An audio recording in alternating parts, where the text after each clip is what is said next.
Today we dive into The Mystery Crash. In this thrilling story, a mysterious crash sets off a series of puzzling events that challenge the sharpest minds. With twists and turns, we follow our detective as he unravels clues and confronts a dark web of secrets. Prepare yourself for a journey of suspense and intrigue in this early 20th century classic. Let's step into the world of The Mystery Crash. Chapter 1. The Deserted Airplane. See that? Look, there's our mystery. Bob Wright pointed from the cabin window of the monoplane. Al, his younger brother, peered toward the ground. What? Where? Show me any mystery. To make himself understood above the roar of the engine, Bob put his lips close to Al's ear while Curt, Bob's closest friend, also a passenger, bent close to catch his words. It's a mystery, all right, but you can't see from here. It was in that cornfield we passed over. What's the mystery? Curtis Brown's eyes snapped with eagerness. Why did you say our mystery? Al asked at the same instant. Bob answered both at once. The mystery is, why is an airplane hidden in the grove at the edge of a cornfield? Our mystery because we discovered it, and because, ever since we helped Father solve his detective cases and took an interest in aviation, we have wanted to solve something that connects up puzzles and planes. A crate, Al stared out. I don't see it. Bob was not there to reply. He moved up to the pilot, Langley Wright, his cousin, who was test pilot for the Treadway Aircraft Corporation and who was giving this beautiful job its final test and check. Flight, Lang, he said. I saw an airplane in the grove at the edge of that last field we crossed. Circle back, won't you? As Lang turned from jotting down some data, Bob added, the ship hasn't crashed. It's in among the trees backed in. I caught a glimpse of it and then the trees hid it. I'd like to have another look. Surest thing you know.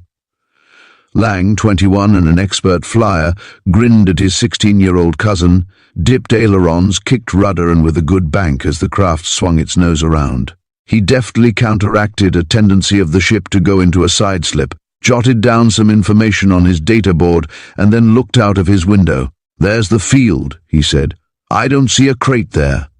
That's why I told Al and Curt it's a mystery, Bob replied. The ship has been hidden. Its tail is in between trees and the wings are under trees with high branches. I don't believe it could be seen from the highway that runs by the field.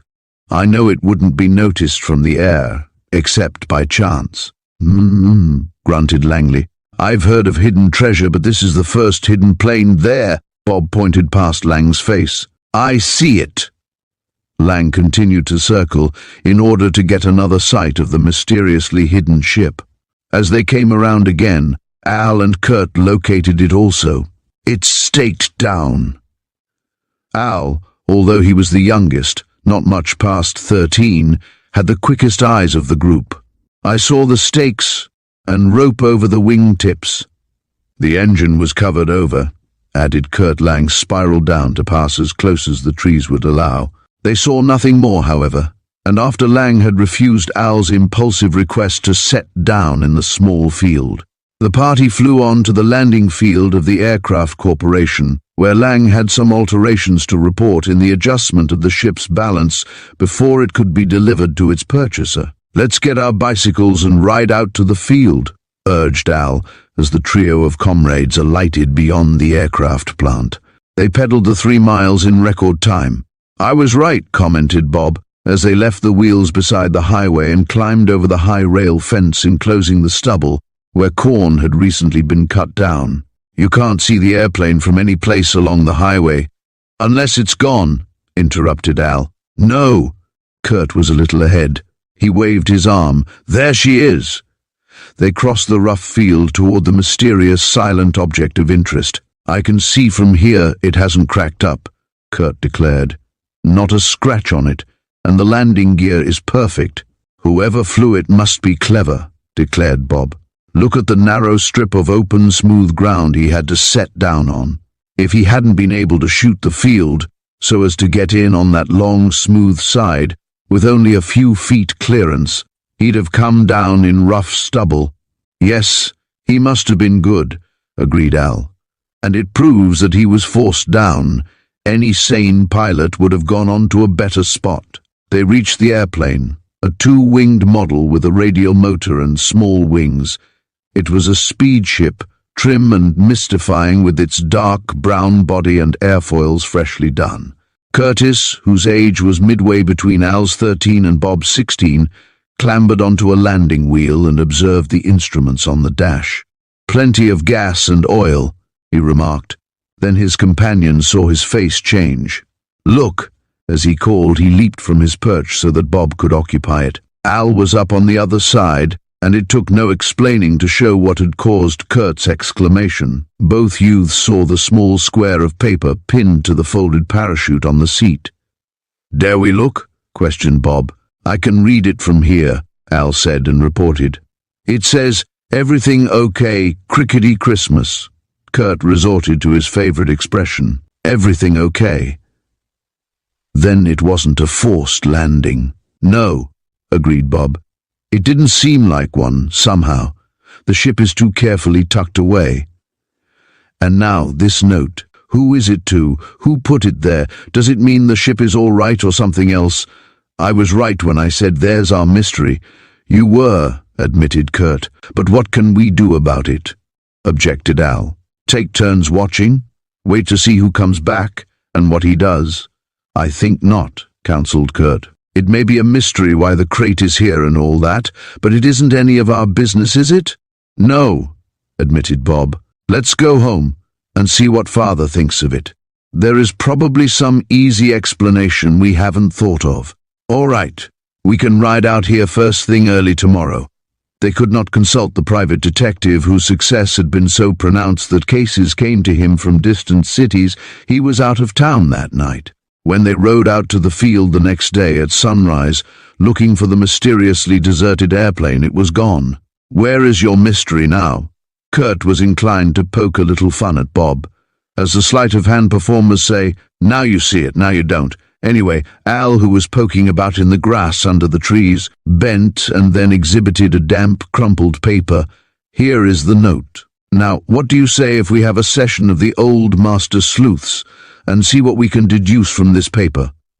A year before, asked to do a little investigating for Mr. Wright. When he was handling a case where youths would be least likely to arouse suspicion by shadowing, the trio had become intensely interested in detective work and had termed themselves the Master Sleuths, more in fun than in earnest. However, when they had become air-minded, the term had been dropped. Al, reviving it, won a grin from Bob. "All right," Bob agreed. "The paper is damp. It has been out in the dew. Under the trees it would take a good while for it to get as soggy as it is. The writing has smudged. It's sort of purple." "It was written with an indelible pencil," remarked Curt. "Then all we have to do is to find a man with an—" Al was not allowed to finish. Bob broke in, as older brothers like to do. "Yes, get the man in the grey suit. How many indelible pencils do you suppose there are in this country?" "All right," Al took the matter good-humouredly. "Anyhow, if a man wrote it and a man read it and threw it away, 2 hands have handled it." He put it carefully in his pocket. "There may be fingerprints." "What good will they do?" asked Curt. "The mystery is all done with." "No, it isn't," cried Bob, holding up his hand. "Listen." From above came the drone of an airplane engine. Chapter 2, A Rocky Lake. "I hear it," exclaimed Al. He ran out onto the turf that had been used as a runway probably when the airplane took off. "So do I," agreed Curt, following him. "But I don't locate it." Bob, craning his neck, staring up toward the great banks of clouds which the early sun was painting with rosy fire, looked puzzled. "Come to think of it," he said, "we ought not to hear it at all." "Why not?" demanded Curt. "He ought to be too far away. How do you make that out?" Al was incredulous. "Easy. Lang came home a little before daybreak. He had been at the airplane plant all night, with the mechs, because Mr. Treadway wanted to get that Silver Flash ready for delivery in a rush. I didn't go to sleep again. I got up and dressed and went out to tighten the handlebar on my bicycle. I glanced up just as day broke, at the little windsock I have on our roof. The wind was directly, I don't see, began Al, but Curt, wetting the back of his hand, tested the air in various directions. You use your head, Bob, he said admiringly. The breeze is pretty strong, and it has shifted around to south straight from the equator. Are you two trying to be mysterious? Al was a little bit annoyed. I thought you wanted to be a master sleuth last year, remarked Curt. Use your eyes and your brains. The airplane must be gone a long time because the wind was west and now it's south, Oh, aha, cried Shawcor. Bob mocked, twisting the famous Hawkshaw title as he made fun of his brother. This turf runs east and west. Al ignored Bob's mockery. That biplane was a speed model, and it would have to get up higher speed than the average to take off. The runway is too short to give it a good run, so it couldn't very well have hopped off in time to get over the trees unless it took full advantage of the wind. Isn't that it, Bob? That's it. The wind changed about the time we left our meeting point with Curt, so that airplane ought to be well on its way, wherever its way leads. But this engine is getting louder, stated Curt. There it is, cried Al, pointing toward the south. It's only a speck, but you see it, don't you, Curt? Yes, so do I, added Bob. It looks as if it is spiraling down. Yes, it is. And it isn't the biplane we saw here at all, Bob said. Curt, do you know what? Yes. It's the very plane we were in yesterday with Lang. He gave it a final checkup and said if they worked on it all night, it would be ready to take off today. That's it, all righty. The biplane was brown, and this is the silver flash. I can see it glisten against that dark cloud, added Al. I think it's coming down. It's diving. No, cried Bob. It's out of control. It's falling. Right over Rocky Lake, shouted Curt. Come on, urged Al, scrambling over the short stubble in the field, in haste to reach his bicycle and pedal toward the picnic grounds, less than a quarter of a mile away, in which Rocky Lake was situated. Wait, counseled Bob. No, come on, Curt agreed with Al. The airplane was out of control. It was diving straight toward the amusement ground around the lake. It's a crack-up. There it goes. Behind the trees, out of sight, like a silver streak, a comet, the airplane fell. 3 hearts went cold as the ship was lost to view behind the foliage. While they could not see the craft strike, any spot in Rocky Lake Park was bad for a landing. Dense trees, whole groves, alternated with stands, pavilions, and the deep, boulder-studded water of Rocky Lake, and the rivulet which fed it. 3 minds worked as one. 3 pairs of legs tumbled their owners over the stile, onto the roadside turf, up to the bicycles. Pedaling like madmen, they made short time of the trip to the edge of the amusement spot. I think it was directly over Rocky Lake, Curt in the lead called over his shoulder. Dropping their wheels by the roadside, they ran, winded but determined, towards the picnic grounds. There in the lake, gasped Bob. It crashed all right, panted Curt. It's half buried in the water. Al puffed along a little to the rear. I hope the pilot... It wasn't Lang, was it? No, Bob responded to Curt's question. It must have been some other pilot, I can't think who though. Hurry, urged Al. Hello, hello, he called, passing the pavilions. Is anybody around? Wake up somebody. Help, help. A plane has cracked up in Rocky Lake. See anything of the pilot? Bob turned to Curt. Gasping for breath, they had reached the shore of the lake, by a small wharf where rowboats were hired during the day. Curt scanned the surface of the lake, quite near the shore, and on the rocks, with one crumpled wing, and with her nose and cabin buried in soft, oozy mud. The smashed monoplane lay with its pitifully useless tail assembly sticking up into the air. The flippers had carried way with the impact and hung by the control cables. Bob turned a serious face toward his companion. I wonder he could not finish. The thought flitted through his mind that unless the pilot had been extremely quick and very clever, he could not have gotten out of the cabin in time. The falling craft had been close enough so that had any figure leaped, especially with a parachute, they should have seen it clearly. No such figure had leaped in time. Maybe he crawled out when it struck, said Curt hopefully. Anyhow, let's get a boat and try to get to it." "Al," called Curt. "Stop calling for help. There isn't anybody here. Run to the farmhouse across the road." "No, that's empty. Ride back down the road till you see an automobile and send it to town for help. If you don't meet one, stop at the first house and telephone." Al, for all his natural eagerness to be at the scene, to share in their experiences, saluted without a word of remonstrance and hurried away. Meanwhile, Bob, realizing that the oars for the boats were locked in the small pavilion on the wharf, determined to break in, feeling that the emergency removed any taint of robbery or pillage from the act. Fortunately, he found the old rusted lock not caught. He slipped the rusty padlock, slipped the hasp free, and ran back to the dock where Curt had a boat untied and ready. In this, pushing off, they rowed out to the airplane. The weight of its engine was very slowly driving its nose deeper into the soft ooze of the marshy ground at that end of the lake. "Hurry!" begged Curt, as Bob bent to his task. Suddenly Bob rested on his oars. "What's the matter?" cried Curt, and as he saw the expression of Bob's face, he too became intent. "There it is again," panted Bob. A call for help?" he questioned. "I don't know, but row." Bob rowed. Chapter 3, A Greater Mystery. "There comes the call again," whispered Curt. It was help. Bob sent the boat through the mirror-like water. He headed for the immersed nose of the airplane, and as they rounded the cabin, part of it sticking up forlornly, Curt lifted a hand to point. "Look, there is the parachute, partly inflated, floating on the water. It looks as though the pilot tried to get out of the cabin and either pulled his ripcord too soon, or else some part of the harness caught and held him until too late." Sobered and worried, wondering just what to do and who had called, they sent their eyes questing here and there into as much of the cabin as they could see from the window just under the transparent surface of Rocky Lake, but without result. "I thought he might be caught in the cabin," said Bob. "But I can't see any—" "There he is, see, out on the lake." Curt pointed. "He's swimming."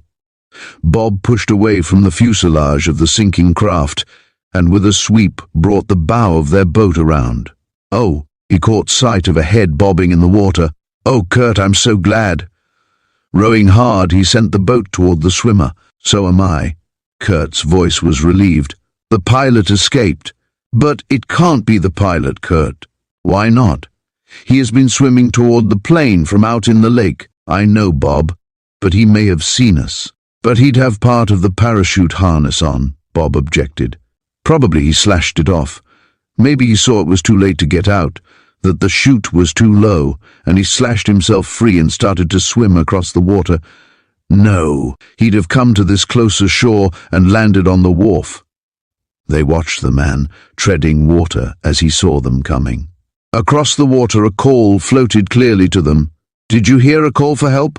"We thought we did," Bob called back, and as they came closer, the man spoke less loudly. "I don't see anybody." "Then you aren't the pilot?" "He can't be," Curt commented when the man failed to reply, being busy clearing water from his eyes to look around the lake again. "Haven't seen anybody at all." The man spoke as he caught the gunwale and pulled himself up and into the boat with Curt's aid. "Heard a shout, though. Row back, boys, to that thing." They went back over the course. The stranger, studying the aircraft, seemed very much disturbed and worried. He had a hand ready to catch the struts of a wing as they swung under the tilted airfoil, while Bob stowed the needless oar on that side. He drew the boat forward. "We didn't see anything in the cabin. We looked before," Bob explained. "Untie that painter," the stranger ordered. "I'm going down under the nose, and the mud might hold me, so if I signal, you pull." As Curt unknotted the tying rope and threw it to him, the man looped an end under his arms, knotting it swiftly, flung the short coil to Bob and lowered himself, disappearing into the water. His descent stirred up mud, moiling the water. Down he went, hidden almost at once in the murky disturbance. Paying out the rope until it grew slack, Bob took a turn around a rowlock, and they waited breathlessly. Some bubbles floated up and broke. Then came a tug on the rope. Curt, who had already come to the midship section, helped Bob tug and haul in the wet manila strands. The stranger came up through the murky water, emerged, shook himself free of the liquid, caught the boat and shook his head. Not in the cabin. Only thing I can think of is if he tried to jump and got under the thing. Very soberly, the youths helped him back into the boat. People were arriving on the bank, shouting to one another, calling for information, shipping oars in boats. Al, having met several motorists, had spread the alarm and then had ridden on to telephone the police and to report the crash. Al, having returned, was in the second boat to arrive by the slowly sinking craft. Bob gave him a concise report while they pushed away from the place to enable a deputy sheriff to take command and to jot down the stranger's explanation and their own. From Curt. "I wish you boys would row me across the little bayou here," the man said. Al had transferred to their boat by that time. "Take me to that point, over there," the man added. "It's closest to where I dropped my motorcycle when I saw the thing happen." Bob nodded.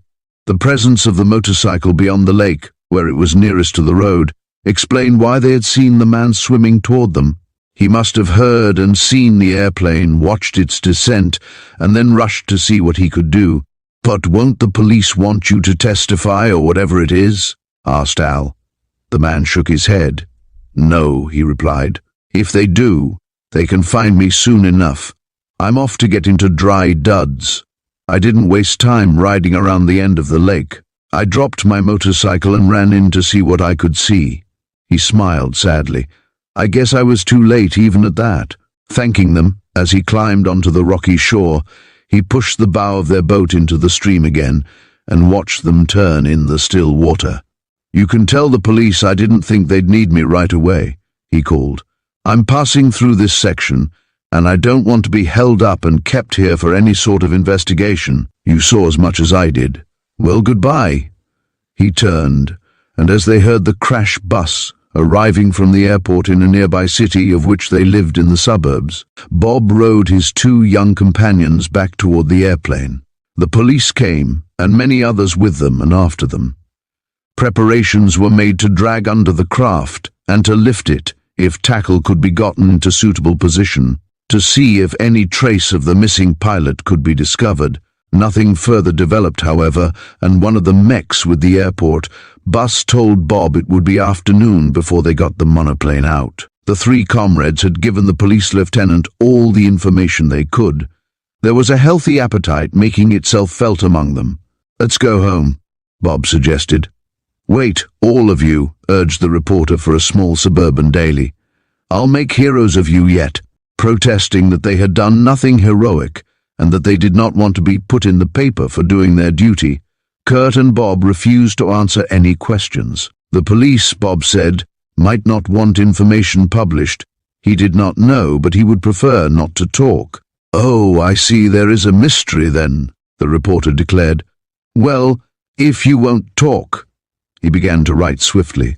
"If we won't talk," Bob commented as the trio walked toward their bicycles. "He'll write something anyhow. It's queer that there isn't any trace of the pilot."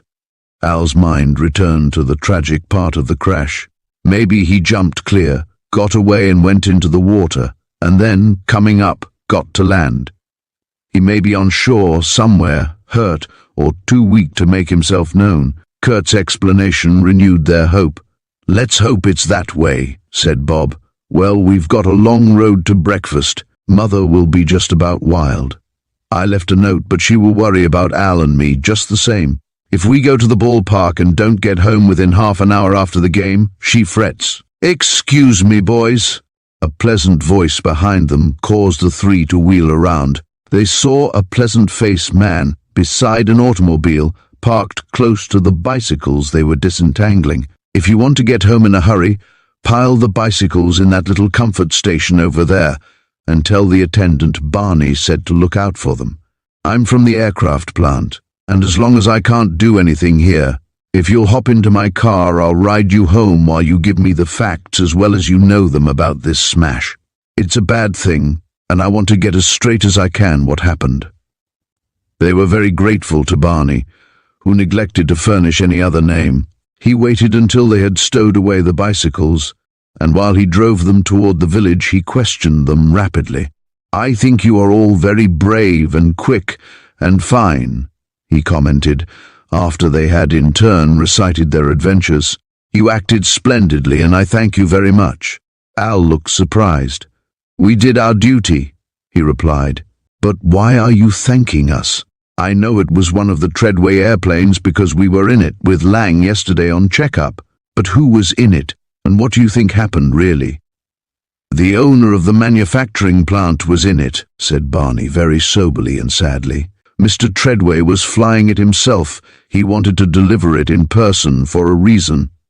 "For a reason?" Bob repeated inquiringly. "Yes," said Barney. "There is a mystery behind that crack-up. It's more likely it's a washout. Anyhow, there is something behind the smash, and I've heard there is a private detective, a Mr. Wright at 41 Elm. If you can tell me the quickest way to get there, I'll appreciate it. I want to consult him on this case." Bob, Curt, and Al stared. "That's father," said Al. "Indeed. Then I'm glad I offered you a lift." They directed him, and eventually he drew up the car before the neat, cozy cottage. Curtis, accepting the invitation to stay for their somewhat belated breakfast, sat, with Bob and Al, in the cheerful breakfast room, finishing up a stack of pancakes, thickly syruped, when Bob was sent for. Returning, after a few minutes, he showed his younger brother and his best friend a face of elation. "There is a mystery, all righty," he declared, "and you're to come with me." "Why?" asked Curt. "Because," retorted Bob, "we're in on it."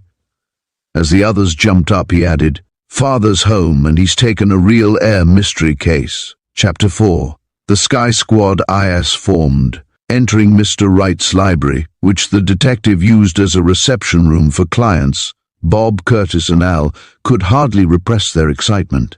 To share in the possible solution of a real mystery of the airlanes was more than they had really dared to hope for. Seated opposite Mr. Wright, smiling pleasantly, was the man who had given no other name than Barney. "Good morning, Mr. Wright." Curtis Brown greeted the quiet but cordial father of his two chums.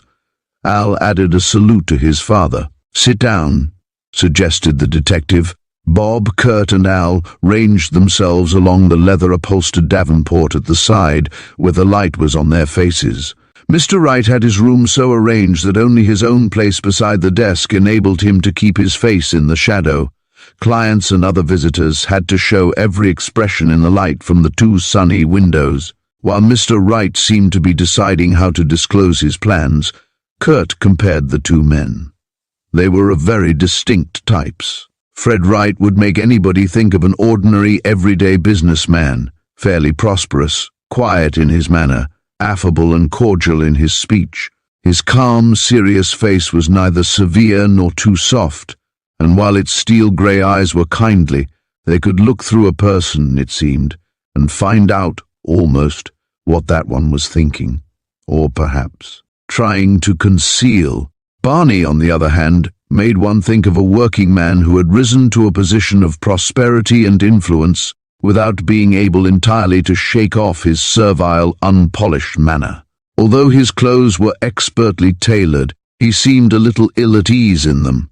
What was more, he gave the impression that he knew it. He was a trifle blustery to cover his feeling of inferiority, Curt decided, and he had a habit of interrupting when another person was speaking. However, this might be due to excitement, Curt thought charitably.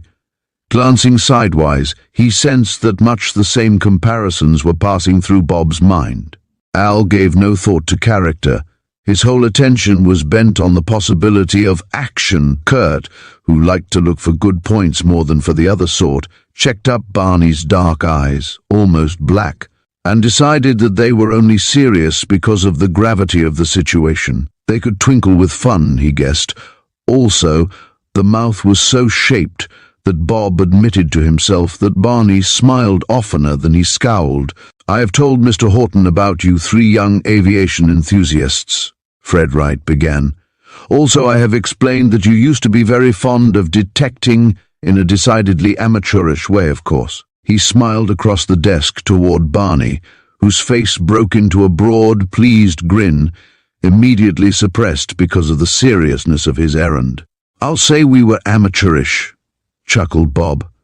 "Why, Mr. Horton, Call me Barney, just Barney, the visitor interrupted. If you say so, sir. Well, Barney, then. We were crazy to be great detectives, because father is one. He paid the compliment wholeheartedly, and only his father smiled and shook his head deprecatingly. But we let our enthusiasm take the place of brains, Bob added. I was not much help because I let vanity get the best of cool common sense. I was a failure because I am too impulsive, contributed Al. I was so short-sighted in my mind that I forgot to look at the whole of a case and pin my nose down onto every little clue, Curt grinned sheepishly. So I kept going around in circles, all the same. Mr. Wright looked over at Barney. In such work as boys could do, they were a few years younger than these three helped me a great deal in handling two quite important cases. The trio lowered their heads modestly. However, the detective continued, they turned from being master sleuths, as they termed themselves, to aviation.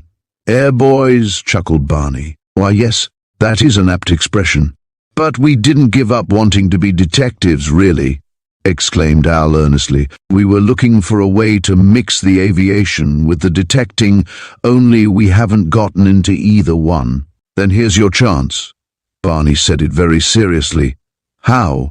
Barney has brought me a very baffling case, Mr. Wright explained. Unfortunately, I am so deeply involved in another matter that I cannot drop it. But you can give some time to this, you said. Barney was earnest. Not personally. That is, I shan't be able to investigate in person, the detective replied. That is where our three assistants will figure, and be airboys and master sleuths, both at the one time. Barney interrupted. Hooray! Al clapped his hand to his knee, unable to restrain his enthusiasm. Mr. Wright, although with a tolerant, if brief smile, shook his head at his younger son. This will be a serious affair, he stated forcefully. Al immediately became sobered. How can we combine aviation and detective work? Asked Curt, the most practical of the chums. By going to the aircraft plant to work as mechanics helpers, or whatever positions Barney sees fit to put you in, Mr. Wright told them. That takes care of the detective work, because you will have to keep eyes and ears open, and without appearing to do so. We can do that easily, said Bob. That takes no effort at all, agreed Al. His father, knowing Al's expressive face to be easily read, made no comment. While you are at the aircraft plant, Barney took up the explanation, you will be working in and around the crates we are building, and you will learn a whole lot about how an airplane is put together, what the parts are for, and how they are assembled. That's the aviation part. He emphasized the first syllable, making it aviation. What do you say? Hooray! Al was irrepressible. Just show us the jobs, added Bob. Of course we will be glad to learn. Curt was more sober.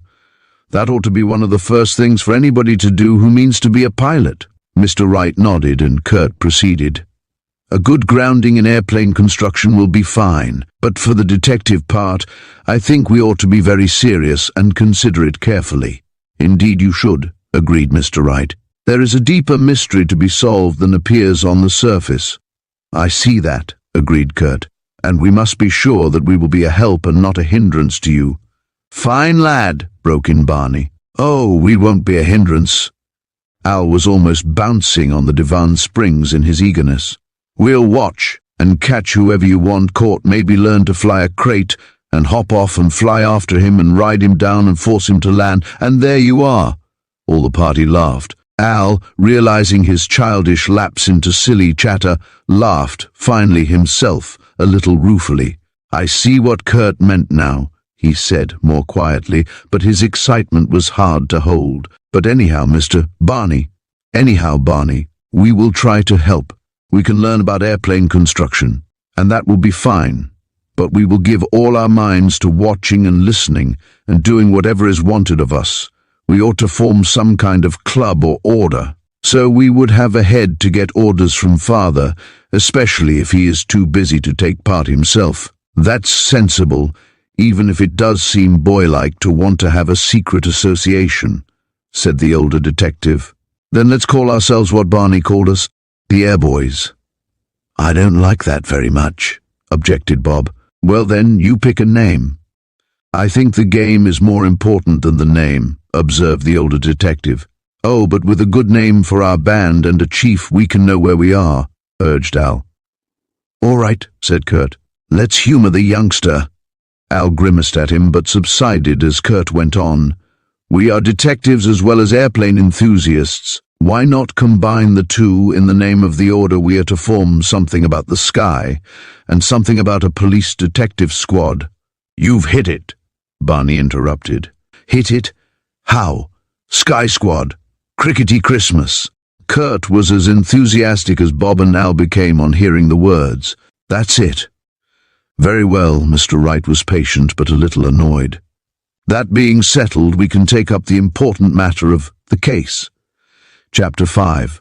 A Double Puzzle. Barney stood up and looked at his watch also. He frowned a little. "I wish we didn't have to waste the time," he objected. "I've went through it all with you, Mr. Wright, and I wanted to take these lads along back to the plant in my car. I wanted to make it look like I just happened on them at the accident, and found they were interested in aviation and brought them back to fill a couple of places in the plant. But how can we solve a case if we don't know what it is?" remonstrated Bob. To that Curt nodded and Al bobbed his head rapidly.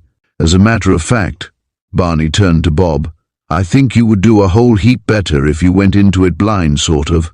If you know all about it, you'll go out to the plant, all serious and acting like judges or detectives. If you take it the way our youngest friend, Al, does, as a sort of lark, you won't be suspected so quick." "There is something in that," Mr. Wright admitted. "Al's face is apt to give him away if he thinks it is really serious." "Perhaps. But all the same, Father," Bob declared, "how will we know what to watch for? How will we know what to report?" "Watch anything you see. Listen to whatever you hear. Report the whole business," Barney exclaimed. "That does seem wise," Mr. Wright agreed, rising also. "Boys, let's emphasize the sky part of your order and let the squad side rest a while. Barney wants to get back to the plant. He is the manager, I meant to explain. He ought to be at the end of a telephone wire. Let's say only this: there is a double mystery. First of all, valuable parts have been missed from time to time from the plant. That is a minor matter at present. But your first puzzle is, where have the missing parts gone and who took them? But, as I said, that is a minor affair, because somebody has tampered with some of the finished crates," broke in Barney. "Why? And who? That's the second puzzle." "Suppose you take that as enough for the present," suggested Mr. Wright. He turned to Barney. "Now these three young lads are alert, obedient, and they will follow instructions to the letter if you give orders," he explained. "You have already seen how quick they are in emergencies." "Yes, sirree." "All right. I know I can depend on them. Sorry you can't investigate in person, Mr. Wright, but maybe this way will work out best. Anyhow, nobody at the plant will get suspicious of these boys. They won't have the brains of older men like you and me, but they will have quick eyes and wide ears." He laughed and beckoned, "Come on, lads." A little disappointed, feeling that there was more behind the mystery than Mr. Wright had disclosed, but accepting his lead, Bob, Al, and Curt caught up their caps from the hall rack and followed Barney into the car. As he drove toward the large manufacturing buildings, the administration offices and the assembling rooms, dope rooms, and testing field that formed the Treadway Aircraft Corporation plant, Barney kept away from talk about the mysteries. Instead, he questioned them about the plan for their new organization, suggested secret codes, urged them to elect a boss pilot, and really fired their imaginations to such a point that when they came in sight of the aircraft plant, they had almost forgotten their disappointment at not being taken fully into his confidence. "Well," he said, when they turned in at the gateway in the high board fence that kept curious wanderers out of the grounds, "here we are, Sky Squad, ready to begin to learn how a crate is started, what the design means, and why certain things have to be planned for, and then what goes into construction and why, how she's put together, and then how to fly the finished crate," sensing from his tone that he wanted them to concentrate, at least outwardly, on airplane construction, and to let the other part of their activity be kept quiet. The three comrades agreed by assuming an interest that was by no means hard to pretend when he took them into the offices, introduced them to some of the men working there, and explained that he was going to put them to work to learn to build crates from the prop to the tail skid. Barney, on the way, had learned their special interests. Therefore, he put Bob into the engine assembling division, where he could learn more about radial engines and the experiments being conducted with oil-burning types. Curt, who was methodical, cool, and careful, was assigned to work, at least for a while, in the wing assembling rooms. Al, being rather young for too much technical understanding, was assigned as helper to a rigger who had been grumbling for some time at the laziness of his present assistant. Everything was so new and so interesting that the trio forgot the seriousness with which Mr. Wright had assembled them that morning. But as they rode their bicycles toward home at lunchtime, Bob imparted information that both startled them and turned their minds back to the serious business really underlying their work. "I heard some talk this morning," Bob told his brother and Curt. "It's serious, fellows. Missing parts aren't half the puzzle, and tampering with airplanes isn't all the rest." "What is then?" demanded Al. "They think in the wing assembling room," Curt put in, "that the airplane fell this morning because something went wrong with Mr. Treadway. The plant owner was delivering that craft himself. They all argue that he must have had a heart attack or something of the sort because the airplane was tested and gone over thoroughly. They say he must have been taken sick and lost control. Is that what you mean? I heard some mechs saying they think he deliberately made away with himself because of money trouble or something they don't know about," added Al. "Maybe trouble with his family, one says." "That isn't it," Bob said soberly. "What is?" "The talk in the engine plant was that some enemy deliberately tampered with that airplane because he knew the owner was to fly. But Curt was astounded. "But Bob, that would be—" "Yes," admitted Bob very gravely. "Yes, it would. That makes the puzzle about missing parts and the rest unimportant," Curt commented thoughtfully. "But it still gives us two puzzles to solve," Al began. "Well," corrected Curt, "not two separate puzzles, but a double puzzle all the same." "A double puzzle? I don't quite see." "It's all one problem," Bob explained to his younger brother, "but it has two sections. First, was the airplane tampered with as an act against the Aircraft Corporation or against Mr. Treadway in person? And second, Al did not let Curt complete his deduction. Al had one of his own. And second, who did it?" Chapter 6. Suspicion and Suspense. Full of their horrifying suspicions, Curt and Bob rode on. Al turned off on a side street to deliver a parcel at the home of his new boss, Sandy Jim Bailey, the rigger. Al wanted to make himself solid with the sandy-haired man whom he already liked and whose grumbling was over now that he had, as he said, a willing and brainy helper. Curt ate lunch with Bob. Both were disappointed when Bob's mother told them that his father had been called out of town on his case, accepted earlier, riding back to rejoin Al, who was waiting at the gate of the plant ground. Bob accosted his brother in some surprise. "Aren't you going to have lunch?" he asked. "I had it," Al told Bob and Curt. "I delivered that package for Mr. Bailey and met his son, Jimmy Jr. He's just about my age, and an awfully nice fellow. He invited me, so I stayed." He dismounted and set his wheel inside the enclosure. "You ought to see the model airplanes he builds. They're great." "Well, we can't stop to talk about them now." Bob led the way as he gave the information. "It will give us a chance to look over the office staff," Curt explained. "Be careful, Al," his brother warned him. "See that you don't let anybody guess that you see any suspicious things. You show everything on your face, you know." "All right." Barney greeted them in his private office and introduced them to Mr. Treadway's partner, Mr. Parsons, who was there. If his manner was somewhat abrupt and his mind preoccupied, Bob made allowances for that. The man was overcome by the mishap and its sinister outcome. His restless, seemingly uneasy, and almost furtive actions, however, were not so easy to account for. He seemed unable to meet the eyes of the comrades directly, and appeared to be nervous even more than the circumstances justified, Bob thought.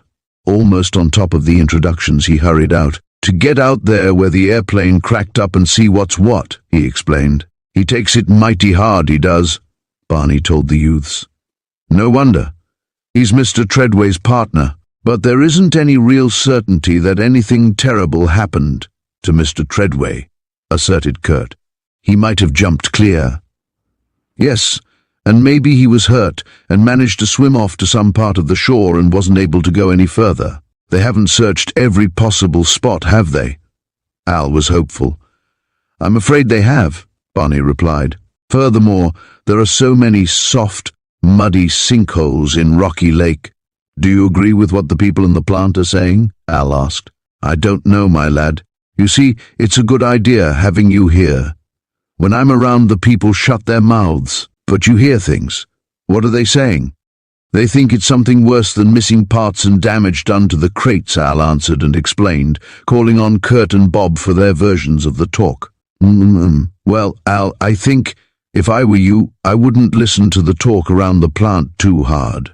Pick it up, of course, but don't go making any theories of your own out of it." Barney explained that people buzzed like a lot of flies every time anything happened, and that many of the less sensible ones, liking to be in the limelight, worked up almost idiotic theories. Usually, if they were accepted, they led to unjust suspicions, he argued. "Those scatterbrains only want an audience to listen to them," he declared. "I'd advise you to listen and let it go out the other ear. Otherwise you may get off onto the wrong notion. Better watch out for suspicious actions and leave the theories to Mr. Wright." "But he's away," argued Al. "Only temporary, I guess. Anyhow, you can tell me what you hear and see, and let it go at that. I'll communicate with Mr. Wright, and if he thinks there is anything as bad as you say, I can tell you how to go on." "All right," agreed Curt. Bob and Al added their own agreement to the suggestion.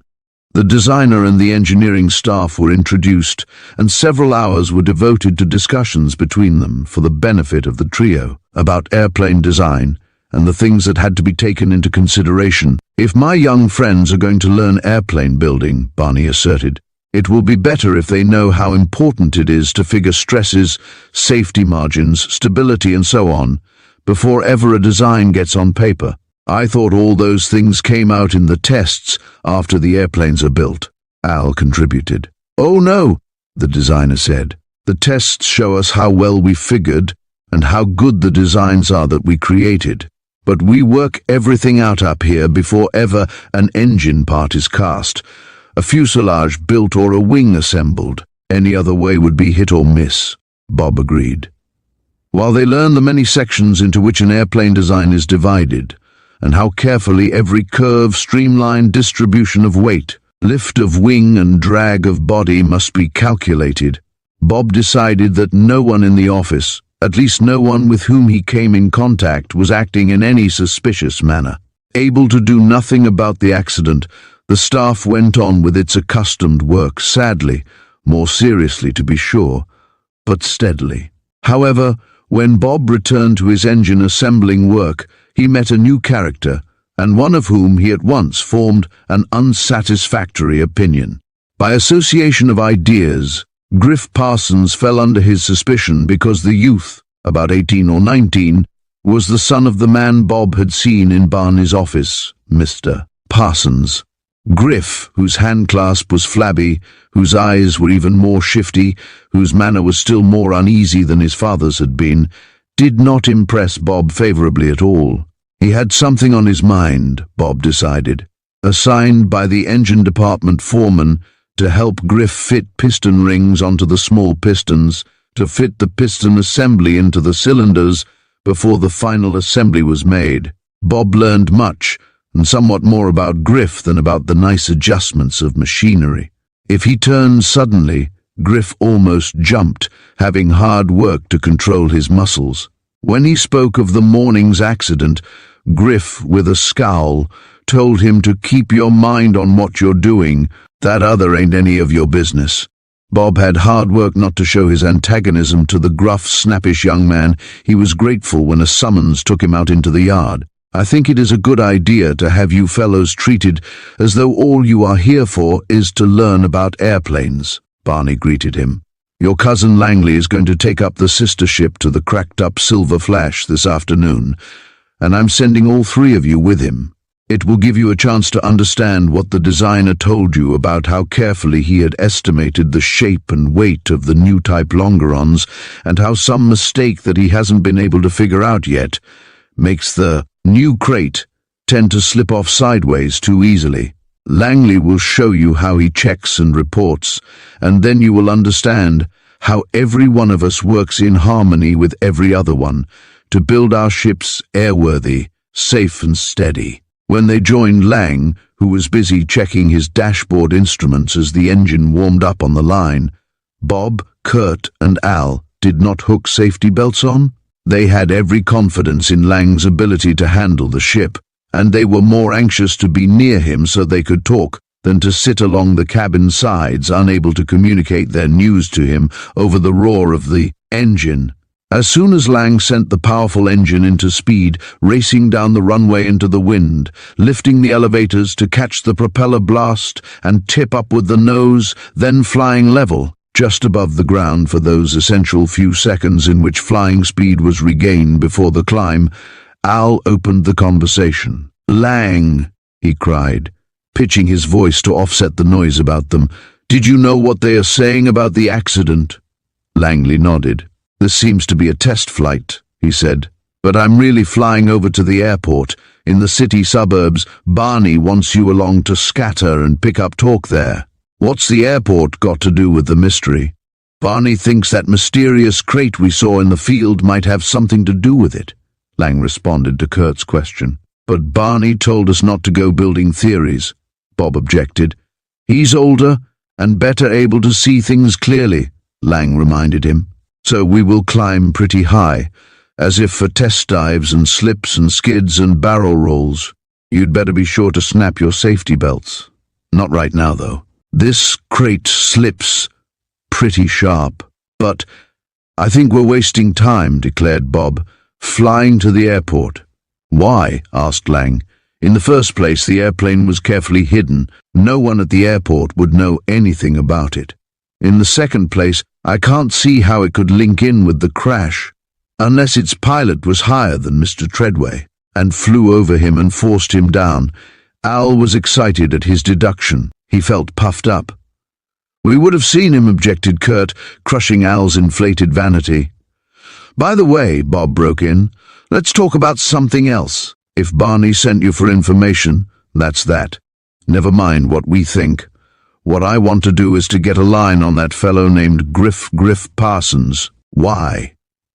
Lang swung in his seat, catching the shift of the crate with almost automatic movements of stick and rudder bar. "What about him?" "He's the son of the superintendent, isn't he?" asked Curt. "Yes," Al broke in, "and what's more, I suspect that's super. He looks like the sort who could do tricky things. Did you see his eyes?" "Yes," agreed Curt. Lang cut the motor and glided gently to hear better. "But what has that to do with Griff?" Bob, surprised at the sharpness of Lang's tone, frowned. "He looks like the same type as his father, same shifty eyes, same restlessness, furtiveness." See here." Lang became suddenly angry. "You let that young man alone and keep your unfair suspicions off him. Is that so?" Al was angry too, all at once. "Who are you to give us orders? I'll let you know who I am if you go on suspecting innocent people. What's more, I'll have Uncle Fred yank you out of there so quick." "What makes you so hot under the collar?" demanded Bob. "What is it to you if we suspect Griff? Is he an angel that we have to keep our minds off him?"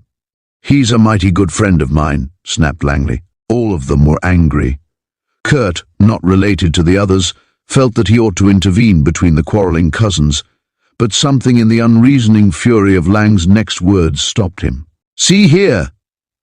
Lang forgot he was piloting an airplane and swung around on his seat, his face working.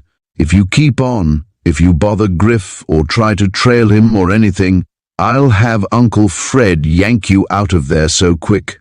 Oh, look out!"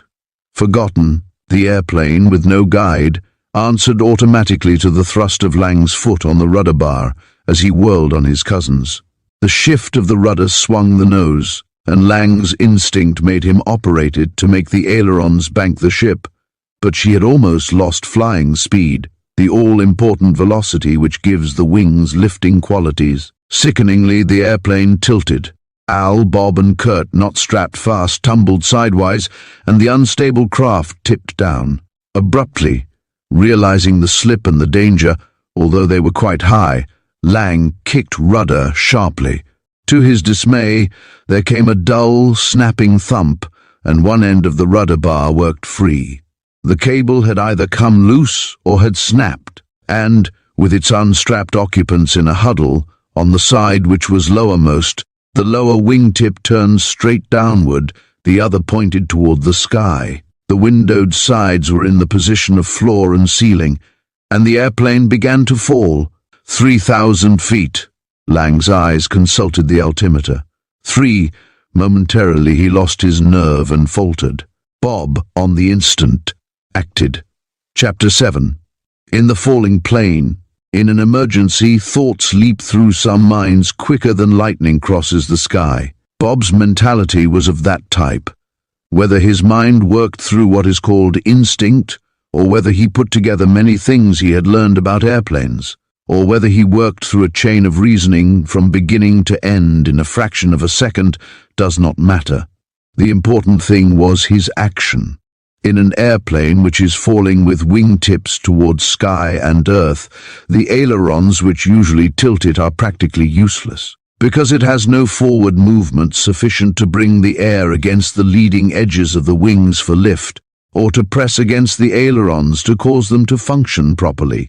Furthermore, when the ship is falling on its side, the elevators which in level flight serve to lift or to drop the nose are no longer elevators. They, because of the position of the ship, are really the rudders, while the rudder, because it is then parallel to the ground, assumes the position and functions of the elevators. But Bob knew in a flash from the action of the ship, from the free movement of the rudder bar, that the rudder cable had come loose or had snapped. Bob knew, furthermore, that unless he could drop the nose, give her the gun, and thus by partly diving instead of falling sideways, and by partly using the propeller pull could regain flying speed. Lang could not get the craft under control and save them from a crash. There were seconds, not more, between them and eternity. That rudder must be operated. It must be done before they came too close to Earth to make the maneuvers necessary to a safe landing possible. Even as he called to Lang, "Give her the gun!" his hand smashed through the thin side of the cabin wall, down where it came together with the sturdy but light plates of the flooring. Because the airplane fell on its side, the side he smashed was under him. The flooring was at his side, acting as the sidewall. He knew that if the lower of rudder cables in the ship's present position was broken, he could get it there. If the upper one was severed, its end would have dropped down, perhaps caught on a longeron, or on a longitudinal fuselage brace. He might be able to catch hold of it. It took but a second to thrust his hand through the cabin wall, to grip the edge of a floor plate, to rip it from its temporary fastenings which were not completed until the tests made it sure that no further adjustments under the flooring would be necessary. Thus disclosed, he could see the under framework of that part of the fuselage. Braced so that his body would not crash down through a window, he looked and grappled for the cable end. His fingers touched cable. For all the exigency of their desperate situation, he tugged very gently and was glad. That cable was fast. It might lead to the elevators, the ailerons. Anyway, it was not the right strand. Again he felt under the edge of what was in the ship's position, the plate above the one ripped away. His fingers touched a loose strand. "We're all right," he panted, grasping the plate and tugging it partly free so that his arm could go further in and secure in his gripping fingers the loose cable end. In the brief time that this had taken, Lang had obeyed the call for gas to be fed to the engine. Idling, it roared into its power pulsations. There was an instant of fear in Bob's mind. If the cable he held were pulled and it depressed the rudder, which would act in their position as an elevator or flipper acts, all would be well. In that case, The propeller blast striking the rudder airfoil would push the nose downward and the ship would begin to dive. Then the air, rushing against the leading edge of the wings, would cause them to be operative, even in their sidewise position, and with the dive and the engine pull giving flying speed, they could then maneuver. But if the rudder went upward, it would lift the nose. Already deprived of all but the little speed the engine had picked up, the blast on the rudder, lifting the nose, would cause another stall. And they would perhaps fall too far to get the other side of the rudder cable before he could help it. "I've got the end of the cable," he cried. "Set yourself, Lang." Lang, with a swift glance toward the windows which faced the earth, saw the ground seeming to leap upward toward them. Above was the silent sky. There was a little margin of time if— "Pull easy," Lang shouted. "Pull easy." Instantly Curt relayed the message. "Easy," cried Al. Bob tensed his muscles, braced himself, gave a gentle tug and held it. The nose lowered. "Hold it!" shrilled Al, relaying Lang's relieved cry. The rudder had sent the nose a little downward. The drop changed into a dive. "Can you pull the rudder further?" The message came swiftly from Lang, through Curt and Al to Bob, almost out of one mouth before the other said it, so quick was the response. "Yes." Bob did so. Slowly the ship swung onto a more level keel, and while Bob clung with fingers that were growing numb from his excitement, the ship got flying speed, in a sort of descending spiral. The elevators could again be made to lift the nose as flying speed was attained, and the ship was in control. The signal to ease off did not come at once.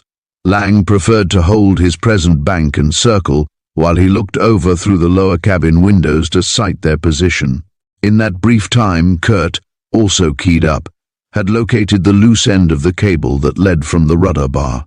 With a piece of strong twine he made a splice, securely reeved onto the loose end, led it to the free end in Bob's fingers, and, since the rudder was hard down and could be held there by grasping further along the cable, Bob shifted his grip until Curt was able to get his twine, doubled, fast on that part of the cable also. Then, while Lang held his rudder bar steady, Curt tightened gently until the ends of the severed strand were almost touching, made several knots that could not slip, and the entire control of the ship was in Lang's hands again. They did not feel like going on to the airport, but Curt, always cool, generally far-seeing, urged that they do so. "If we go back, we'll have to tell about this, and create new excitement and talk," he counseled. And Lang saw the good sense of the idea. "We'll go on and land at the airport," he agreed, above the sound of his motor. "After we get over our excitement, we can think better." When they got there, and Lang telephoned the aircraft plant, the trio, outside the booth, heard him ask for Griff. Moodily, sorrowfully, with common consent, they moved away. One and all they linked Griff's uneasiness and Lang's curious anger and immediate call to the one he called a very good friend. It was bad enough to suspect Griff, but Lang, Bob's cousin, that was dreadful. Chapter 8, Watchful Waiting. Moodily walking back toward their airplane, around which a group of handlers and mechanics watched, one assigned to make sure the cable splice was entirely safe, Curt spoke quietly. "Bob, maybe we should have waited to hear what Langley said to Griff." "No." Bob was almost snappish. "No. I hate to suspect your cousin of anything wrong," Curt assured the brothers earnestly. "Not any more than I hate it," Al retorted. "But you've got to look at what you see and hear what comes to your ears." "All the same," counseled Curt, hoping to lighten the burden of unhappiness for his chums, "I'd go slow. You know, they may be just friends, close ones. There may not be anything wrong about Griff. We are likely to be suspicious, because that's what we are there for." "But look," objected Al. "The cable snaps. Now that's almost a spick-span new crate. That cable ought not to fray apart. It could never wear so soon. It was filed or scraped." "But that doesn't involve Griff," urged Curt, hoping if he lightened their suspicion of Griff, the cousin who was his friend would be less suspected. "He works in the engine department. Anyhow, he knew his friend, your cousin, would fly the plane. He'd never—" "Shh," warned Bob. Langley, looking very glum, came up to them. "I talked to Griff," he said. "Told him what had happened. He was flabbergasted. You ought to have reported to Barney or to Mr. Parsons," Bob declared. "Why did Griff have to know anyhow?" Al was impulsive and did not care if he started a fresh quarrel or not. The conclusion he jumped to was that an angry Langley would disclose secrets. "I wanted to warn him against you." Langley walked away, but they did not let him get far ahead of them as they approached the airplane. The mechanic who had been in the cabin greeted them. "Funny about that cable," he stated. "How did it ever get so much use that it wore through? You must kick rudder every 2 seconds. Was it worn through or—" Al began. Curt prodded his ribs very sharply. As Al became quiet, Curt asked a louder question to distract the man from pursuing that "or" and learning their fears. "Or did it break at the rudder bar?" he asked. "It chafed against the transverse brace it ran under," the mechanic responded. "They ought to have an eyelet or something for a guide. A small pulley would be best, with an eyelet to keep the cable from slipping out of the groove and chafing on the solid part of the pulley." "We'll report that," said Curt. "A rudder is pretty important." "I'll say," replied the mechanic. The plates had been fastened back into their light frame, being of sturdy construction and not permanently attached. They had come away clean and were put back easily. Only the cracked hole in the panels gave outward evidence of the recent near catastrophe. "Suppose we let on that was an accident, that I put my foot through the panel," suggested Curt. "Repairing it only means putting in a new section there. It ought not to cost much, and I have some money in my savings account to pay for it." "Let's all put together," urged Al. "Why not tell the truth?" snapped Langley. "Don't you want to find out who endangered you and the rest of us?" Lang considered Bob's sharp phrase. "Yes," he said finally.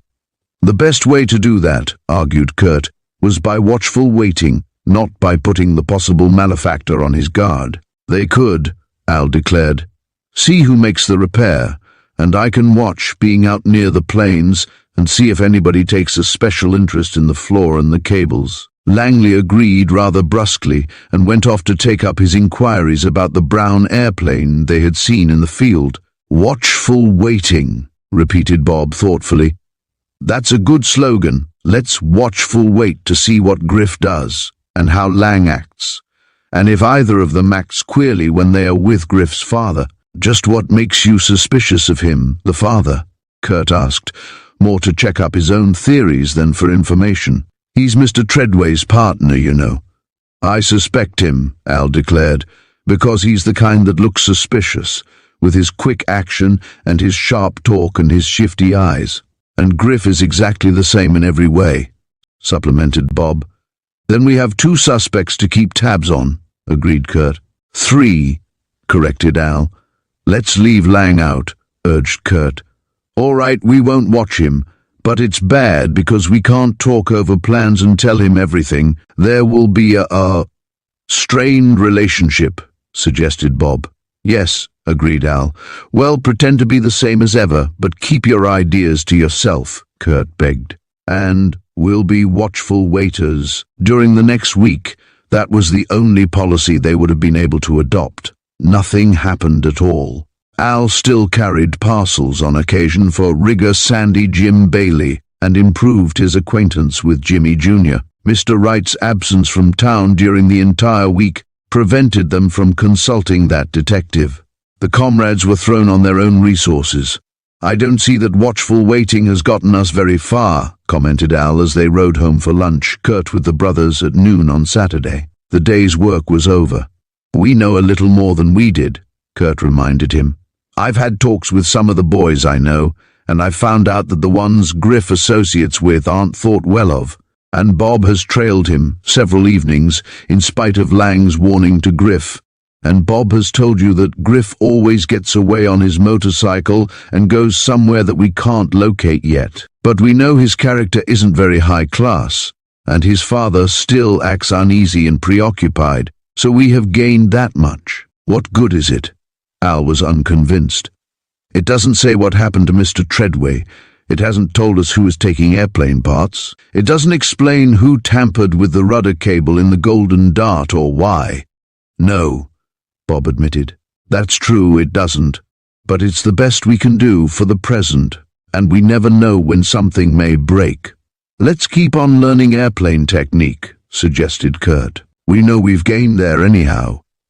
Yes, Al nodded. I can name the different parts of a biplane without stumbling over any of them. He did. Fuselage, engine, propeller, upper and lower wing, cockpit and its cowling, struts and landing and flying wires, stabilizer, fin, elevator, rudder, ailerons, tail skid, and landing gear that Sandy calls the trucks. Correct, agreed Curt. And they comprise 5 groupings, each one having a special purpose. The fuselage, the supporting structure for everything else. Everything is attached to that. Then, the second group, Bob cut in, is the supporting surfaces, the wings. They sustain the whole weight in the air, and the flying wires take the lift of the wings as the air sustains them and communicates it with the struts helping to the body. Well, in a way, Bob changed the statement slightly. The flying wires are to take the stress, and if it wasn't for them, the wings would tilt up at the ends or tips like a V. The flying wires take the stress in flying the same as the landing wires take the weight of the wings in landing. Without the landing wires, when the ship came down, the wings would crumple down over the crate like the 2 slanting sides of a tent, or like the V upside down. Yes, Al showed his knowledge. And then there is the control group.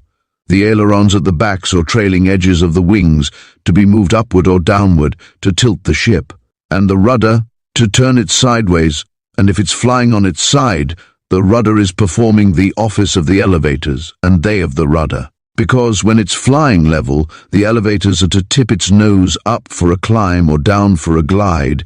Then there's the fin and the stabilizers that give it balance and help to hold the whole ship in whatever position it is, placed by the movable controls I just mentioned. And with all those you have a glider, agreed Bob. The engine and its prop are for motive power, and the landing group, either wheels for the earth or pontoons for the water, or both, combined in an amphibian, for land and water use. We know some things, agreed Curt, but we don't know where Mr. Treadway's body went or what Griff is going to do with his Saturday afternoon, commented Bob. I'm going back to the plant and pretend to finish up work and see what happens there while it's supposed to be closed down. The others agreed. Something might break. Actually, something did. Chapter 9. Strange Actions. Although the aircraft manufacturing plant observed a 44-hour week, closing down on Saturday afternoons, when the 3 members of the Sky Squad returned about 2 o'clock, they were somewhat startled to discover that their suspects were there. Bob, entering the engine section, discovered Griff. The youth was surprised. Caught in the act, mused Bob as he saw the youth, with furtive, hasty actions, completing the wrappings of a smallish package, which he hurriedly slipped into his coat as he turned aside, trying to conceal his action from Bob, and then, noting that he was caught, trying to pass it off as an ordinary action. So that's where some of the smaller parts are going, Bob concluded, pretending not to be aware that anything was wrong. Hello, he greeted.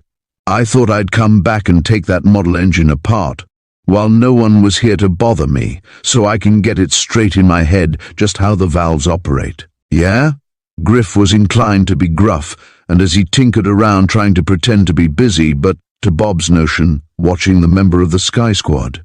The latter gave every impression he could of ignorance that he was being supervised, studied, observed. Had Griff been intruded upon before he finished what he had been doing? Bob wondered, as he took off the cylinder head of a small, roughly assembled model of a new design for a V-type motor they were working on. It appeared that Mr. Treadway had been all for the newer radial engines, while Mr. Parsons exerted all his influence to introduce the model in which the cylinders in line came together in a slanting fashion, like a V at the crankcase jointure. Bob took out pistons and pretended to examine the crankpin assembly. Griff watched covertly and appeared to be exceptionally uneasy.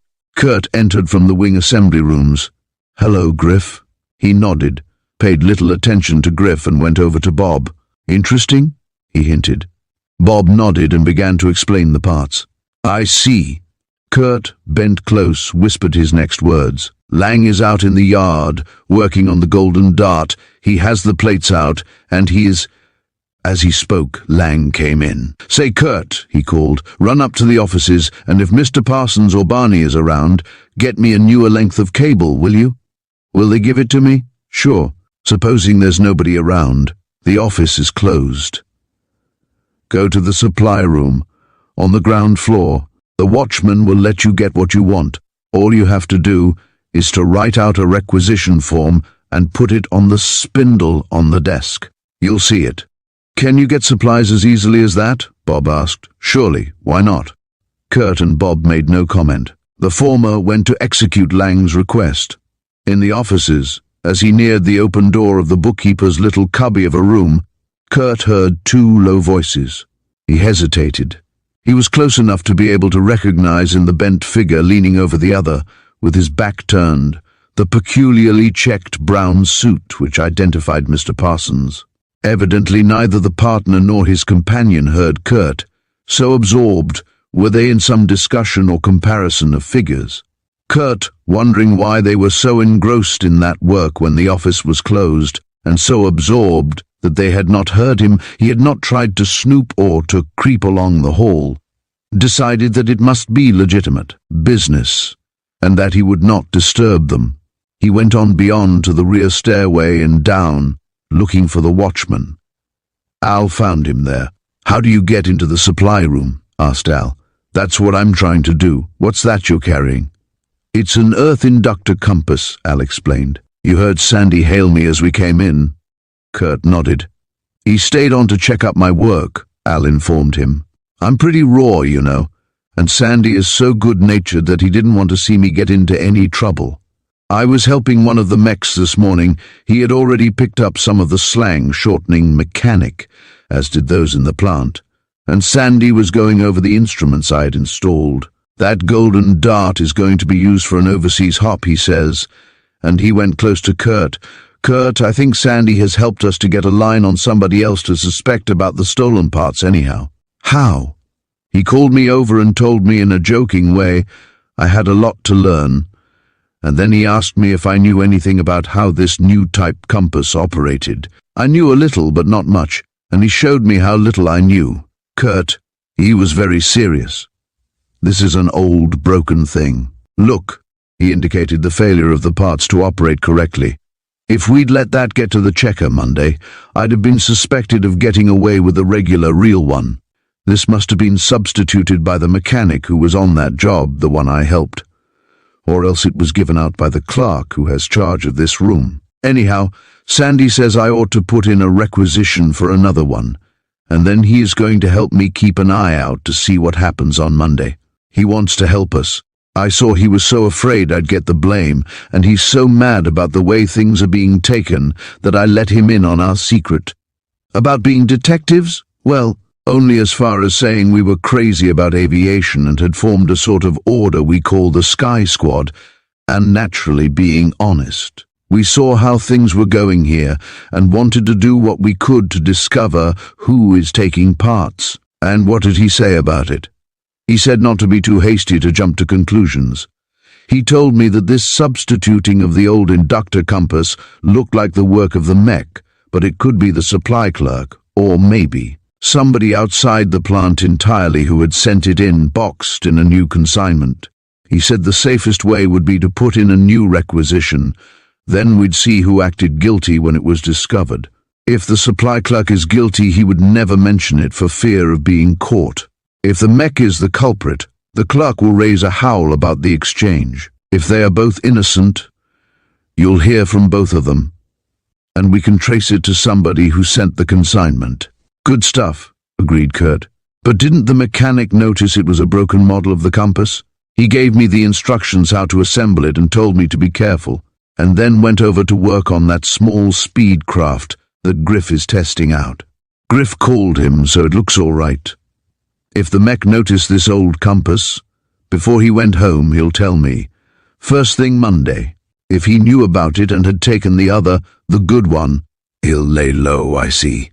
The watchman making his rounds observed the pair. Readily enough he admitted them to the supply department. Either he was of too unsuspicious a nature, being rather dull, to wonder or question, or he had been told by Barney that the youths were especially privileged. In either case he made no comment as they found the cable Curt wanted for Lang, and the several extra inductor compasses, neatly boxed, among the stacked instruments in the shelves. Making out 2 of the slips he saw in a pad, and fixing them on the upstanding spike of a file, Curt handed Al his box and with the cable went to find Lang. Handing the strand to his chum's cousin, Curt decided to return to the office building to see what he might see. The excuse that he was studying the blueprints of an airplane would furnish reason for his presence in the office if Mr. Parsons was still there and asked. Bob, as Lang left, found Griff suddenly and unaccountably pleasant. "Funny about that cable," he remarked. "Sure is," admitted Bob, watchful, quiet, but willing to follow Griff's unexpected lead. "Lang says you had your suspicions of me." Griff grinned quite pleasantly. Had he, Bob wondered, been tipped by Lang to cultivate friendship? Was there something really underneath the friendship of the partner's son and Bob's pilot cousin? Was there something else? "Why, I suppose when we got excited about that broken rudder pull, we thought of anything and everything." Bob grinned also. "Well, you thought wrong, friend. Would you try to do any harm to your buddy Curtis, if you knew he was to fly a certain crate?" "No," Bob admitted honestly and fervently. "But some other pilot, jealous, maybe might." Eh? Bob had not in any way considered that possible solution. There was another test pilot, not as popular as his cousin. He gave the most serious attention, but Griff evidently felt that he had said enough, adding only, "But I don't mean to accuse anybody. Let's forget it. Come on, let's forget motors and go up and have a look at them little fleecy clouds." He caught Bob's arm, after slipping the cylinder head over the pistons of the model with Bob's help. "Ever fly a crate?" he asked. "Not solo," Bob admitted, "but Lang has let me take the controls 6 or 7 times when he used to take us up. Before we came here to what? To learn all there is about building airplanes," Bob continued without the flicker of an eyelash. Well, come on, kidlets.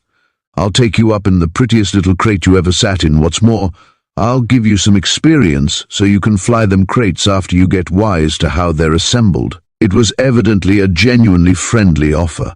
If it had any hidden motives, Bob, on that sunny Saturday, with a gentle, warm vacation wind blowing, with bonny clouds drifting slowly, gave up watching and went in for air experience. Al, finally deserted by Sandy, who had errands downtown, saw Bob and Griff warm up the little speed sportster he had been rigging.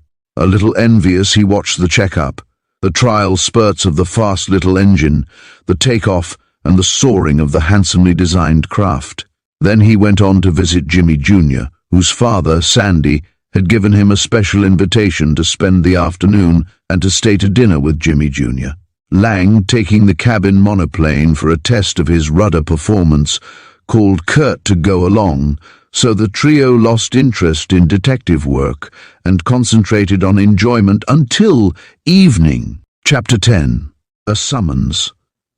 While Griff, who handled an airplane expertly, was executing dives and slips, barrel rolls and figure eights, and a loop or so to demonstrate his skill, Bob, in the rear cockpit seat, wondered whether Griff was trying to frighten him. That was not his purpose, Bob decided, and he was more convinced when Griff, with a grin, turned, after waggling the stick and holding both hands up beside his head, the signal to take control. Bob nodded. Under Lang's tuition, in several airplanes, during tests, Bob had been permitted to handle the stick, rudder, and throttle. He knew the elementary movements of straight flying, and had some of the feel of the air, which comes to any person who has the flying sense. That feel of the air is akin to knowing what the ship is going to do, and, of course, sensing how to meet its various tendencies. When, during a climb with too steep an angle, the controls begin to get loggy, for an example, the born pilot, or the trained fellow with his air sense developed, knows instinctively that the ship is about to stall, and automatically drops the nose and picks up flying speed. For a while, Bob, flying straight, or banking and turning, remained near the small flying field of the plant. He knew the signals with which a flying instructor guides his pupil, and, handling the dual control section in his own hands, and with his feet, he made simple maneuvers under Griff's direction, and seemed to please Griff by the quickness with which he caught the corrections signaled to him when he overbanked, or let the ship skid too long without catching the skid. The trial was over all too soon, and as Griff took over to shoot the field and set down, the most ticklish part of flying tactics, Bob felt a trifle sheepish for having suspected him. Griff was, really, quite a pleasant fellow. However, Bob began to think, this sudden affable manner must have some reason behind it. Furthermore, he decided, Griff might be trying to win his confidence through the hidden flattery of telling Bob what a corking pilot he would make with a little more training. Bob knew that flying is taught carefully by any self-respecting school, that a thorough ground school training and many hours of instructed flight will be followed by many solo flights, with intermittent check flights under the instructor's eyes, before a pilot is considered more than a student. Griff overflattered. Bob, as he went home, where Al and Lang had preceded him, his cousin having stopped in for dinner, decided that he would accept Griff's offered friendship with a grain of salt. Al was there, of course, but no confidences were exchanged. Al had already eaten his dinner with Jimmy Jr. after a fun-filled afternoon during which Jimmy had displayed his airplane models, had supervised many trials while he let his guest wind the sturdy rubber band motors and set the tiny practicable controls of the toys. Furthermore, he had talked about the Sky Squad idea and had begged to be permitted to join, being air crazy as he put it. Al, promising to take the matter up with his brother and with Curt, had said he would do all he could to induce them to agree. He could not broach the matter, however, as Curt, Bob and Lang ate, because Lang was full of the excitement of receiving a telegram from Bob's and Al's father, the detective, from a city about 50 miles away, asking Lang to come to the city for a report and a conference. Glancing at Bob, both Curt and Al saw that the older member of the secret membership was disturbed in his mind. Lang would not tell about Griff, as he visited his uncle over Sunday. That was what Bob was thinking, as Al and Curt saw. But Curt, looking at his watch, reminded Lang that he must stop stuffing down the fillet of sole, a form of fish steaks of which he was extremely fond. If he expected to make the bus that would pass the house on the way to the city and the railway station. "I'm going to fly," Lang declared, reaching for more fish. "Why not take us then?" demanded Al. "No, I'm going to borrow Griff's sport model. More speedy, and I want to check before it is turned over to him finally. There'd be room for one of us," Bob spoke up. "No siree." And they knew why Lang was so snappish. Bob pushed back his chair as Al and Curt sprang up. Lang, rising with his superior, amused grin at their anxiety, waved them back, and kissing his aunt and thanking her for the fish he loved, he departed. "I'm going," said Bob, and explained excitedly to his mother that he had information of importance. "Lang will tell it," she said. "Explain to him." Bob's face fell, as did Al's. They were in a box. They could not explain to their mother that they suspected Lang at the very least of protecting Griff. A friend, but not a desirable one. Whatever their own ideas they were, none of them blabbers. Bob ran out on the porch, leaped down the steps, hopped on his bicycle, and pedaled down the first side street. He was not entirely sure of his plans. Perhaps he half intended to secrete himself in the fuselage of the plane, to go on as an unsuspected passenger. Possibly he hoped to induce Lang to take him by getting there first. At any rate, as he neared the plant, he was glad he had come. Griff, at the gate, was in close communication with a mysteriously furtive stranger. Chapter 11. A Trail and a Flight. Twisting his handlebars sharply, Bob sent his bicycle into brush at the end of the aircraft plant grounds where the fence turned. He wanted to get out of sight. The pair at the gate were having some sort of argument and probably had been too excited and absorbed to notice him, Bob decided. He dropped his wheel and crept back to the corner of the fenced enclosure to watch. From that position he could see the man, but only part of Griff's coat and an arm. The man, as he saw, was vigorously arguing. Griff must have been either pleading or arguing, Bob guessed, from the man's violent gestures and appearance of laying down the law. Presently a small flat package came into view. Bob recalled that he had seen Griff wrapping exactly that sort of parcel earlier. The man took it, put it rapidly into his coat pocket. Inside. With a quick look up and down the deserted highway, he swung and crossed to a car parked on the opposite side of the road. Climbing in, he speeded up his engine and drove away at constantly increasing speed. So they are dividing the spoils, or Griff was giving him money. Bob, unable to see Griff, not daring to emerge from his concealment, made the deduction under his breath. Well, now shall I follow that man? No, because his car is too fast. I can't catch him on my wheel. He decided to wait where he was, to see what would happen. To go in at once might alarm Griff. He might realize that Bob had been near enough to see what had occurred, he might suspect. Bob wanted to keep his presence unknown. Griff had already been warned by Lang. He would jump to the conclusion that Bob was watching. Almost at once, Bob thanked his good sense for holding him concealed.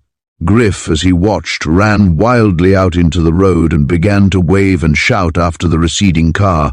Its driver did not turn around. Griff, while Bob stared, dashed back into the gateway. For a moment, Bob wondered where the watchman was. Then he saw the man in a small ice cream and soda water shack, a little distance down the road opposite the fenced property. Griff, Bob guessed, had offered to watch the gate while the man refreshed himself. Bob hesitated. Where had Griff gone? What was he doing? The last question was answered by the pop-pop of a motor. Bob knew that Griff rode a motorcycle. He was getting it started. He meant to pursue that car for some reason. Something had caused him to want to talk again with the car driver, Bob mused. While he watched, keeping all but his head concealed, the motorcycle with Griff mounted on it came sputtering into view. Never glancing around, opening his throttle, he pelted down the road after the car. Bob, without hesitation, rushed his bicycle into the highway and pedaled after the motorcycle for all he was worth. Griff was too intent on his purpose to notice, he felt sure. It would be a losing race, Bob feared, unless Griff overtook that rapidly receding car very soon. Muscles could not endure against a machine. Nevertheless, Bob rode as fast as his pedals would turn. As he sent the wheels spinning along, it crossed his mind that Lang would be arriving at the plant almost any moment, but he kept on all the same. It will take Lang a while to warm up the engine, and anyway, if I don't go with him, I know another way to communicate with Father, he decided. The car was almost out of Bob's sight. The motorcycle was rapidly overtaking it. At that instant, Bob's heart almost stopped beating. Far ahead on a crossroad, he saw a huge truck come into view. It was not only between the car and its pursuer, it was also well onto the road and almost directly in front of the motorcycle. "Griff!" Bob shouted, without thinking that his voice would never be heard. He instinctively cried a warning. If the rider had his head low over his handlebars, his coaster brake jammed on, Bob slowed, alighted, his muscles refusing to function for the instant. But during that instant, Griff evidently saw the huge obstacle and swerved. In making the wild curve to go around the rear of the truck, Bob saw the youth and cycle go off the road into the ditch. Evidently unaware that anything had happened, the truck driver kept on down the crossroad. Bob, remounting, pedaled for all he was worth toward the scene of the accident. As he rode swiftly, he saw other figures approaching. At the point where the motorcycle lay on its side, he was met by Al and Curt, who had been approaching from the opposite way, up the side road. "We decided to come and see Lang hop off," Al explained, as the trio ran toward Griff. He was sitting up, a little shaken, a little dazed, when they approached. Bob, seeing that he did not appear to be seriously hurt, caught Curt's arm. "Look here," he said quickly. "I want to go with Lang. Don't say I was following, keep it quiet.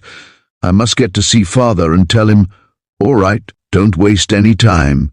Get out of sight. I'll tell Al. Bob hurried off, as though he was in search of aid, and he felt as he pedaled back toward the field that Griff probably had been too much shaken to notice that Bob had come from the direction he had been riding, or deduce that Bob had followed him. The watchman and several others from the soda stand came running down the road. They called out as he approached, and with a brief explanation that there had been a spill, but that he thought it was not serious, Bob rode on. He found Lang riding toward the plant and swung his bicycle in at the gate and set it against the fence. What's the trouble up there? Griff took a spill going around the back of a truck that came out of the side road. I think he's all right. Bob called out his answer to Lang's shouted inquiry and saw his cousin ride on to investigate.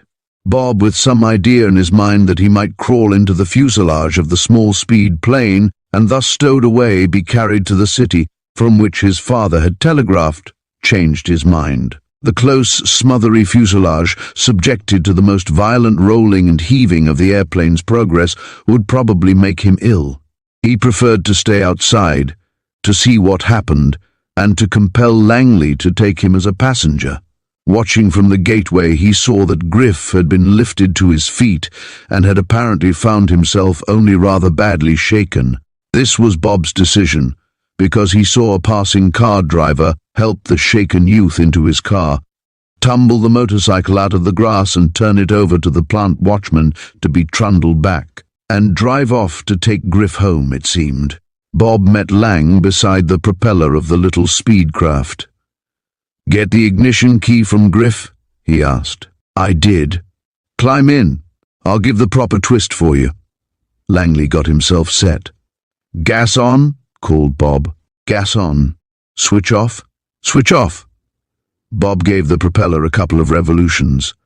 Contact, he cried, leaping aside to avoid the flailing, knife-like edges of the blades. The engine caught on the touch of spark to compressed gas mixture.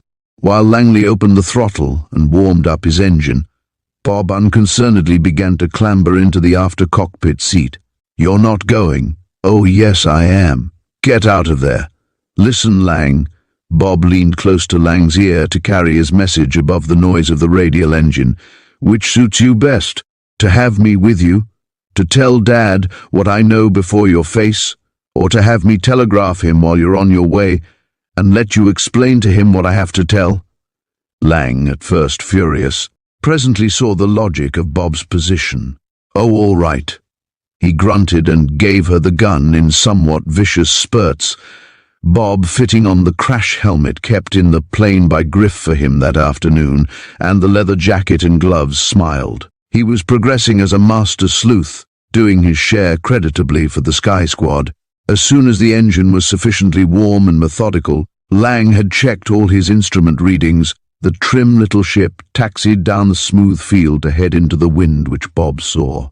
From the windsock blowing out from its mast on the office building was from the south, a nice, light summer evening breeze. The watchman, coming in, put aside the slightly damaged motorcycle and strolled across to the hangars, into one of which he stepped to throw a switch, lighting the floodlight by which they could see to take off.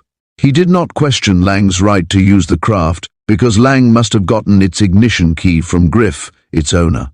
As they took the runway and increased speed to the throaty roar of the engine, Bob felt that sense of the ship getting light, which indicates to the pilot that she is ready to take the air.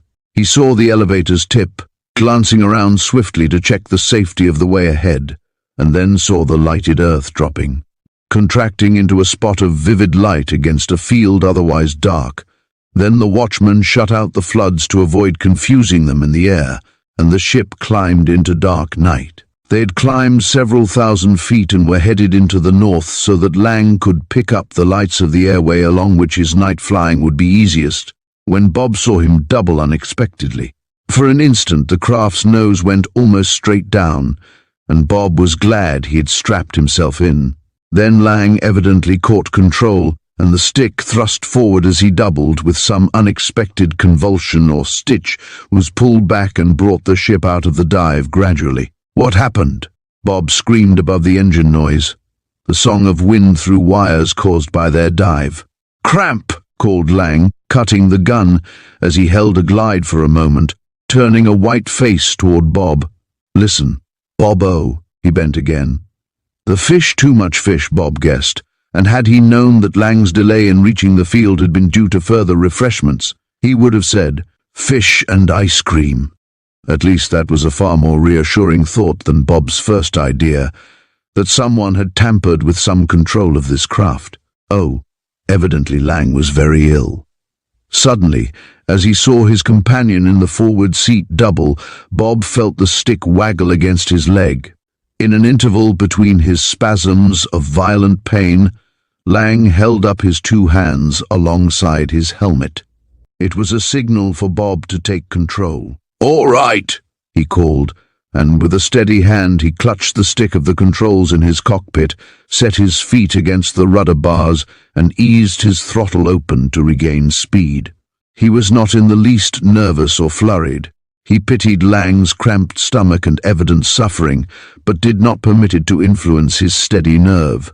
He had been given enough lessons to know how to hold the craft in level flight, while night flying was not as safe and easy as daytime work. He knew that if he followed the ribbon of lighted highway that ran toward the beacons of the nearest airway, he could always set down on the asphalt if worst came to worst, and if he did smash the landing gear, he did not think he would do any more serious damage. "Had I better set down?" he shouted, gliding for speed as he cut out the engine roar. Lang shook his head and gestured forward. Evidently, he was not afraid of any immediate physical collapse and preferred to go on flying to see if he would recover. Bob held on. He picked up the beacon and, watching Lang's gestures, swung in a long banked curve to head across the wind down the unconfined airway, whose second beacon he could see far away, by habit looking around to be sure no other ship was close. As he turned, Bob, startled, saw the flying lights of another craft pursuing. It must be pursuit. It came from the direction they had come. It turned as they turned, only in a more sharpened bank, so as to cut off part of the distance, it seemed to Bob, to close the gap between them. "Lang!" he shouted, and waggled the stick. Lang looked around. Bob's arm pointed backward and upward. Lang, leaning out of the cockpit to see around the wingtip, stared. "The cabin plane!" he cried. "I know it. Golden Dart. After us? I don't know." But as Bob opened the throttle to regain flying speed without having to dip down too low, there came from the other ship a red flare. It was, as Bob realized, a signal not of danger but of command. "Land," it commanded. Bob looked at Lang. Lang considered. As he hesitated, Bob guessed his thoughts. Someone from the small field, some member of the plant staff, probably Mr. Parsons, finding the plane belonging to Griff gone, and hearing from the watchman who had taken it, had taken off in the cabin monoplane to stop what he probably considered a prank of Lang and Bob, some night-flying lark. What would Lang say? Set down? Or go on? They could outfly that cabin ship in the speedy, easily maneuvered sport craft, or they could with Lang at the controls. But Lang was badly upset in his stomach. What would he decide? Bob mechanically looked around for the best spot to set down. When he looked up again, his heart leaped with exultation. Lang's arm pointed straight ahead. "Go on," he gestured. Bob opened the throttle joyously. Here was adventure, pursuit, thrill enough to suit anyone. Chapter 12. The Chase. Rapidly, Bob considered the situation. The speedcraft he and Lang occupied had much the best of it on a straight flight, but against that he had to set his inexpert handling. The smaller craft could outclimb, outmaneuver the cabin ship, but he had no experience in stunting, especially dangerous at night. Therefore, Lang's decision was the safest one. To try to make a landing, Lang evidently concluded, was not wise. He felt that he could take over the controls before that need arose, Bob guessed. A new complication came, however. If the cabin ship had the disadvantage of being slower, she had gained an offsetting advantage before they saw her. She was much higher in the air than their craft. She could dive if her pilot chose, and thus close the distance between them, maybe come down on their tail or ride them to earth. If her pilot proved to be determined to force them to land. Accordingly, Bob opened the throttle wider and slightly elevated the nose to climb. Lang, peering upward and to the rear, made a violent, vigorous gesture. Bob, reading it, understood. He did not question. Lang called for a side-slip. Instantly, Bob manipulated ailerons and rudder correctly and felt the wind on the cheek toward the lower side of their bank, telling him they were slipping. Then, applying rudder and other controls to check the slip, dropping the nose again to pick up flying speed quickly, he saw why the maneuver had been executed. The cabin airplane had begun to dive down from above them. Lang, having seen it, anticipated. He had not wanted to wrest away control. Too dangerous. He had risked the signal, and Bob had executed his order accurately. He was glad, all the same, when Lang shook the stick, tapped on his own helmet to sign that he wanted the controls. Bob relinquished them thankfully enough. At night, in strange surroundings, in an airplane he had only handled a little. He was not foolish enough to wish to risk neck and limb far less Lang's than his own, by trying to outfly a pilot who evidently meant to be vicious, to resort to war tactics if they did not obey his signals. Lang, somewhat recovered, took over, and Bob, delighted, watched his expert manipulation of the splendid little ship. She answered his every command. He barrel-rolled out of the way of any immediate danger, thus leaving the cabin craft well to one side. He started up a loop after a swift dive, but at its top he executed half of a barrel roll, and since the top of the loop had the nose in the direction opposite their course, the half roll put the craft on its level, upright course, but going directly away from the former one. The cabin ship could not be stunted that way, or else its pilot, against his will, was compelled to recognize superior tactics. At any rate, as Lang swung around in a wide circle, slowly climbing at the same time, the other craft seemed to be heading uncertainly back. It came around, however, as soon as Langley straightened out on the former course along the airway, but they rapidly outflew it, and when they landed at an airport in the distant city suburbs, the cabin ship was nowhere in sight.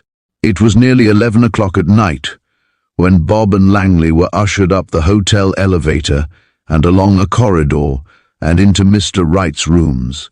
The detective, who had been apprised, long distance, by his wife that his nephew was flying to keep the appointment, was waiting. Hardly had his surprise at Bob's presence been expressed and a late supper for the air-hungered pair been ordered than another visitor was announced.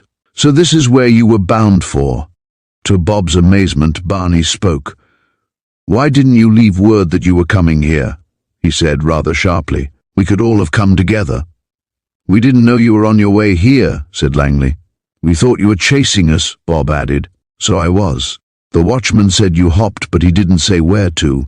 I was coming over to confer with Mr. Wright, but I thought Lang and you, Bob, were joyriding. So I signaled you to land, and when you didn't, I decided to scare you into setting down, but it failed." He chuckled. "I ought to know better than to think I could outfly Lang," he said. "Well, if you've come with information, it's all right. We can have a conference all together." They did so over the dinner. Lang listened to Bob's recital of the latest developments about Griff with growing anger until he saw Barney's face. "Good boy, Bob," commented Barney. "I've sort of had a notion in my head for some time about Griff. Yes, I've thought he was the one who's crossed the wires on us and short-circuited the whole plant. So he divided with somebody, did he? Well, he must have gotten it from somebody higher. Have you thought about—" "His father?" broke in Bob. "Yes, we have." Chapter 13. The Detective's Theory. More startling than Bob's fresh information was the revelation given by Barney, the information which had brought him, flying, to consult the detective he had engaged to solve the puzzling case. All that Bob had to tell was the suspicious act of the youth Griff. Barney, because it was so late, gave only a hint, but what he said caused a great deal of sleeplessness on Bob's part at least. "We got the wrecked airplane up," Barney told them all that night. "I've had it hauled in and dismantled." He paused to give his next words more emphasis. "There wasn't one thing wrong with that crate." When during their Sunday morning conference he amplified his statements, the mystery deepened. Dismantled, thoroughly examined. By Barney, in person. He did not trust any subordinate in so important a matter. The airplane revealed nothing wrong, either with its engine, with its wings, or with its controls. "But it fell," commented the detective. "What do you imagine caused the crash?" "I give it up." Barney was unable to make a theory. "I hired you to do the doping out of that. I give you the facts, you do the rest." "Bob," his father turned to the youth, "have you jotted down all the suspicious things you mentioned, as I asked you to do?" Bob nodded and handed over a paper. After consulting it and comparing it with a sheet on which he had written, Mr. Wright looked up. "This is what we know," he began. "For several months, according to Barney's original explanation when he gave me the case, airplane parts had been missed. Not very many, but some. We have to decide how they are taken, and then find out who does it and what happens to them, how they are disposed of." "How about the man who gives out the instruments and such?" asked Langley quickly. Bob thought he said it to forestall comment about Griff, or the mechanics whom Al had been told by his rigger boss were possible culprits. "We haven't been able to watch everybody," Bob said. "That point is not important," Mr. Wright declared. "It is the beginning of what we know, and can wait. Our second bit of knowledge, and more important this is too, is that for several months before the seemingly fatal crash, accidents had occurred to every airplane that was sent out of the plant. Buyers complained by letter, and only by good luck was it possible to avert several tragedies." "I didn't know it had been as bad as that," Bob commented. "It had," Barney nodded. "We wanted you three boys to start in with open minds. Remember? We didn't tell you details. But now it's gone too far for taking things easy. We've got to get to work." "Right," agreed the detective. "The third point we know is that Mr. Treadway was very anxious to hold up the good name of his corporation, and that he decided to take this last ship to its owner in person, after Lang here gave it." He paused, noticing Bob's expression. "I know what's on your mind," Langley said, turning to his younger cousin. "I was the one who tested and checked that silver flash. I said she was okay, before the takeoff. But," his manner was defensive, "if you think—" "I don't think," Bob asserted. "For a minute I did, but Barney says not a thing was wrong about the silver flash, so of course there's nothing to think. Besides," said Barney, "we none of us knew it would be the silver flash. The buyer couldn't make up his mind till almost the last minute about that pair of twins. One time he'd come and say he liked the silver, then he wanted the copper-gold finish. Both crates were identical except for that. I thought myself he was going to take, well, we all thought the last time he came he wanted the gold one, but I guess he telegraphed." "Well then, that explains one thing," said Bob. "If everybody thought he wanted the golden dart, that's why the rudder rope was frayed off in that ship." Barney, who had been told everything, nodded. "Yes," he admitted, "but that don't explain why the other ship Sound and Perfect crashed. Unless what?" Bob, Lang, and the detective were interested, but Bob voiced the question. "Unless Mr. Treadway did it on purpose, crashed. Why should he?" To Mr. Wright's quiet inquiry, Barney answered readily enough. "I run the plant," he said. "The deep part of the money end and all that is none of my business. But I happen to know there's some trouble about money or losses or something like that." "You think," Mr. Wright bent forward, "Treadway, because he was in some financial difficulty or deeper trouble, might have done away with himself?"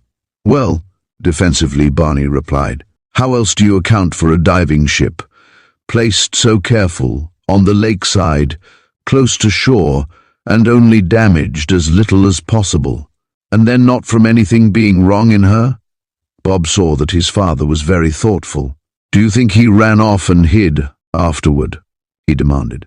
"They didn't find hide nor hair of him, did they? Dredging or searching didn't locate anything?" "That's so. However, the detective objected, that doesn't explain about the frayed cable, or the other things done to airplanes to damage the reputation of the corporation. That is my theory about the motive. No, Barney admitted. If you've got a theory about the motive for damage to crates, maybe you've got one about the whole affair. I have. What is it, Father? Bob was eager to hear. There are 3 crimes to investigate, Mr. Wright said slowly. The accidents, the thefts, and the... Do you still think Mr. Treadway's disappearance was due to a crime? Yes, Lang, I do. What sort of crime? Nothing is wrong with the ship he used, Barney says, objected Bob. A very strange one, his father replied. Remember, there was a brown airplane hidden in a field. It was gone before the accident. My theory is that either someone he feared or someone who hated him took off in that brown airplane, overtook or waited for Mr. Treadway and rode him down, gasped Barney. I'd thought of that. Yes, agreed the detective. Let's drop all worry about the less important thefts, the deliberate damage to the airplanes, and look for the man who flew that brown airplane. Will we? Bob asked it as a question, then he repeated it as an exclamation. Will we? Chapter 14. The Sky Squad Disobeys. Both Curt and Al listened eagerly while Bob related the details of the Sunday conference with the detective. He gave them the information imparted by Barney. Not a thing wrong with the Silver Flash, repeated Al. Then that brown crate must have driven it down, but why? Maybe some revengeful pilot Mr. Treadway had discharged, suggested Curt. At any rate, there must have been some motive to make a man do anything as terrible as that. But how are we going to locate the brown ship? I still have that message we discovered on the seat, and then picked up in the dewy grass. Al produced it, dry but smudged and crumpled, from his pocket card and identification case. We might compare the writing with say with the books in the aircraft plant, and with everybody's writing. Lang didn't get any information when we made inquiries about the brown craft at the nearest airport, did he? Lang, who was quite affable and good-humored, with Griff and his actions forgotten in the new search, answered Curt. No, nothing more than you did. They'd never heard of the ship I described. You have got me more puzzled than this whole mystery has, Al said, grinning. Lang, the way Bob tells it, you must have been next door to ordering the undertaker, and then you were flying stunting, as if you'd never eaten fish and ice cream. That's psychologically explainable. Lang liked to use long words, to indicate his superiority. Under the stimulus of, never mind, Al threw up his hands as if to ward off a flow of words too long for his youthful understanding. It's too easy to explain, Bob said. Father said Lang got so excited that he forgot to think about himself, and nature took its course when he stopped worrying about his fears. That was it, agreed Lang. I accepted the idea from somewhere that ice cream and fish made poison, and while I was flying, when a little gas began to bother me, I got scared, and the scare did the rest. Uncle said that half our pains are due to believing what other folks tell us can happen. The rest is from being afraid it is happening to us. That clears it up. Al became very sober. I wish the disappearance of Mr. Treadway was as easy to settle. Well, we'll have to find that mysterious brown plane, or get hold of somebody who saw it flying, to tell us which way it went. Lang rose, stretched, yawning, and sauntered off toward his wheel, the other 3, sitting on the cottage porch before supper, for which Lang would not stay, looked after him in silence. Do you know what I think? Curt broke the thoughtful pause. I don't mean to criticize, and I don't want you fellows to get angry, but I have a feeling that Uncle Fred is wrong to have us drop all our suspicions and try to find a crate that could be 500 miles away in any direction. My theory is that if we locate the airplane, it will be by luck, and I don't believe in luck, because if you think luck is going to help, you don't have to do anything yourself, and if you believe it is going to hinder, there's no use in doing anything. So, he grinned, I believe that everything comes out right only when we do everything we can to make it so, and as long as there isn't any way to start hunting that brown crate, let's disobey? Asked Bob, rather surprised. I guess it would amount to that, and in another way it wouldn't. How could it if it didn't, and why wouldn't it if it did? The others laughed at Al's twisted inquiry. Uncle Fred didn't give you orders to lay off watching, did he, Bob? And as Bob shook his head, he only meant for us to concentrate on seeing if we could pick up a clue to the mysterious plane. Well, I feel that by finding out what Griff is doing, why his father is so fidgety and furtive, and the rest of the puzzles here, we may be led to that plane, or get a clue to it, or to its pilot. I don't see any disobedience in that. Well, Curt answered Bob, the way I look at it, if Uncle Fred took us into the case, he expected us to obey the spirit of the orders he gave. And he did say to forget the smaller things here, and work on locating the plane. I see, agreed Bob. It's a pretty deep, what Lang would call, ethical problem. Father meant to leave Griff alone, unless he did something actually incriminating, and to put all our effort on the other thing. Let's see your paper, Al. He held out his hand for the brief note Al had preserved. Study it as they would, they got nothing helpful from the grass-stained paper with the smudged writing. Let's think who we've seen use an indelible pencil, hinted Al. Remember, the morning we found this, we decided, in a joke, that there were too many indelible pencils to try to trace the writer because he used one, but how many people close to this mystery have you seen using one? The clerk in the supply room, gasped Curt. Are you sure? Yes, Bob, because he takes a copy of every order he writes and of every requisition on an old-fashioned letterpress, the same way they put their copying ribbon letters in between a damp cloth and a soft, thin sheet of the big book, put it all in the press and make the copying ribbon print the letter into the book instead of using carbon paper. Then we have a clue. How does the clerk's writing compare with this? Let's see. Each of the three having spoken in turn. By common consent, they agreed to Al's impulsive suggestion. They were hardly able to wait for their supper, however. They put it away with speed, if not with the best of table manners, and secured their bicycles. It took them only a short time to reach the aircraft plant. The watchman accepted their explanation that they were passing and wanted to borrow several books from Mr. Treadway's reference library in the offices. Bob accordingly went to the offices while Curt and Al strolled with apparent aimlessness across the inner quadrangle. There's a light in one window, no, in two windows already, Al mentioned. I wonder who's here at night again. Almost at once he suggested that they go and see. Curt, himself fired by the curiosity of his companion, hurried after Al. They saw Bob, who had lighted the outer office electric bulbs, choosing several volumes from a shelf to carry out in truth their explanation to the watchman. Now who's here? Bob said, joining the others at the door as he put out the light. Can't be Barney unless he came back. No, the cabin plane isn't here, Al argued. Anyway, Barney stayed over to transact some business, you said, Bob. Must be either Griff or Griff and his father, or Mr. Parsons and somebody else, Curt said, breathlessly excited. There were two separate offices lighted, and you can see the door glass shining. The doors are shut, though, Al spoke disappointedly. Yes, continued Curt, but one of us can hide in the alcove where the water cooler and door to the washroom are located. If anybody comes, it would be easy to dodge on into the washroom, and no one would ask questions about that.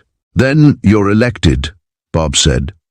I want to go with Al because I think I know where to find the latest letter book. With the reference volumes tucked under his arm, he led Al down the dim corridor, while Curt secured a good place in the niche by the water cooler to watch from. As the two brothers went down the steps, at the rear, toward the supply room, to be sure that no one was there and likely to come up and catch them, Al's grip on Bob's arm tightened convulsively. Someone was coming down the steps behind them. With lips close to Al's ear, Bob whispered, "Tiptoe, come on." He led Al down to the lowest steps, and there, just beside the door to the supply room, the brothers flattened themselves against the wall. They held their breath. They made themselves as small as they could. A quick tread came on down the steps. There was the pause of a body close, almost touching them. Breathing, sharp, short, quick, carried to their ears, but they kept mouse still. The door opened.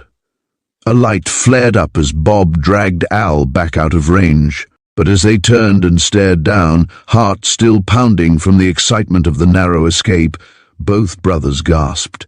In the light below stood a bearded stranger. Chapter 15, A Triple Trail, pulling Al further back out of the light, around the little dark jog beside the door jamb of the supply room. Bob put his lips close to his brother's ear. "Watch," he whispered, hardly loud enough for Al to hear. With a little squeeze to reassure his brother, Bob let go of Al's arm and tiptoed back up the stairway, carefully clinging to the side wall and hoping that this precaution would enable him to get away without causing the steps to creak. He was successful. Al, noting that the man inside the room seemed to be doing nothing more than standing there considering the layout of the place, guessed that Bob wanted to consult with Curt, watching upstairs. Al felt important. He was in the very heart of mystery, and much depended on him. Therefore he watched with every faculty alert as the man turned his head this way and that, apparently inspecting the stock of wing and fuselage cloth, the boxed instruments, the cases of dope for varnishing bodies and wings, the many other visible objects held in reserve. Bob, slipping along the hallway at the top of the steps, noticed that both offices were lighted still, that both doors were closed, and as far as he could see, nothing had changed up above. Curt was still watching. He was practically invisible in his nook by the water cooler. Bob, with a small word under his breath, reassured his comrade, who came out of hiding as soon as he knew that the footsteps he heard approaching were Bob's. "Where did the stranger come from?" asked Bob softly. "Stranger?" Curt's voice betrayed amazement. "The man who came down to the supply room." Bob was also surprised. "Was he a stranger?" Curt asked. "I thought it was Mr. Parsons. He came out of that dark director's room beyond me." "Oh." Bob clutched Curt's arm in a tight grip. "Have you used your eyes, Curt, in daylight? If you have, you recall that there is a fire escape running up the side of the building, and the landing is by that director's meeting room window. Is that so? Then, if that window is open, the opening of one of the lighted offices startled them, ended the consultation." Both comrades, tense, drew close against the wall behind the water cooler. If anybody was thirsty. The lighted square of that door went black. Someone had put out the dome light. Footsteps went carelessly along the corridor from the hiding youths toward the front stairway. "I must follow whoever it is," whispered Bob. "Curt, watch here. Al will watch that other man. It's a triple trail," gasped Curt. "Go on, Bob, be careful." Bob agreed and tiptoed along to the stairway. By the time he got there, he had no need for special caution.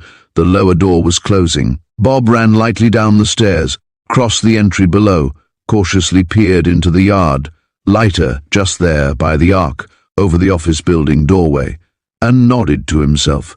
Griff was passing around the side of the building. Cautiously, Bob trailed him, allowing the partner's son to get out of sight beyond the turn before he left the doorway. Where was Griff bound? The main gates were across the yard, and, as Bob knew, they were locked, while the nightman made his rounds of inspection among hangars and plant structures. While Al watched his man in the supply room, while Curt hid, watching the lighted office door, Bob wondered what Griff was about. The young man did not go anywhere near or bend his steps in the direction of the main entrance, but turned, with Bob carefully watching as he clung close in the shadow of the office structure, and went on around the building toward the private exit used by the officials. Being the son of Mr. Treadway's partner, Griff had a key, but Bob could see as he peered around the building that the gate stood slightly ajar already. Will he go on home? Bob wondered. Had I better go back to Al? His thought was answered by Griff's actions. He paused at the gate, seeming to inspect it. He was surprised to find it ajar, Bob decided. He held his place close to the office shadow and watched, as Griff looked around inside and outside the fence. Then, as though discovering something, Griff ran out of sight, leaving the gate as he had found it. Instantly, Bob ran across the small open space to the gate. There, in sudden caution, he cuddled his body close to the fence. It had just crossed his mind that Griff might have gone outside in a pretended hurry to draw out any pursuer he might be hiding, watching. He was not, however. The sputter and roar of a motor startled Bob. "That's queer," Bob mused, while he projected his head through the gateway. Almost in the same instant that he saw Griff starting up a motorcycle, Bob saw Griff shut off the motor and trundle the machine away. His own motorcycle is broken since Saturday's accident, Bob reflected. Now he must have brought another one. He meant to ride off in a hurry, he deduced, but he decided the noise would startle and warn people, so he's going further away before he starts up. Instantly his own action was decided upon. He streaked back across the yard, around the hangars, to get his own bicycle. Against a speedy motor, it would not keep Griff in sight, but it would enable Bob to get over the ground faster, and if Griff did not go home, Bob meant to pursue him, making careful inquiries as he pedaled. There was only the crossroad for him to take, and Bob could see it from the highway. In a very short time, and without having been seen by the watchman, Bob was out on the road. The distant sputter of the motorcycle engine and a speeding form passing the junction of the crossroads gave Bob all the information he needed. Without wasting energy, in an effort to keep the flying cycle in sight, he pedaled after it. The sudden sharp noise evidently startled others besides Bob. Al, watching, saw the man who was evidently making some notes in the supply room suddenly dash to the switch. Out went the light. Al heard the scrape and rumble of a window being unfastened and thrown up. The man was listening, he judged. Curt, by the water cooler, heard nothing but the faint sounds of the motor. At first he thought they were shots. When he saw the office light go out suddenly, immediately afterward, he thought someone in there had shot at someone else. But the door was flung open, and he heard hurried feet pounding along the hall and almost stumbling down the front steps, careless of how much noise they made. Curt could not go to explain to Al. He must see who that was going out of the quickly darkened office so swiftly. Al needed no one to warn him. He crouched, tense and listening intently, outside the supply room door for a full minute. Absolute, torturing silence began to twitch his nerves. Nameless fears and countless uncertainties filled his mind. Was the man stalking him? Was he there at all? Had he ever been there? Was he human or... Al heard a queer sound. At once he identified it. The window was being quietly pulled down. Again he listened, watched, waited. Curt, slipping down the banisters in the good, old-fashioned, speedy boy's way, landed quietly at the foot of the stairs, soon after the front doors of the office building closed. But by that time, whoever had emerged was far across the quadrangle, and it was too dark to recognize him. There came the flare of the headlights of an automobile. From its position on the grounds and from the style of its lamps, Curt guessed it was the runabout used by Mr. Parsons, Treadway's remaining partner. What was he doing here? Where was he going? Curt, in the office doorway, not daring to emerge because of the beams of light that might swing around the yard at any moment, heard the voice of Parsons hailing the watchman, questioning him. The other replied in a way to show he had not heard any noises, could not account for them. Curt, as the car got underway and the main gate was flung wide to permit it to depart, raced around the office building L and across to his bicycle. He knew he could not pursue, but the wheel would give an excuse for emerging from that gate at once. "Wait!" he called to the watchman, pedaling swiftly across to him. "I guess he forgot I was here," pretending that Mr. Parsons sponsored his presence there so late at night. The watchman said nothing but held the gates open until Curt pedaled through and took his way after the car, not to keep it in sight, but to see if it went to its owner's home. Al, ignorant that he was the only remaining member of the Sky Squad, watched tensely and listened alertly beside the supply room door. He heard nothing. Cautiously he protruded his head around the door jamb. The room was silent. Evidently the man was hiding or gone. But where could he go? Al answered his own questions at once, for the window, made of tiny panes of thick glass between heavy bars, locked always from inside, impossible to open from outside, was not tightly shut. For once in his life, Al paused to think before he acted. That window was not tightly shut. He had heard it opened, and closed, but if the man had closed it from within the room, he would have pulled it down tightly. He had not done so. He had left it partly open. Why? To provide a way to come back, Al decided. Almost at the same instant it flashed into his head that if he were to be caught in that room with its door unfastened, he would be accused by any of the plant members, the watchman, or those he thought were still in the upstairs offices, of stealing whatever might be missing. He had a plan at once. He tiptoed back to the steps, listening. No sound came to him.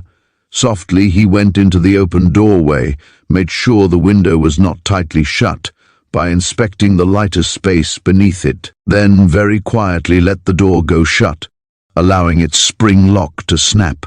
He could open it from inside if he had to escape. No one without a key could open it from the hallway.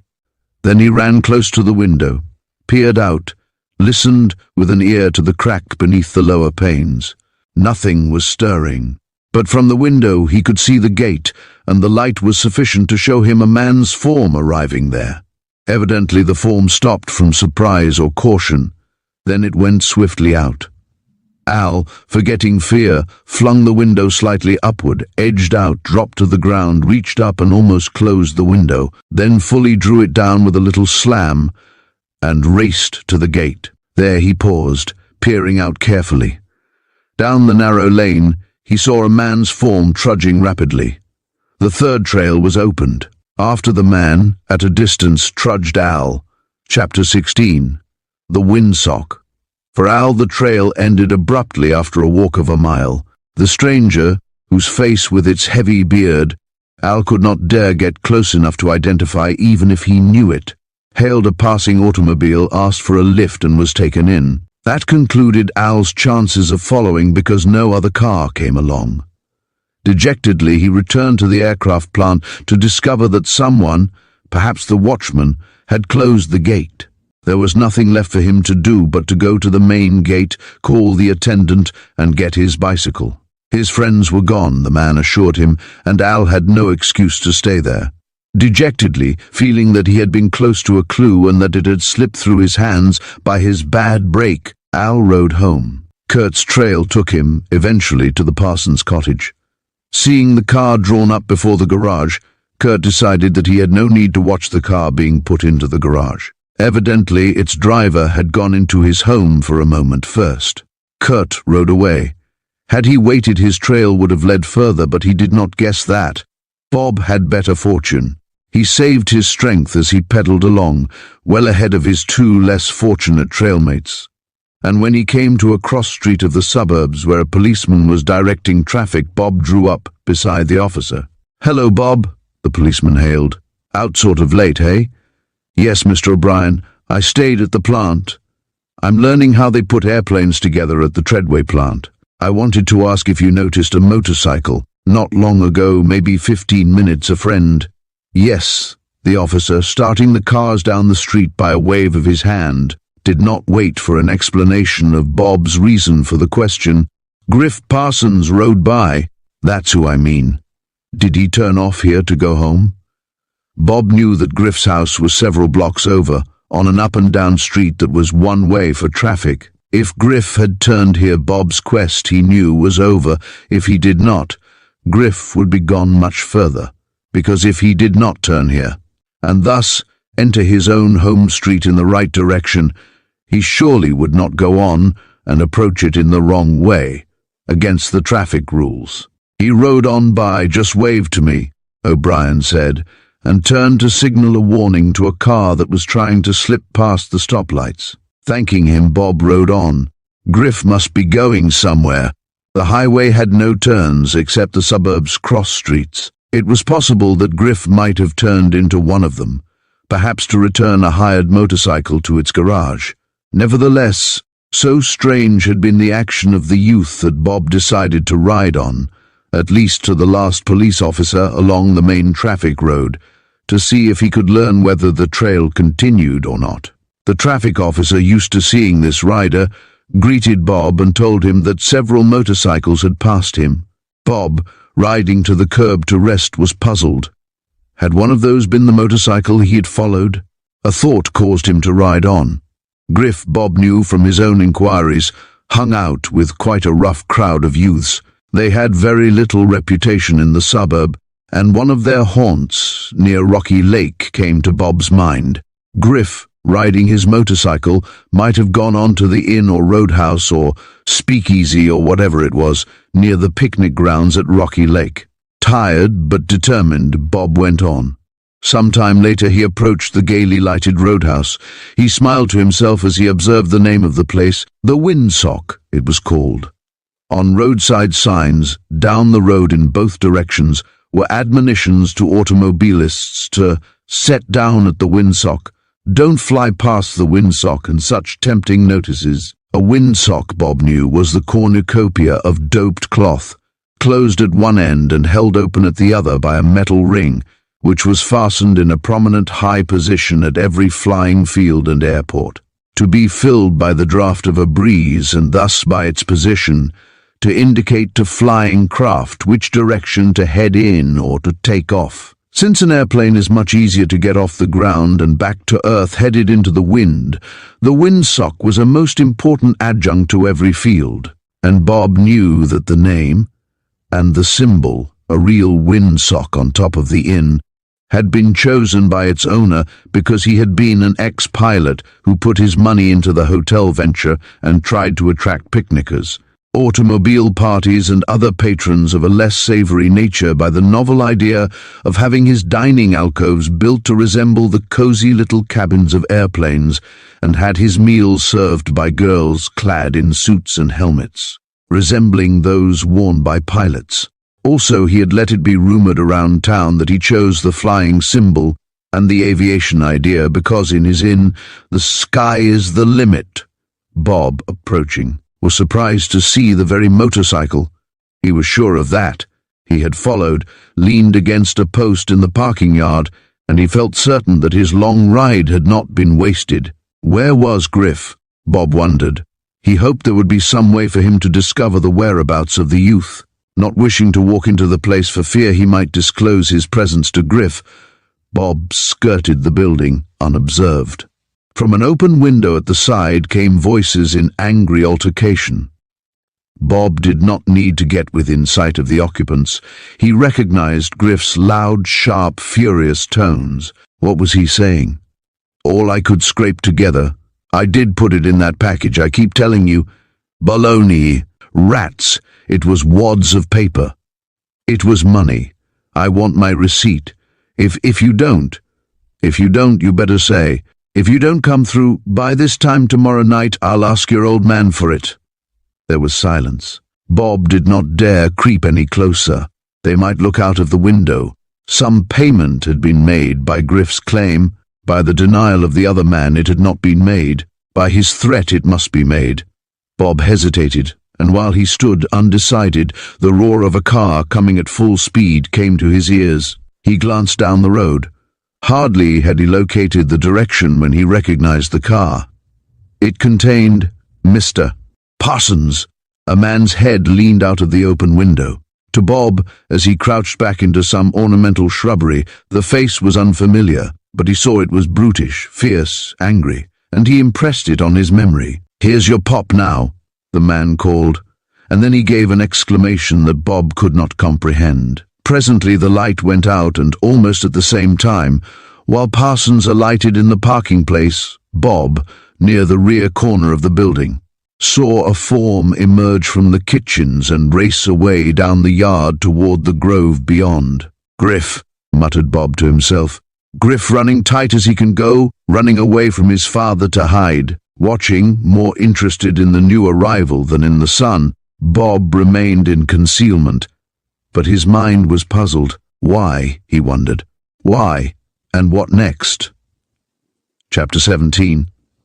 The case I sewed up sitting on the right porch. Early the next morning, Curt and Al listened eagerly to Bob's recital of the past night's events. "After Griff ran off, what then?" Al demanded. "A taxi came racing along and stopped at the windsock. What did you do?" "What could I do, except keep hidden and watch?" Curt's question brought the counter-question from Bob. The taxi door opened, and who do you suppose jumped out? Who? Curt and Al spoke at once. "The very man Al and I saw in the supply room. I saw him hail the taxi," Al exclaimed. "Everything is beginning to fit together." "Yes, it is," Bob agreed, "and what's more, it fits tightly." As soon as the stranger paid his fare, he recognized Mr. Parsons, who was halted on the roadhouse veranda, watching. They began to talk and stood there for a minute. "They knew each other," Curt exclaimed. "They must be working together to loot the supply room. That's probably how the mystery man got in. He had a key from Mr. Parsons." "It looks like that," admitted Bob. "What then?" Al wanted the story. "Did they find Griff?" "No, but the stranger saw his motorcycle. He got awfully excited about it, and he went with Mr. Parsons to look at it. They went close to where I was hiding back of the shrubs, but they didn't say anything until they were close to the motorcycle. They were too far away for me to hear then." "I'd have crept closer," declared Al. "Oh, yes, you would."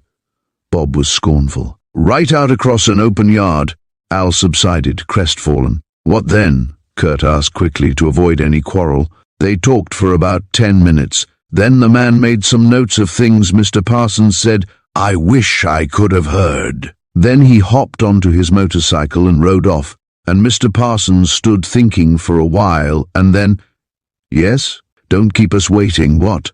"Curt, he turned the car and went back toward town." "Didn't look for Griff?" Al had recovered his usual interest. "No. He drove away. Griff must have been watching too.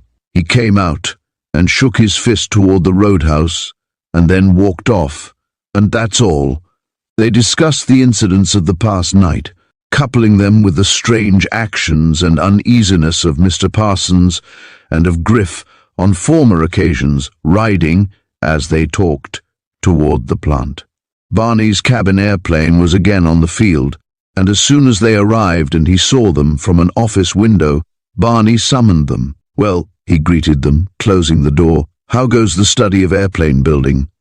"Oh, we know how they lay down the framework for the fuselage and how careful they are to see that every longeron and brace and strut and guy wire and turnbuckle fits exactly in place and is well fastened," Al exclaimed. "And we've helped put on the wings and the tail assembly, and Bob is going to help install an engine today, and we will watch." Bob laughed and Curt joined him. They saw the amused light in Barney's eyes. "Well, you asked." Al defended his enthusiasm. "It was just a polite opening," Bob grinned. "Barney wants to know about other things we've learned." Interrupting one another, they gave him the details of their experiences. "Well," Barney's face became very serious. "So that's it." "What?" Barney smiled at Al. "The partner and his son are working with an outsider." "I thought so. But what about the brown plane? Any news of that?" "We left it out entirely," Bob said. "We disobeyed Uncle," Curt admitted. "Bob said Uncle wanted us to drop things here and concentrate on trying to find the brown plane, but we can't find that crate, I feel sure." Bob was earnest. "Not only that, but if a crime is being committed under your nose, you won't go off looking for something else to do while it is going on, will you?" Al wanted their course confirmed. "You did just right," Barney commended them. "You lads stick to this end of it. I've suspected that Parsons and his son were up to something, and I don't agree with your father, Bob, about the brown crate at all. I think you fellows deserve a raise, and if you can only catch one or all of the crowd doing something, catch them red-handed in a way of speaking, I'll hand out a little private reward. I feel that it's due to the memory of Mr. Treadway. He was mighty good to me, and I want to get everything cleared up here, because I think the ones who have been doing wrong right here at the plant got found out by him, and they either hired that airplane from some distant place and flew out and rode down Treadway, or else they paid some unscrupulous pilot." He paused as he saw Al squirming in his chair with eagerness. "What is it, Al?" "Unscrupulous pilot," reiterated Al. "Why, the man at the windsock is an ex-pilot." "Glory be, that's so." Barney nodded. "Well, from what I saw of him, his face shows that he's unscrupulous," added Bob. "It looks to me from here," Barney said slowly, "it looks to me as though we've got the case sewed up. All you need to do is to find out some way about that ex-pilot, what he does with his time, if he owns a crate yet, and so on." "You think?" Barney turned to Curt. I think, he nodded, that ex-pilot might know a lot about a brown plane and about what it did to force another one down. Then we have got the case sewed up, Al declared. We came here last night to see if we could compare a little scrap of writing we found where the plane had been, with the books of letters and things to see if the writing agreed. And what did you find? We had no time to find anything, Curt admitted. The other things came up. Let's see that note. Where is it? Al produced the much-folded, dirty scrap and handed it to Barney. No. He shook his head after a careful study. I don't recognize it. The supply clerk? Hinted Bob, not at all like his writing. Well, said Curt, it's done with an indelible pencil. Now that we know the ex-pilot is under suspicion, we can find out if he has an indelible pencil that he carries around, or he might destroy it, considering what has happened since the note was written. But who's the note written to? Asked Bob. It says everything okay to whoever hired him, to Parsons, maybe, or to Griff. That's so. Bob became very thoughtful. We ought to get a sample of the ex-pilot's handwriting, suggested Al, eagerly. Shall I? I can try. They don't know me out at the windsock. Couldn't I take my autograph album? And I'll make inquiries about the brown plane from around the windsock, added Curt. Then I can keep tabs at this end, argued Bob. Fine, agreed Barney. Fine. Yes, sir. Boys, we've got the case sewed up, or circumstantial evidence never pointed true. Did you see Dad again? Asked Bob as they rose. Yes, but he's awfully busy on that other case. He must trust you fellows pretty well. Well, Al swelled with pride, maybe we've disobeyed orders, but if this comes out as good as we think it will, we'll have no trouble making Father see that he was wrong and we were right to disobey. Right you are, agreed Barney. Griff seemed to be getting ready to work himself into danger for their special benefit, it seemed to Bob in the engine assembling rooms. The youth was angry, upset, uneasy, fidgety. He hurried out when he heard his father's voice approaching down the hall, and the older man betrayed as much uneasiness and concern as did his son. But that night, when they thought they had the last stitches taken to sew up the case, as Barney said, fate ripped out the whole thing, and they were left without a thread of a clue, until the unexpected thing happened that gave Bob his hunch. Chapter 18, A New Mystery. Cheerfully Al greeted the rigger for whom he worked. Barney, Mr. Horton, he corrected his own familiar allusion to the manager of the aircraft plant, says please hurry the work on this sport biplane. The man who's buying it is in a big hurry. He wants to get into some race with it. Oh, sure, the rigger grumbled a little. They're all in a hurry, but I don't rush my part of it for anybody. There's been enough complaint about this plant already, without me doing anything to cut down the performance of a crate by skimping my share of the high standards Mr. Treadway always kept up. I know, agreed Al, but he meant to do all you can, I guess. Yes, the rigger was in a complaining mood. That's all very well. But did he say why they're giving us cheaper stuff to work with, since the real boss went west, maybe? Did they tell you why that is, that we're getting cheaper stuff? No, Al admitted, but I do know that Mr. Parsons and Barr and Mr. Horton were talking about some complaint from the wing assembling room about poor fabric. They almost quarreled. Barney told Mr. Parsons it had to stop. He was going to uphold Mr. Treadway's ideas, and Mr. Parsons said so was he. Well, somebody's ordering cheap stuff. Look here. He picked up a turnbuckle, a metal object in which the threads of each wire end were so threaded in that when the ends of wires were screwed in, the turning of the central, revolving part either drew the two sections of wire close, making it taut, or allowed them to recede a little from one another for more looseness, by which the flying and landing wires and other parts of the guying rig were adjusted. The turnbuckle looked all right to Al, and he said so. Shows how much you know, scoffed the rigger Sandy. Look here, heft this and then this one. He selected another turnbuckle, handed both to Al, and the youth weighted them in his two hands. This one does feel heavier. Of course it does. It's a cheap casting, not the aluminum alloy the other one is machined from. Why, them threads on the new one will wear and go bad in no time.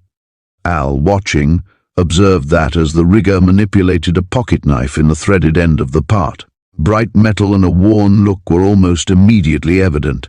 "Yes," Sandy Jim agreed with his discovery, "and I've been talking around and others is dissatisfied in the dope room, in the engine room, everywheres. But when Mr. Parsons talked with the manager," Al explained, "they had the supply clerk in and went over the orders and weigh bills and delivery checkup, and everything was all right. The orders went to the same firms as always." "We're getting shoddy stuff all the same," grunted Jim. "What good is it to rush out a job and have it accepted on the reputation of Mr. Treadway and then have complaints in a few days?" "I don't know," said Al and changed the subject. "Mr. Horton says you'll have to excuse me this morning. He's sending me out on an errand." "Oh, sure," Jim snapped. "Once this job rushed and takes away my helper, why'n't he use his office boy?" Al could not explain that it was Barney's way of releasing him so he could go to the windsock for that comparison of the ex-pilot's autograph. With the clue note Al held. "I guess you'll have to ask him," Al grinned, and went over to get his bicycle. Sandy Jim followed him, dragging a small parcel out of his hip pocket. "As long as you're riding," he suggested, "go past the house and slip this into Jimmy Jr. It's some odds and ends of broken stuff for him to use on his new model airliner." "Glad to." Al took the parcel. "Get back quick as you can," urged Sandy. "I need a good helper." Al quickly sent his bicycle along the highway. Stopping at Sandy's home, he took as little time as he could to drop the parcel and to explain to Jimmy Jr. that the reason he had not yet been taken into the Sky Squad was that they had been too busy, evenings, to hold any meetings. Then he made his way to the roadhouse near Rocky Lake Park and leaned his wheel against the veranda supports. "Is Mr. Jones busy?" he asked a sleepy waiter who was listlessly dusting off some chairs in one of the small compartments made to look like the cabin of an airliner. Al had found it easy to learn the ex-pilot's name. "In the office," the man jerked a thumb toward a side room. Al, knocking at the door and hearing a gruff voice bid him enter, went into the same room Bob had described as the scene of the quarrel between the roadhouse man and Griff. The man, looking up from some work at a small desk, had a coarse, scowling face. No wonder he was ex-pilot, Al reflected, with a face as brutish and a manner as unfriendly and curt as Mr. Jones's showed. "Now what's wanted?" "Why, Al stammered, not so much ill at ease as trying to pretend he felt shy in the presence of a great man. "I'm one of the fellows who have a sort of club to study airplanes, and all that, and we heard about you being a clever pilot, and I thought I'd ride out and ask if you'd be generous enough to write a little something about aviation in our club autograph album." He produced the small book he had brought in his coat pocket. The man scowled. "Let me see that book." He took the small volume, and Al's heart sank. Instead of writing sensibly and generously on blank page invitingly offered, he flipped the pages, and Al knew that the affair was a failure. There was nothing about aviation in the few autographed verses and sayings already collected. "That's no aviation album." The man thrust it away angrily and jumped up. "What's your scheme, young fellow?"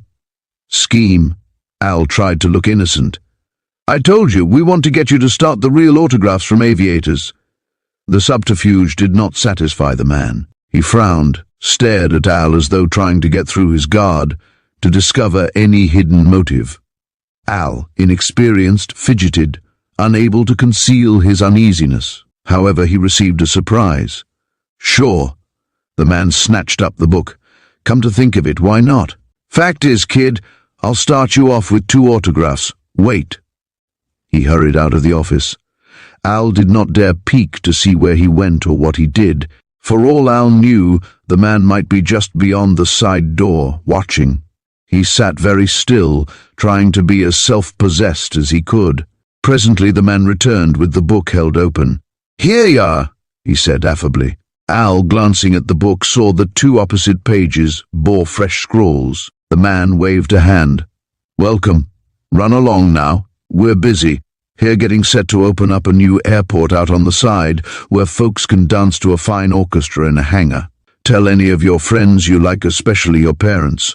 We got the prettiest imitation of an airplane for the orchestra to set in. Al, hardly able to mumble his thanks, dashed out to his bicycle. He could scarcely hold in his impatience. One of those sets of rough characters was written with a pencil, the other with an indelible pencil. One had a familiar character to its shaping of letters. A little way down the road, near the lake where the airplane had cracked up, Al drew his machine in under a tree, almost tore the book out of his pocket, and opened it hastily. On one page was a maxim, exactly what a pilot might write: knowing when to stay on the ground makes a better pilot than knowing how to get off it. It was signed with initials T.J. Al did not recognize the writing, although he understood that the saying meant that a pilot wise enough to be cautious was better than one who thought that getting into the air was all there was to flying. The second page revealed one word, the pilot's good luck wish, and two initials also. Tailwinds, J.T., it told him. T.J. and J.T. Hurriedly, Al drew out the folded, ragged, dirty little note, his clue. It exactly corresponded in every character with this short autograph. But who had written the autograph? Had Mr. Jones? If his name was Jones, he would have signed the initials on the first autograph to J. Or would he have signed that way? Might he not have signed the reverse? Had he written either page? Who else had helped? More mystery, and no way to solve it. Chapter 19. Tangled Threads. On a former occasion, Bob had related news to an audience composed of Al and Curt. As the trio rode homeward, Curt to share supper with the brothers, Al was the spokesman. "Did you ever see so many people to suspect and so many clues that don't lead anywhere?" asked Curt when Al had told his story and had shown his evidence. "The Sky Squad has a mystery, and there's no mistake about it," declared Al. "We got what we wanted, but now what can we do with it?" "You mean the mystery?" "No, Bob, I mean the autograph." "Well, it proves one thing anyway," Bob asserted. "The single word matches our everything okay note. That proves that the man who wrote the note is at that roadhouse, the windsock." "It does," Curt agreed. "But is it the man named Jones? Did he write it? Did he write either one?" Bob was puzzled as he spoke. "He left the room, you said." Curt turned to Al, who nodded. "Maybe he didn't write anything." "What does all that matter?" Bob said. "The point is that we have proof that the man who used the brown plane is staying at the windsock. Now our job is to discover who he is." "Let's see those autographs again." Curt drew his wheel to the roadside and took the book from Al. "TJ is written with a plain lead pencil," he remarked. "The JT one is the one written in indelible pencil." "JT," he repeated thoughtfully. "Do you suppose Jones transposed his initials and then got a waiter or a clerk to write the other and sign what Al would take for his initials?" "It's too tangled up to suppose about," argued Bob. "Two things we do know from it. One is," Al remarked as they resumed their ride, "one is that we know the brown airplane man is at the windsock. What's the other?" "Well, whether it's Jones or not, Jones has something to hide, this proves. Otherwise he'd have scribbled a word or two for Al and thought no more about it." "That's so. It simplifies things, doesn't it?" Al, speaking after Curt's agreement, was not so sure as his words indicated. "It makes them more complicated," Bob retorted. "Let's see what we know and where we stand." As they rode slowly, he tabulated their clues and theories and discoveries with many interruptions from his companions. "First of all," he began, "we saw a mysterious brown airplane hidden in the woods. Then, when we went there, it was gone, and this note was flung aside. The crate took off in a hurry because we saw heavy tracks, and made in a hurry by the way they looked. Then there was a crack-up at Rocky Lake, and we found out Mr. Treadway was in the silver flash that crashed. And we saw a man come to try to help swimming across the lake," Curt broke in. "And then we met Barney, and he and Father called us in to help solve the mystery crash," added Al. "We learned there was more mystery than just the fall of the crate," Bob went on. "That was bad enough, but there was more. Parts were being stolen from the aircraft plant, and planes had been tampered with after tests showed them to be perfect. when we went there to work in the plant. Curt was eager to add his contribution to the sum of their recollections. We saw Mr. Parsons acting suspiciously and Griff too, and we have suspected Langley was in bad company with Griff, and Lang got mad at us about Griff, but we haven't found any reason to suspect Lang since, Al declared. But now we've got more people to suspect the stranger who came to the plant and this ex-pilot. But all this hasn't brought us any closer to knowing anything definite, Bob objected. I begin to wonder if Father was right after all when he told us to drop those unimportant things and locate that brown airplane. But we can't, defended Al. There's no way to start hunting. I'm for keeping on disobeying until something happens to help us. And I'm for getting into supper. Curt changed the subject as they dismounted at the cottage. Let's give what brains we have a good rest while we eat. Well, one thing more and we will. Bob paused, thoughtful and serious. Al said we had no cause to suspect Lang. Well, today I was wondering why Griff was so nervous and fidgety and furtive, and Lang came in and took me out. To give me a lesson in handling the controls, he hinted. He really did. But before he took me up while he tested the new sports speedster, he said, I see you're bothering Griff again, and he gave me down the banks about it. What's suspicious about that? Curt asked. Not that so much. But he told me to go on home, that it was closing time, and I put on my cap and punched the time clock. And then I recalled that I had left the baseball we were playing catch with at noon in my bench drawer. I went back, and there was Griff, all excited, and Lang, with his head close to Griff's, acting as upset and as uneasy as Griff when I came in and surprised them. Lang snapped at me. I don't like it. Well, Curt was quiet, a little hesitant but firm. If Lang is mixed up in something wrong, at least we ought to try to save him. That's good, agreed Bob quickly. I thought you were going to say we ought to catch him with the rest. No, indeed, I think more of Lang than that. But how could we save him? Asked Al. To that they had no answer as they went in to eat. As they sat at the table, Al mentioned the morning's chat with Jimmy Jr., and suggested that they really ought to go and spend an evening with him as he had urged them to do. If the others liked him, they could communicate by nods and take him into the Sky Squad, not as a full member, but just to please him and have a fourth member to call on if an emergency arose where he would be needed. Al vouched for his innocence and good nature, eagerness to please, and willingness to work without asking for explanations of why he did a certain thing. He'd be a good one to send to watch anybody Griff or the ex-pilot. Al spoke as the trio rode toward Jimmy Jr.'s home. We'll see. Bob did not finish. He applied his coaster brake, made a quick signal for silence, swerved into a garage driveway, followed by his companions, and dismounted, dropping his bicycle on the lawn. What happened? Asked Al, thrilling to some possible mystery. Lang turned the corner. You didn't want him to see us? Certainly not, Bob answered Al. Wonder where he's going. Curt slipped along the side of the house by which they had stopped. He's in a terrible hurry, he reported, coming back. In a second he'll be passing this house. Get back behind the house. I don't think he'll notice the bikes on the grass in the dusk. They hid from the view of anyone on the sidewalk.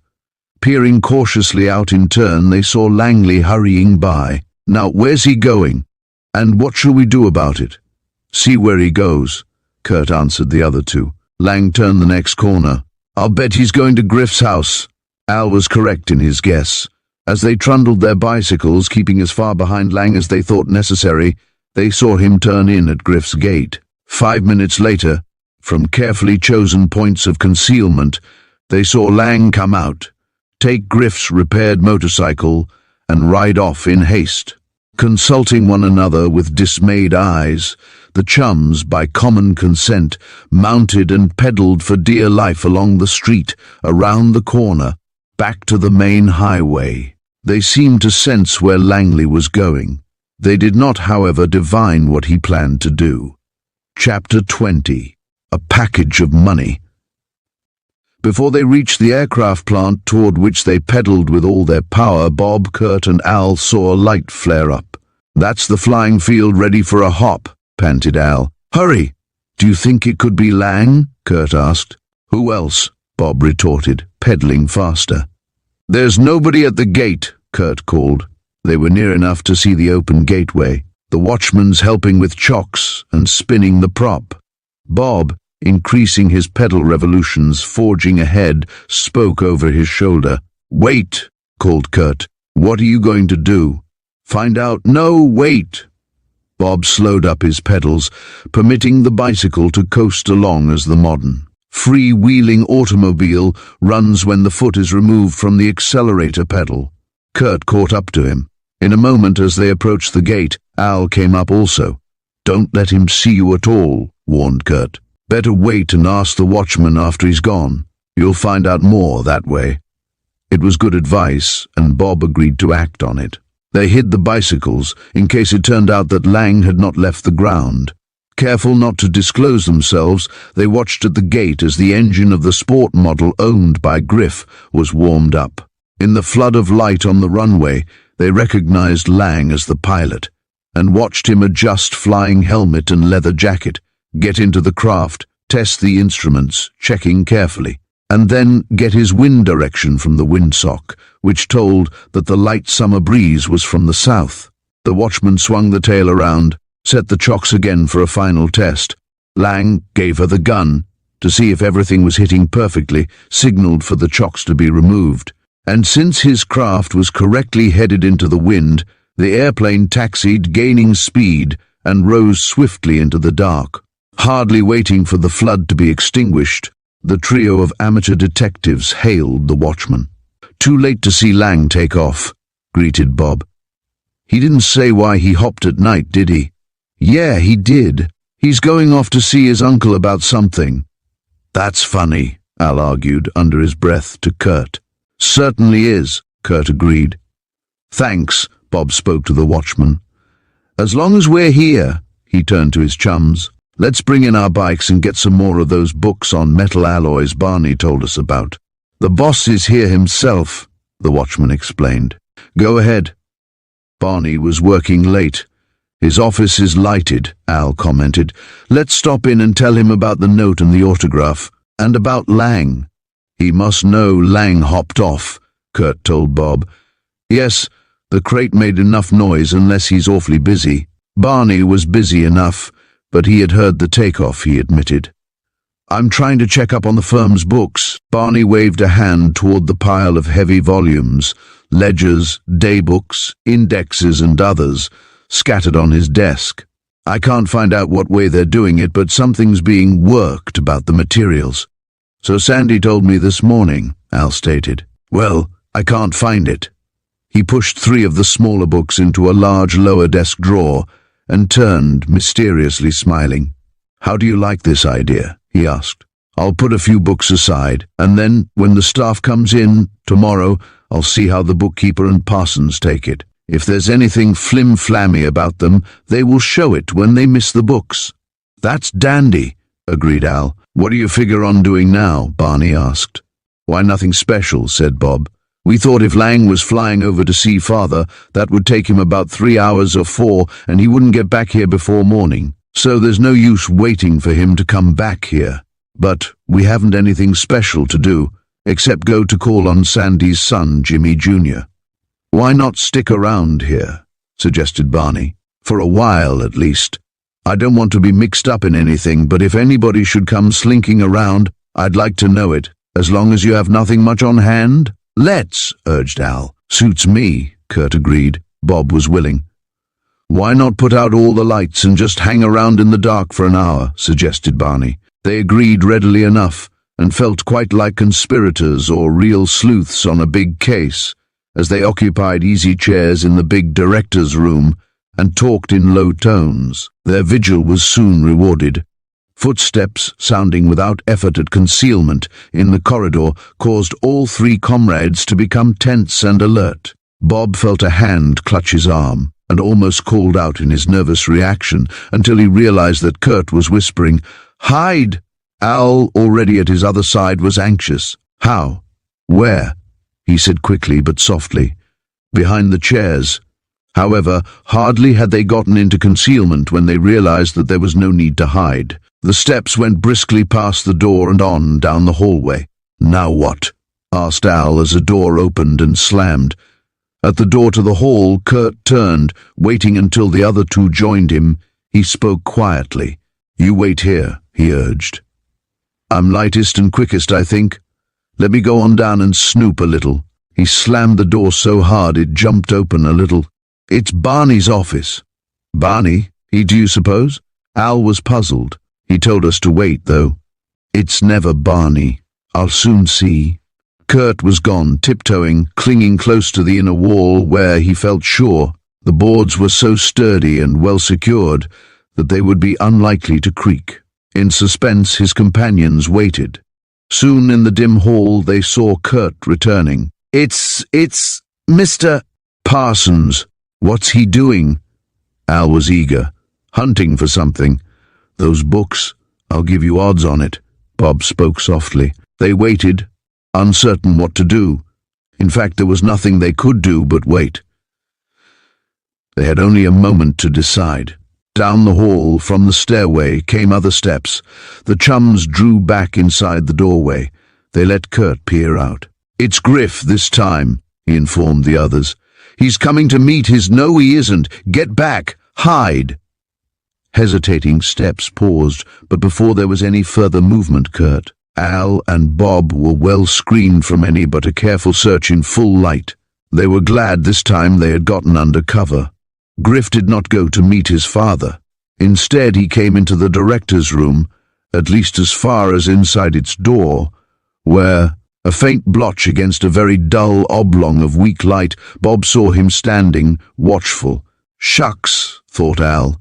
"We can't find out about Mr. Parsons on account of—" They did not hear anything, but evidently the youth watching at the door did, for he came further into the room. Would he decide to hide?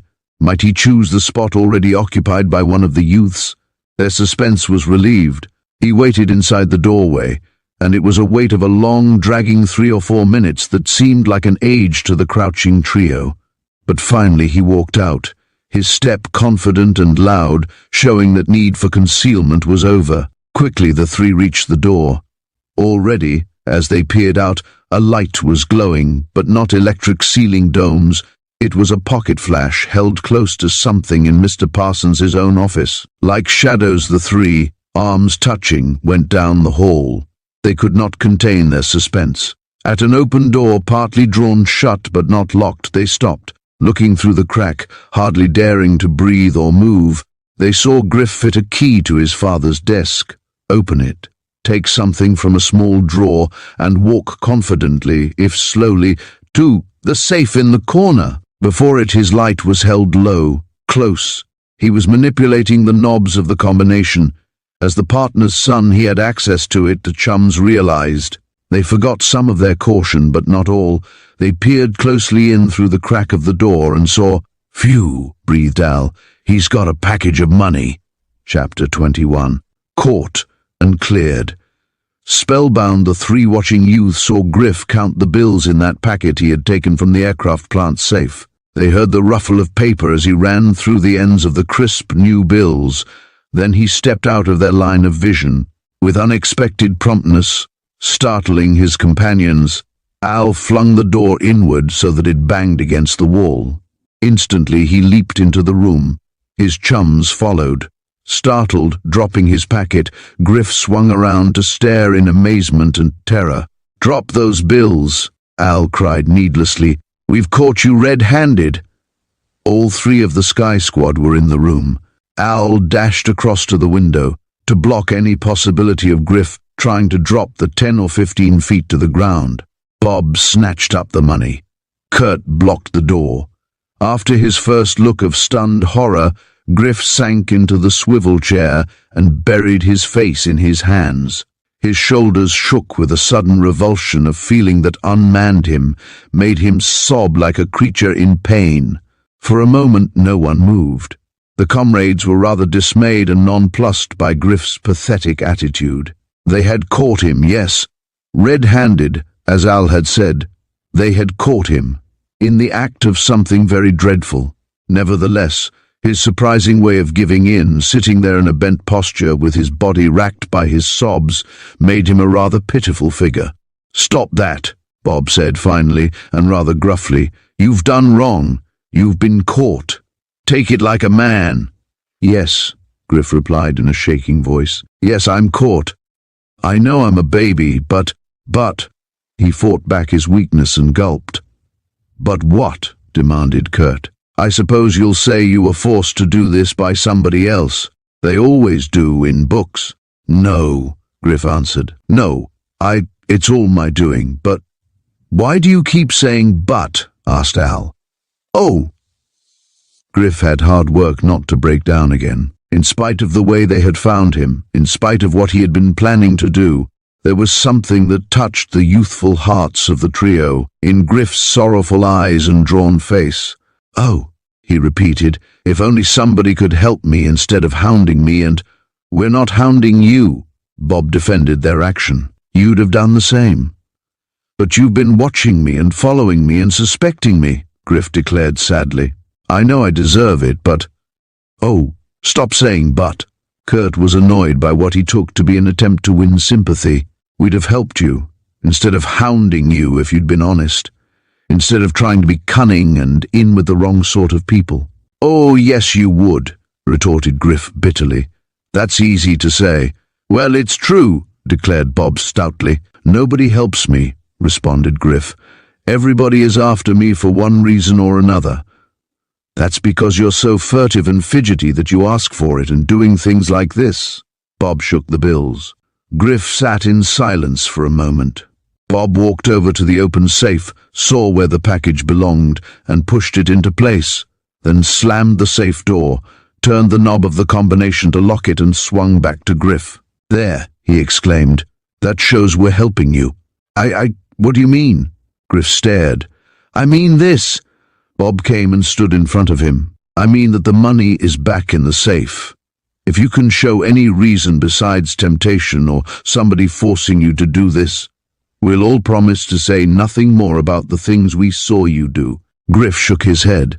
"That wouldn't do any good," he said despondently. "I've got to have that money. You think it's..." He could not bring out the word, but he saw that the trio recognized what he meant. "It isn't because Lang is flying right now to his uncle to get him to come back and give me money alone to replace this." The chums exchanged surprised, wondering glances. "Lang, going to father for money for you?" "Yes," Griff answered Al. It's all mixed up and awful, but you say you'd help instead of telling on me. If I could show I wasn't as bad as you think." Bob thought he saw a genuine honesty in the clear look Griff gave him. His sympathy was really quick and he wanted to be fair.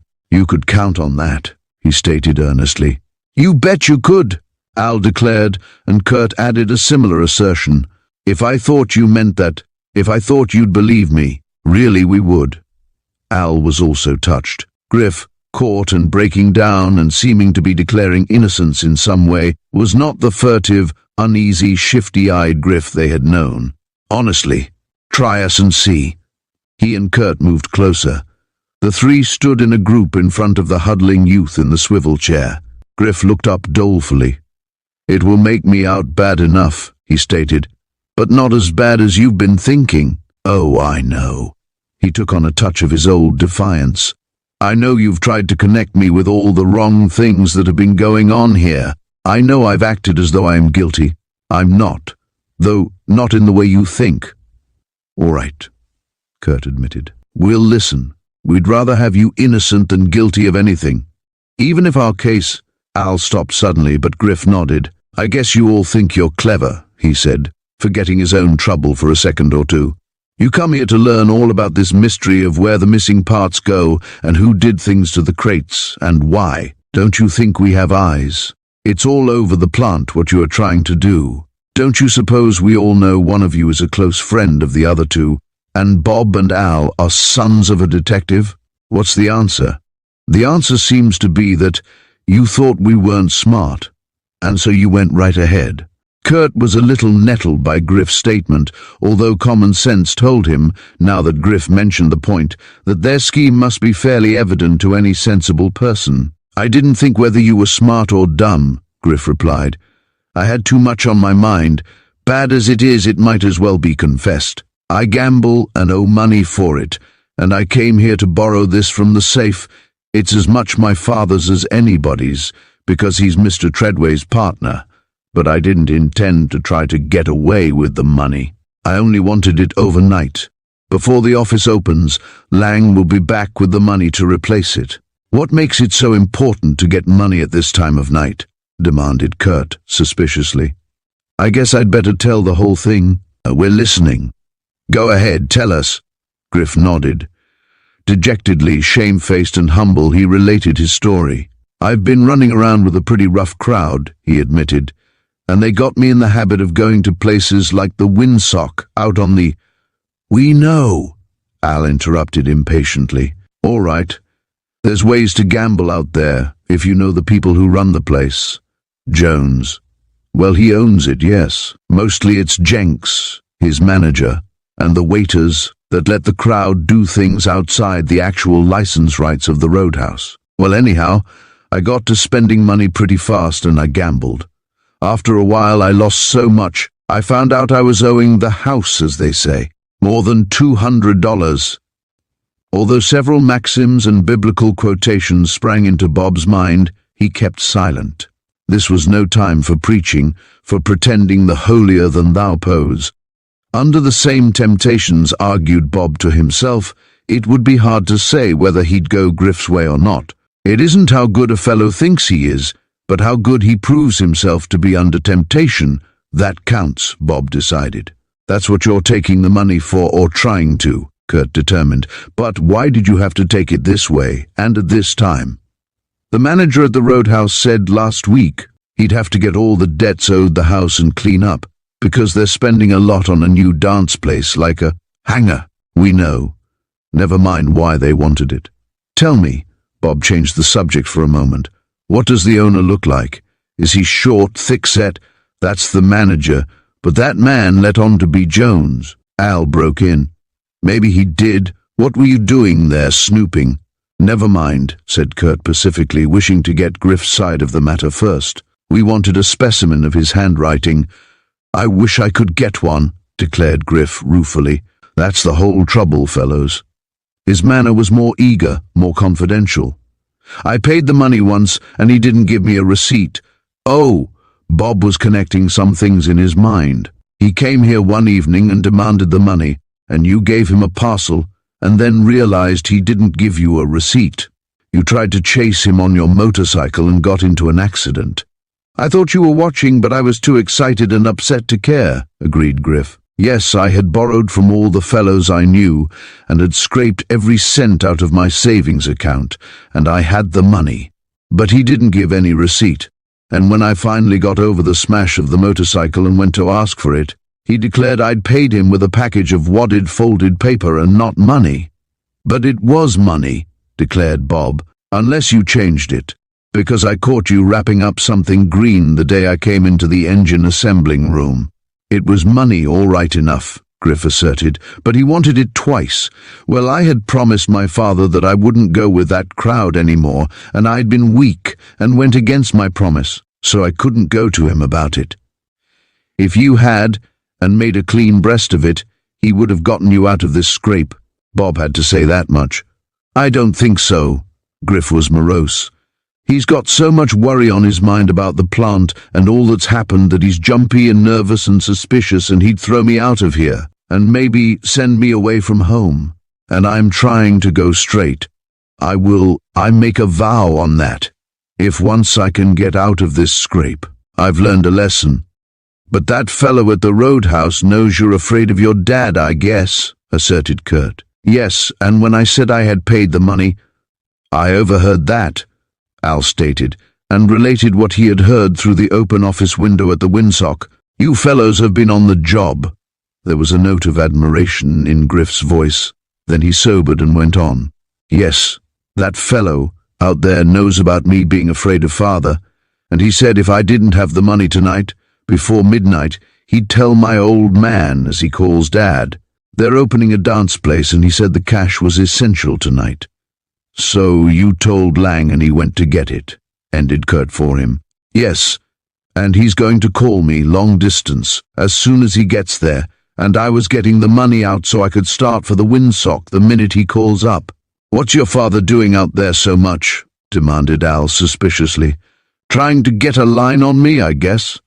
Curt turned to his comrades with a rueful grin. "That explains everything," he stated, almost regretfully. "Griff has cleared himself, and his father's motive is logical. It leaves us up in the air, and not in any crate either," agreed Al. "Yes," nodded Bob. "Barney said the case was all sewed up, but the threads must have been weak, because here's our case all torn apart." "Well," said Curt, "for my part, I'm glad."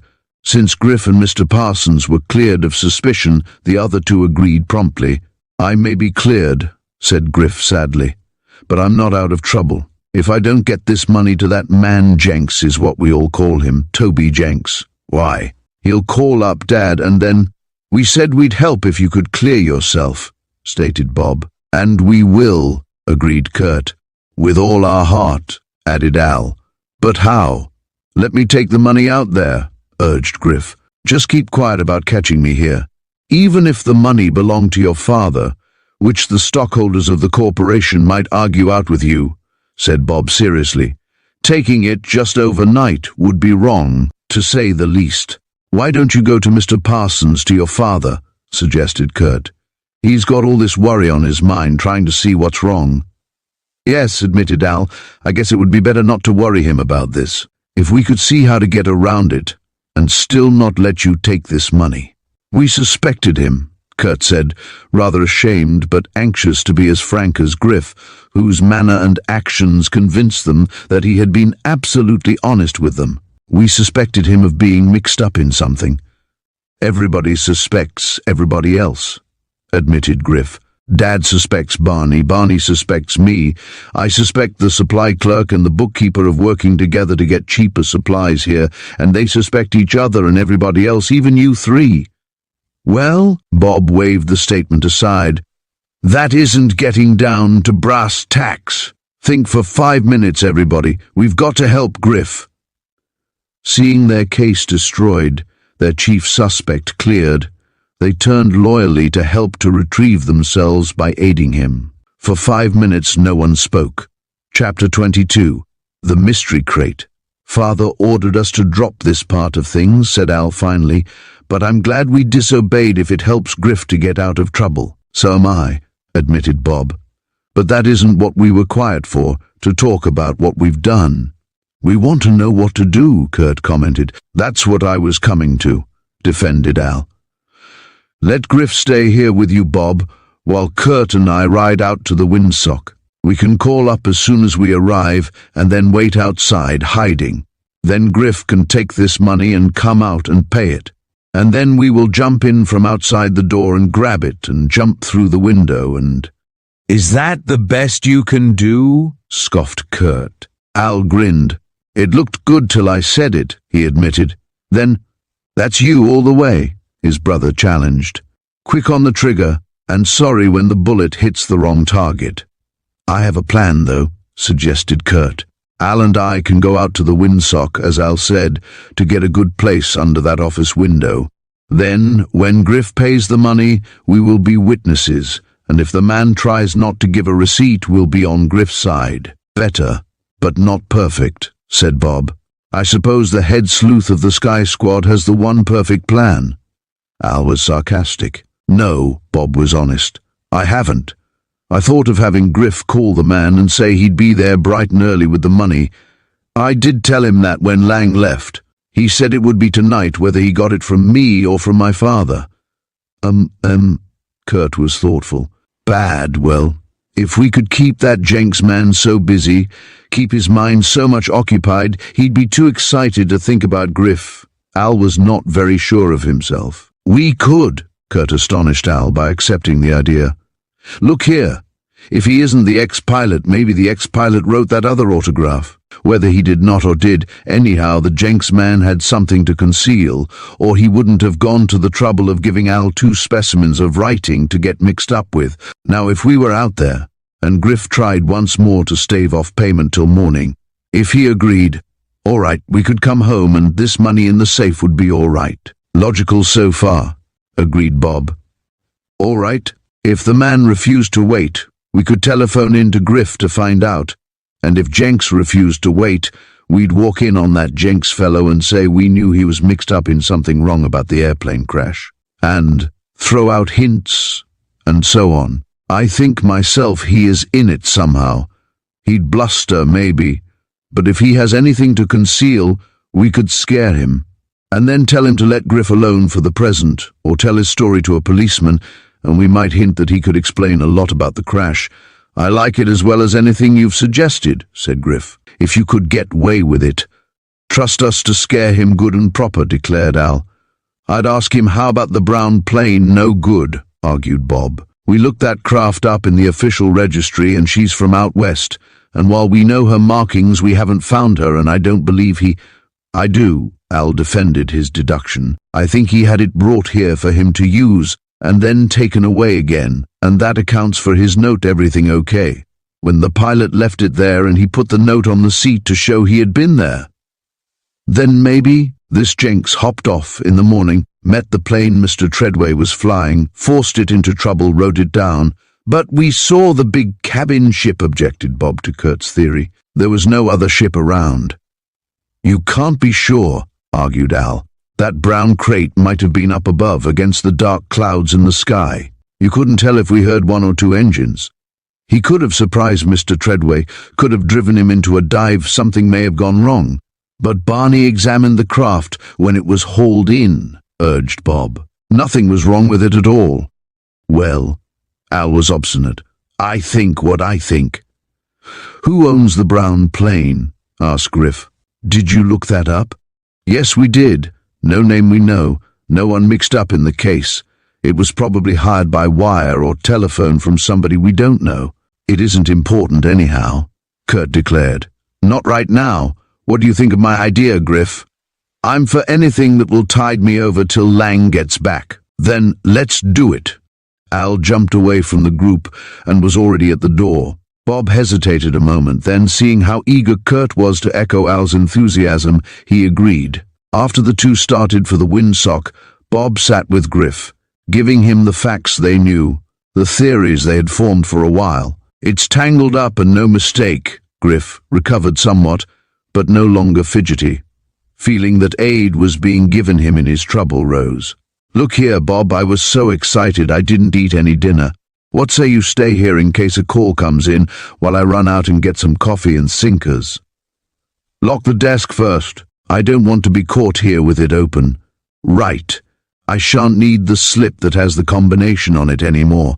He put a paper in a small drawer, closed down the roll top, adjusted his cap at a more confident, rakish angle, and sauntered out, while Bob made himself comfortable at the desk in the swivel chair. The minutes dragged along. In the deserted office building there was almost no sound. A rat crept toward a wastebasket, ran back as Bob moved in his chair, but otherwise the place was very still. As an airplane engine, Bob mused, as, in the silence, he caught the faint, steady drone coming from the sky. It grew louder rapidly, much louder. It can't be Lang coming back. Bob went to the window. The sound seemed to come from the other side of the building. He ran across the hall into the director's room and got to the window, which had a fire escape stairway outside it. Just as he peered through the bars of the fire escape, he saw a craft swoop down, quite low. It did not land. Instead, it seemed to zoom along and to rise swiftly. Overshot the field, Bob mused. Why doesn't he drop a very light to signal the watchman to turn on the landing floods? Or maybe the watchman isn't out there, I'd better see. He ran down the stairs and out into the yard, across it, and onto the small landing field. The craft had passed, but he could still hear the engine. It seemed, from its change of location, that the craft was coming around in a spiral. Bob ran toward the switch controlling the floodlights. One of the large, hooded lamps was near it. As the sound of the engine came closer, he switched on the floods. To his surprise, the sudden light seemed to startle the pilot. At least the craft seemed to waver, to skid, to drop, and then to catch its flying speed and control. But it did not spiral as he expected a pilot who had waited for light would do. Instead, it began to climb, Swiftly, eagerly curious, Bob caught hold of the handle on the adjusting mechanism of the floodlight. It could be lifted or set lower to govern the range and height of its beam. Bob proposed to use it as a searchlight to illuminate the craft if he could swing the heavy lamp upward in time. Eagerly he labored with the mechanism. Slowly the beam lifted. Its intense rays caught the craft's underwings. "What's going on here?" The watchman ran up. For answer, Bob pointed excitedly toward a brown, sharply outlined craft, climbing, growing dim in the fainter beam as it receded. It's, he gasped. "It's the mystery crate, the brown airplane." Chapter 23. Bob pursues. Realizing that the watchman did not know what he meant by the mystery crate, Bob hurriedly told of the earlier experiences. All the while he talked, his mind was busy, underneath, wondering why the pilot of the brown ship had flown over the plant, why he had appeared to lose control when the light flared up, why he had climbed to get away. "He's gone," said the watchman. "Anyhow, that's clear." "I hate to see him get away," Bob said sorrowfully. "Why don't you chase him?" "I?" Bob was startled by the idea. "Sure you, didn't I see Lang giving you lessons and Griff too?" "Yes, but at night and Lang has the small ship." The watchman seemed to have caught the excitement of a chase. "Look here, though," he cried, beckoning as he ran. "In the hangar is a crate just like Griff's model belonged to Mr. Treadway. He won't need it no more, won't you? At night? Sure, once you get off the ground the air's all the same day or night, ain't it?" Not exactly, Bob demurred. There were many considerations to be thought out. But his father had said, "Locate the brown ship." Here it was, flying away. It seemed to be up to him. "Can we get the crate out? Can we get it started? Is there any fuel aboard?" Already the watchman had hold of the tail assembly of a trim, slender, dark fuselage. "Grab on," answered the watchman, jockeying the fuselage so that a wingtip missed the span of the cabin, planes spreading airfoils. "Grab on. I know you lads is detectives, and here's your chance for a medal or something." Bob grabbed on with spirit. He had caught the enthusiasm of the older person. It took them only a short time to jockey the craft into the open, to get its gauges checked, to see that it had oil and at least a tank of gas 3/4 full. "Holler out." The watchman stood by the prop, ready. "Gas on, gas on. Switch off, switch off." The watchman spun the propeller. "Contact!" he yelled, stepping swiftly beyond the range of those deadly sharp blade tips. There came the snap and bark of the motor. Cold.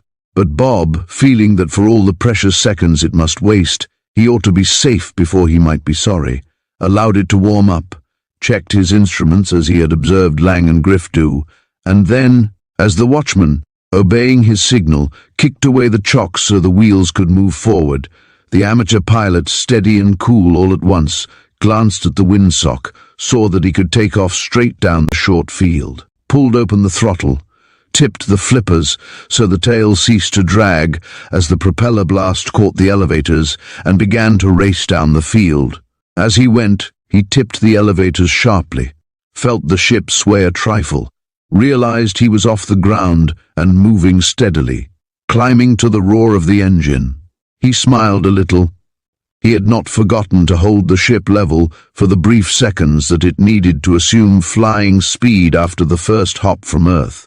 He had not climbed her at too steep an angle. There was no indication, at least to his inexperienced hand, of any logginess of the controls presaging a stall.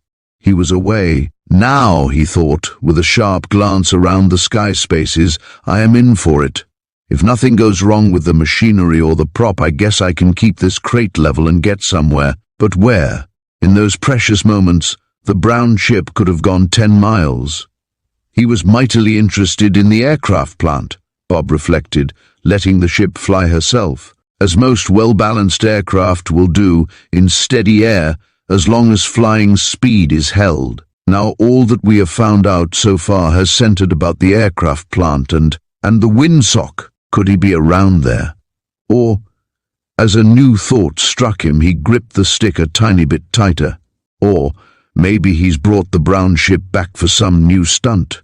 It might be hidden in that field again. He pushed the stick a trifle to the side, thus operating the ailerons, while he used his rudder experimentally, meaning to swing in a circle. Whether a good providence watches over amateurs, in sports or in professions, or whether Bob had actually learned from his lessons, the fact is that he did not overbank or use too much rudder, and neither felt the wind of a skid on one cheek nor the breeze of a slip on the other. Around went the ship in a wide swing. Bob kept his eyes on the sky, with momentary glances at the instruments, not all of which were understandable to him yet. However, he knew the altimeter, the tachometer which records engine speed, the gas and oil pressure gauges and such important ones. They seemed all to record satisfactorily. His altitude was 600 feet, a little low for safety, so he climbed to twice that. The revolutions were even and plenty for his need, as he watched the fluctuations of the tachometer when he eased the throttle forward in his climb or backed it gently in the level off. Gas and oil recorded without a hitch or a diminution of supply. But where was his quarry? Far ahead, Bob saw a tiny flare of red in the sky. He nearly lost control in his excitement, but with the true air sense he caught the tendency of the sideslip by opposite rudder and aileron, and then banked and circled till his nose pointed straight for the dying flare. Someone in the sky was signaling for something. "I'll get there soon and see," Bob told himself. He held the ship level, glancing at the bubble in the spirit level as he gave the gun, opening the throttle steadily. To the roar of the engine, the sing of cool wind in taut wires, the sting of pulsing blood pounding a thrill song in his temples, Bob took up his quest, and soon saw, ahead, the dim outline of a circling ship. It was dark. Was it brown? He dared not get too close. Rather, he preferred to climb, so as to be safely out of the other fellow's way if he maneuvered. From above, Bob planned to light a white flare, by whose light he could identify the ship. But the other fellow saw him too. Bob needed no flare to tell him that he had discovered the brown craft. Its action was indication enough. The pilot dived, and then went into a barrel roll, dangerous at a low altitude, Bob thought. The stunt enabled the ship to get to one side and out of his line of flight if he dived for it. Clearly, this showed that the unseen pilot feared to be attacked, driven down. But Bob had no such intention. He merely followed as the small brown craft, speedy and capable, went fleetly through the night. Bob, easing his throttle a little more open, as he got the line of flight, held his elevation and his level position. He did not try to overtake the other. He wanted to see where he went, nothing more. So the flight held, one about 500 feet up, the other easily as high again. The speed was almost identical. The ships were well matched, but the other man had some tricks up his wings, in a way of speaking. He began to climb. Bob, fearing to be overreached, climbed also. Higher, higher they both went, Bob still atop the other, for he had as much power, as well-angled wings, as clever a ship as his adversary. But the battle of elevation was short. At 1,500 feet the brown plane went into a wing-over, and to Bob's dismay it was, by that maneuver, in a reverse direction to the flight of his own, and he dared do no maneuvering, no stunting at night and alone. Before he could swing in the easy circle which his inexperience compelled him to use, the other pilot was almost out of sight. He climbed, and thus Bob gained, but he saw that his pursuit was futile. The man was climbing into a cloud.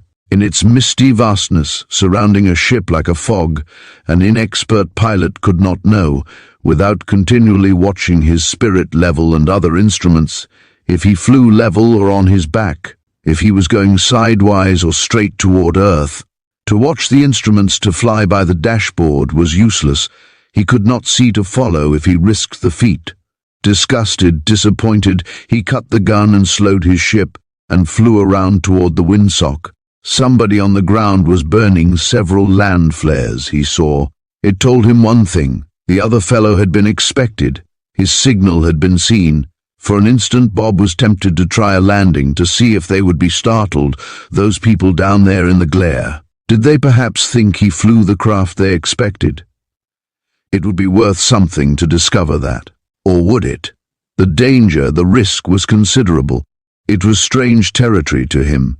The people, seeing his craft markings, its different color, might extinguish the flares, leaving him low, to set down hot or to climb. Too late, and land in trees. No, it was not worth the risk. If his adversary had gotten away, that was the end of the adventure. Only, it wasn't. Chapter 24. Suspense. When Al and Curt, riding easily, reached the region of the rocky lake park, they hid their wheels in the well-remembered field, preferring to advance on foot, to spy out conditions before arriving at the roadhouse to which they were going. "There's something going on over there," said Curt as they walked facing traffic along the familiar highway. "The new dance floor, the hangar, is opening tonight. That will make it easy for us to get in. They may not allow juniors on the floor, but they won't chase people away. It would be bad for the business," chuckled Curt. "Every young man must have at least two in his family, and they might be dancing Papa and Mama. We can go on and see." They did. The new dance floor, built in an old-looking metal-covered addition at the side of the main hotel, was crowded. A jazzy orchestra with many toots of its saxophones, howls from clarinets, trills and staccato yaps from its trumpet put rhythm into the march of many feet. "Makes me wish I had a girl and had her here and knew how to dance," laughed Curt. "What I wish more is—" Al did not get time to express his desire to have Bob along, to advise him in his rather impulsive acts. A man in a dress suit, as the drums rolled in warning to attract attention, advanced to the edge of the band platform and addressed the dancers applauding their last number. "Ladies and gentlemen," Al nudged Curt and whispered that the man was Jenks. "For this opening night, the management has went to the special expense. You must excuse my poor way of speaking. I'm only a simple flyer, and my education don't go no higher," Al exclaimed, and Curt scowled at the aspersion, thus put on the intelligence of the most manly, most steady, best-educated general class of men in industry pilots. But they listened nevertheless. "The management has put on an extra fine show for tonight. In fact, folks," his manner became more natural, "we've engaged a stunt flyer to come over here tonight, to fly around up in the dark blue, and to do stunts, with rockets and colored lights, so you can see what he does. I understand the whole crate is to be lit up some way. So, if you'll all step outside while we put tables in here for refreshments, you will have the free entertainment as soon as we can get his signal and let him know to go ahead." As Curt and Al were already outside, they craned their necks. While the laughing couples gathered, a small red flare was visible. The men who seemed to be awaiting this signal lighted flares. But to their amazement, the ship did no stunts. It went away. "Funny," muttered the excited, disgruntled manager, Jenks, close by Al and Curt. As the flares brightened, it seemed as though there were two airplanes dimly reflecting the light. "But they aren't doing any stunts," complained a girl to her partner. "Wait," he counseled. Waiting, however, did no good. The dancers, murmuring, and the manager trying to apologize, saying it must not be the right crate, went back to dance, shoving the refreshment tables roughly aside. Al and Curt, waiting, watching, wondering, saw the men stick the stubs of their flares into the ground and walk off. "Look, he's coming back!" Al pointed to a speck. They listened and heard the drone of an engine. "He's back again!" shouted Al, and the people came out again, standing with backs to the glaring light, shaded eyes turned upward. "No, he's flying low, though," commented Curt. "Yes, he is." "Look!" Curt caught Al's arm. "He's in trouble, isn't he?" "Yes, he is. Listen, his engine has stopped dead." "Yes, he's gliding." "He can't land here," said Curt. "He's too low to spiral and shoot this little clearing anyhow. It isn't a place to land, not for night landing." "I wonder if the same things are happening that happened when Mr. Treadway was lost," Al murmured. "That time we heard the engine and then the ship dived. This one isn't diving, it's gliding. I know, Curt, he's getting over Rocky Lake. Come on." "There he does go down." Off they pelted toward the road. An airplane had been cruising over the flares. Its motor had stopped. That was sure, and no one knew it better than Bob, for he was the pilot whose engine stop had left him with a dead stick.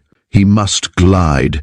He had enough gliding angle, he supposed, to take him back to that providential field if he could throw over a flare and make some sort of a set-down. It was dangerous, but it must be done, for in spite of its danger, knowing well what might happen, Bob had shut off his own engine deliberately. He had to save his life. "Look," gasped Curt, running. "See that glare?" "The plane on fire," panted Al. Appearances are deceiving. To Al and Curt, on the ground, with darkness, distance and trees to screen the truth from them, it seemed as though the glare they saw beyond the grove must spell a blazing airplane. Instead, the light came from a landing flare, dropped by Bob. As he headed over the Windsock Roadhouse and decided to give up, to return to the aircraft field, he had all of his mind and attention on his craft. Because of that, he was able to notice a mystifying, if tiny, bluish light, intermittent and flickering, close to the pipe that conveyed fuel from the tank to the mixing carburetor. "That's an electric spark," he decided.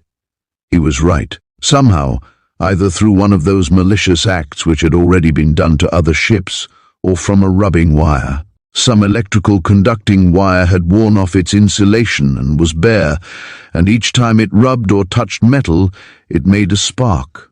If there is one thing more dangerous than another in the air, it is the menace of an open spark close to gasoline feed lines and carburetor mixing chambers. Knowing it well, unable to determine the cause, but sure that the spark was electrical and dangerous, Bob took the only safe course. As Curt and Al had observed, his engine stopped. He cut off the ignition. The sparking light ceased. "Now," thought Bob, "I daren't use my motor. That means I must glide. At this height, if I remember what Lang said, the angle that will give me safe flying speed will about take me to that little field we first saw the brown plane hidden in. Can I make it?" He depressed the nose, watching by his sense of touch how the stick and rudder bar acted. As he moved through the air, he elevated the nose a trifle, to get as flat a gliding angle as he dared, but his whole mind was concentrated on that feeling, that sense of heaviness in the reacting of the controls. When they began to respond sluggishly, he knew enough to sense that he was losing flying speed, approaching the danger point called stalling, in which the ship gets out of control, drops or slips, or does some other uncontrollable maneuver. Always in time he lowered the nose, picked up the needful speed, and thus by coming as close to the graveyard glide or flat angle as he dared, and yet conserving enough reserve speed to keep the lift of the wings more sustaining than the downward pull of gravity, he held his craft in the air. Always the nose, pointed into the wind, went lower. Always as he tried to penetrate the darkness of the night and of the brown earth below, his eyes, over the cockpit cowling, searched for the flattish, light spot he wanted. Along its inner side was the strip of turf he needed. Fear thoughts flashed through his mind. Can I glide that far? Will I overshoot or undershoot? Will I misjudge the height as I come down, if I do make it? Will I set the ship down too suddenly, so it will bounce off and then, with too little margin of height to get speed again, crack up? Will I stall too high and smash down? Will I be going too fast and run too far? Can I glide into the turf, or will I set down in stubble and nose over? Resolutely, by all the willpower he had, Bob crushed out those nerve-deadening, muscle-binding terrors. There was the field. Where now did they keep the light-producing flares? Oh, yes, there, in that little box-like compartment. He flung a detonating flare that would light in the air or on striking earth. Its light was what horrified Curt and Al. To Bob, its glare was a great relief. The white gleam showed, far ahead, faintly lit, the field. His course would take him toward it, but he altered the direction of his flight slightly to get over the turf, then corrected the bank, leveled his wings, depressed the nose still more, picked up speed, and with all his force, sent a landing flare into the air, as far ahead and to the side as he could fling it. Then he shot the field, got his nose directly onto a line with the large trees at the end of the field, pulled up the nose more to kill all the forward momentum he dared, and then, Bob gasped. He was too far to one side. He would land in the stubble. Also, he was a little too high. Wildly he flung the flare he had been getting ready. Then, from some hidden source of remembered instructions, he got the instinctive knowledge of what to do. He dropped the left wingtip by pushing the stick sidewise and felt the ship tilt. It went into a side slip that both lost speed forward and got him further over to the left. Opposite rudder, hard. Up left wingtip, down right. Nose down a little. Speed enough to go on. With his heart in his mouth, looking swiftly down, Bob saw the earth seem to come up at him. Up elevators. Stall. He'd have to take it. He was close to earth, over turf.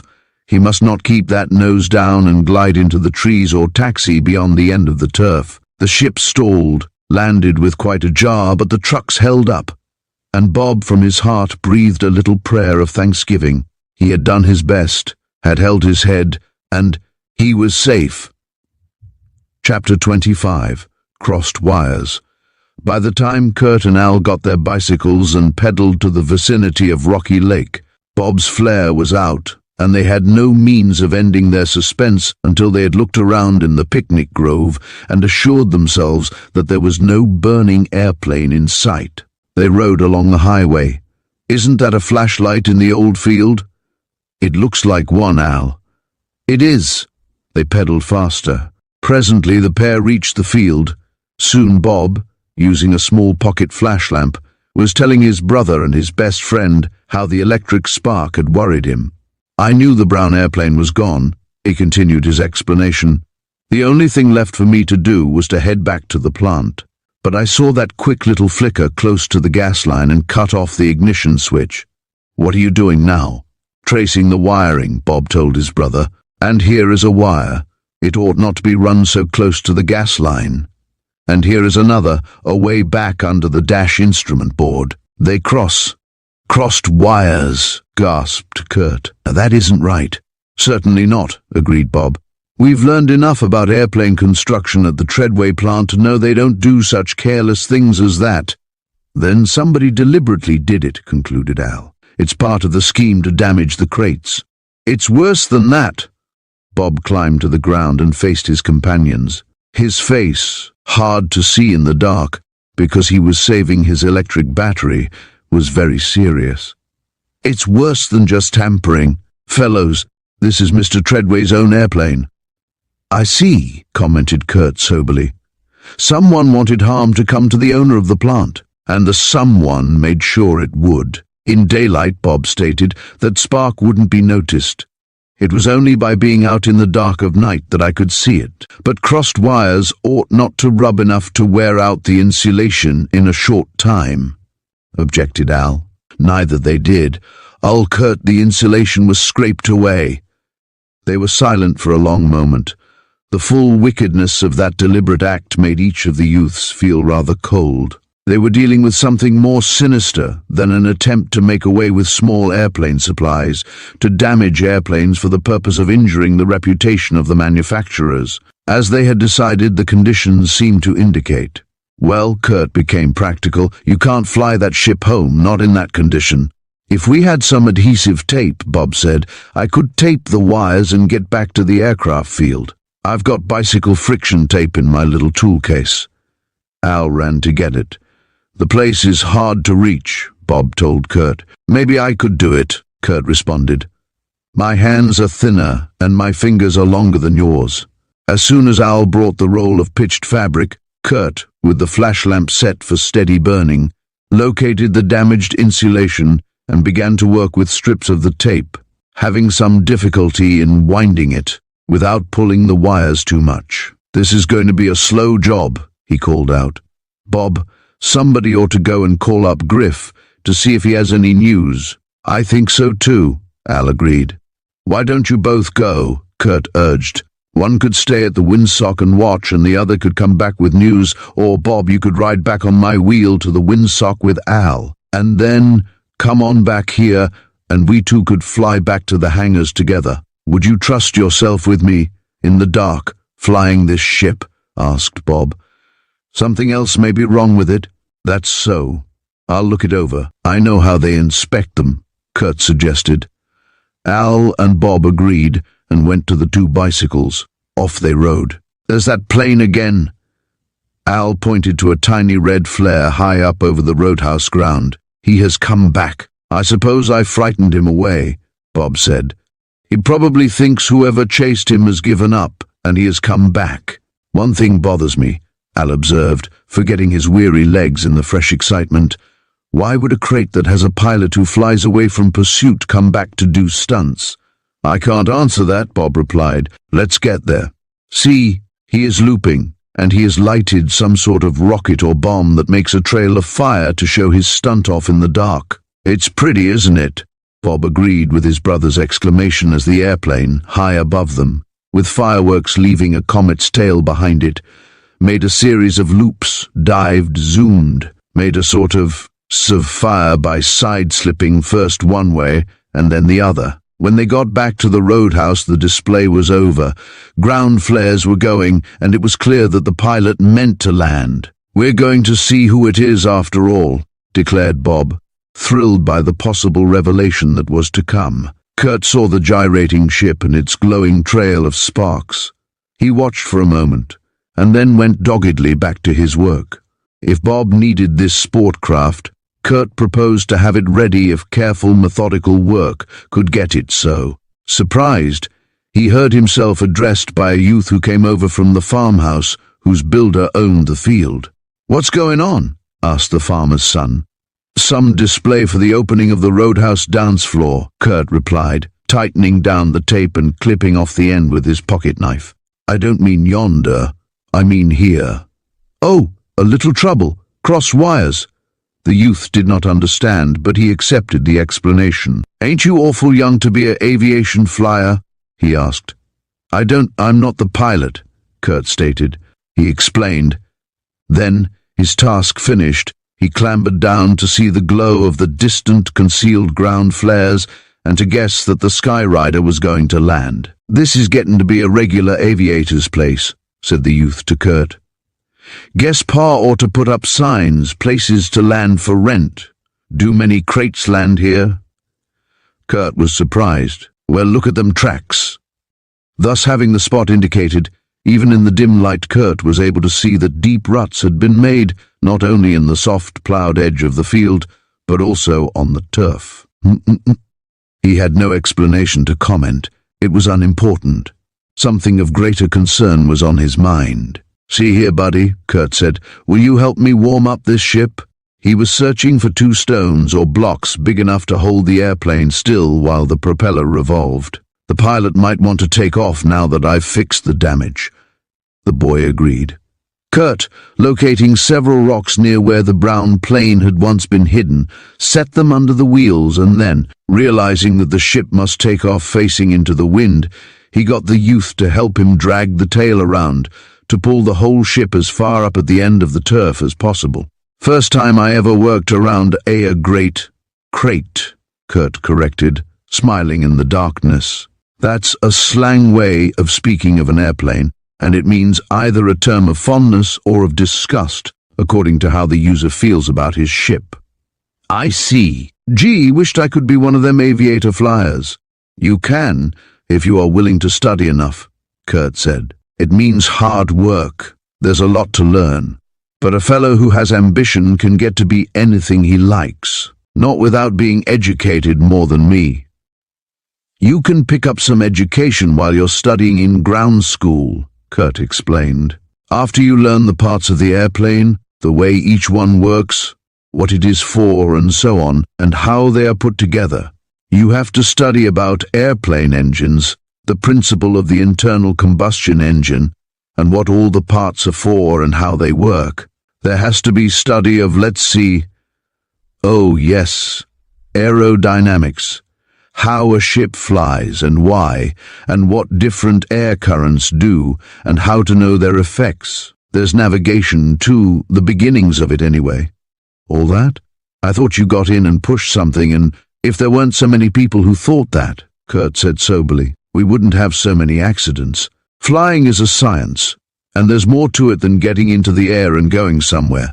It takes ground school study to learn the foundation part and instruction flights to learn how things are handled, and solo flights and stunting to show you how to handle a crate in an emergency and navigation in its practical applications for long flights.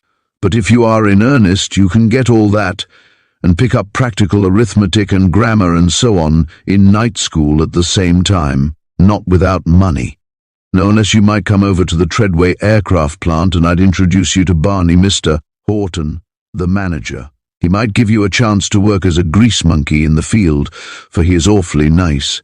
He helped all of us. The youth agreed eagerly, and then with the chocks set and the ignition switch off, Curt told him how to work the propeller around and got him back to safety as the ignition switch followed the gas on. The engine took up its roar, and Curt knew enough to shut down the throttle to idling speed, allowing the slow revolutions to warm up the power plant. He knew little about oil pressure and instrument readings, but he knew that an engine, to function safely and steadily, in flight, must be warm. While he busied himself getting everything as nearly ready as his ability allowed, Bob and Al reached the roadhouse. The airplane had already set down. "It's the brown one, and no mistake." Al was thrilled. "Yes," said Bob. "Now, Al, the pilot must have gone inside the roadhouse. I don't see him around the dance place. You could go in to ask for his autograph. I see you still carry that little book. It ought to be easy to get a look at him, have him pointed out to you." "That's really all we need," Al agreed. He had no difficulty in getting a busy waiter to jerk a thumb toward one of the private compartments. Al went to its door, pushed aside the curtains, and stepped back. What he saw stunned him. Chapter 26. The Sky Squad goes into action. 3 men faced one another in the small compartment, made to look like a passenger plane cabin. As Al, at the curtained entrance, recognized the one facing him, all 3 turned to look. With a mumbled apology, Al backed out. More than anything else, he wanted to get away, to see Bob. The man who had faced him was Mr. Parsons, partner in the aircraft plant. The man to his right was the mysterious stranger whom Al had seen in the supply room. The third man, before Al could form his mental picture of a face that seemed familiar, a BBUS boy with a heavy tray of soiled dishes, bumped against him. "Get out of the way!" the youth grunted to Al and gave him an angry push with his free hand. Al, his balance disturbed, stumbled forward into the arms of Mr. Parsons at the door, struggling, squirming to get out of the powerful grip on his arm and shoulder. Al found himself held as if in a vice. Suddenly his whole body went limp. His head dropped, his eyes closed.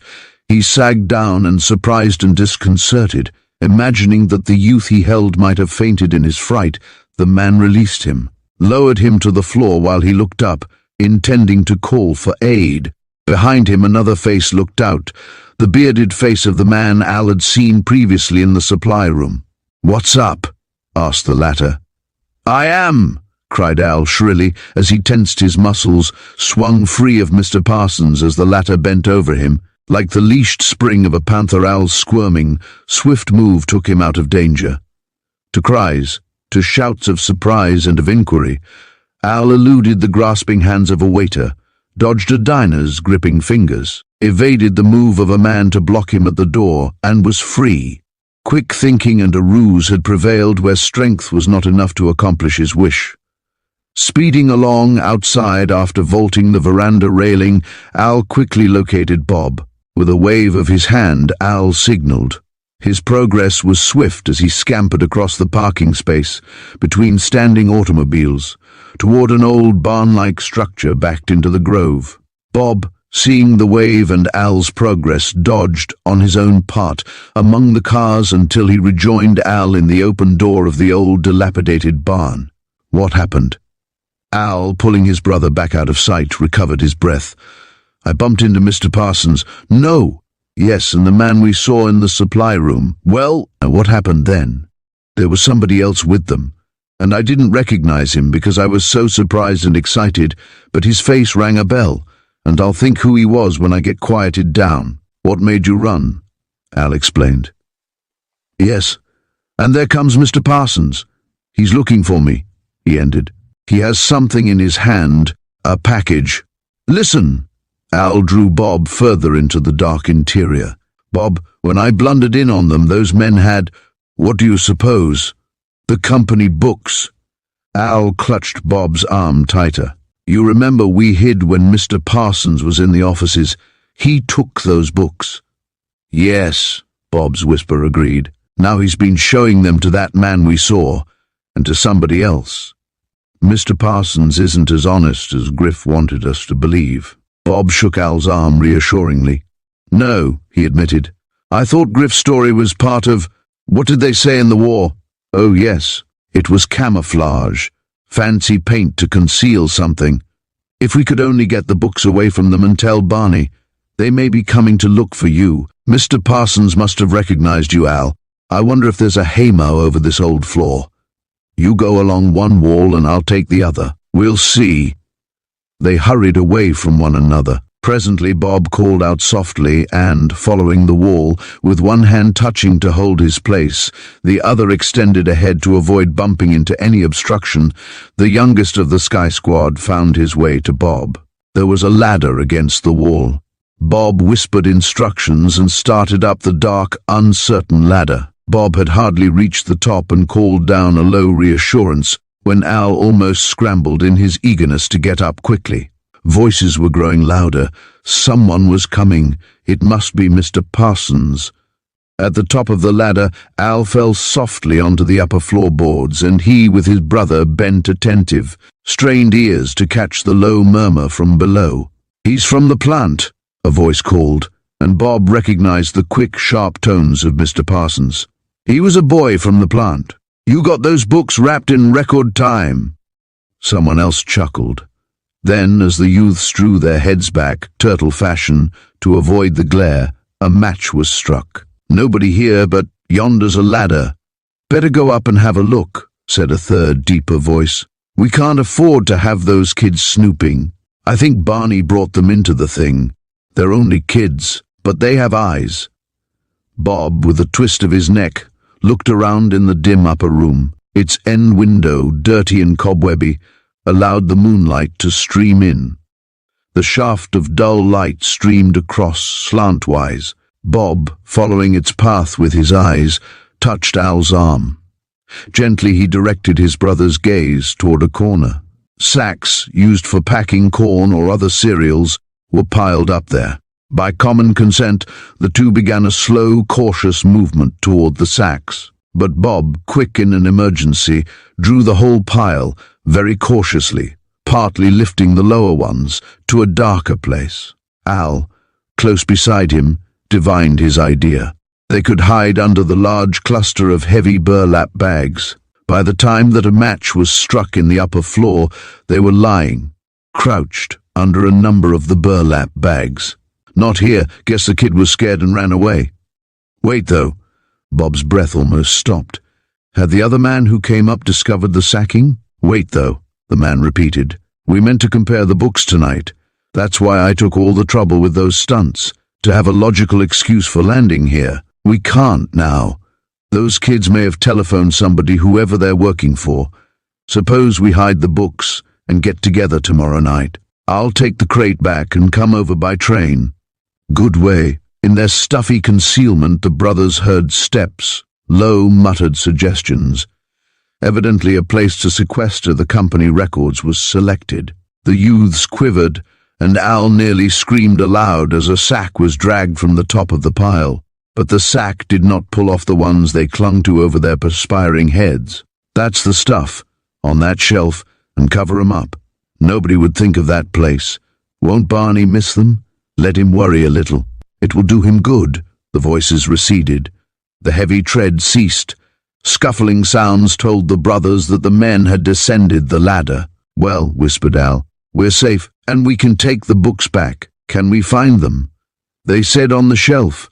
Feel around as soon as they are out. Wait. Al, I'll slip over and spy out through the window. Al sat on the floor, among the sacks, mopping his brow, which was wet with hot perspiration that had, a moment before, been ice-cold. Bob waved across the bar of moonlight. The trio of seeming conspirators was safely away, he indicated. Again using their hands, they felt along the walls. With his head, though jarred only slightly, Bob found the shelf. A quick exploration defined the books, in a compact roll of tape-tied cloth, hidden under the sack. It was a second's work to remove them and to rejoin Al. Now, how can we get them away? Won't they be watching? Let's go down and see. Alertly, and with caution, Bob protruded his head over the edge of the opening by the ladder. He was fortunate. In the doorway stood the unrecognized member of the party, smoking. Evidently he had returned. Bob watched, holding Al in check by his grip on the younger one's arm. The man did not propose to leave, it appeared. The sound of an airplane motor starting conveyed the truth. He was waiting until his ship was ready before going into the open. Bob waited, Al at his side.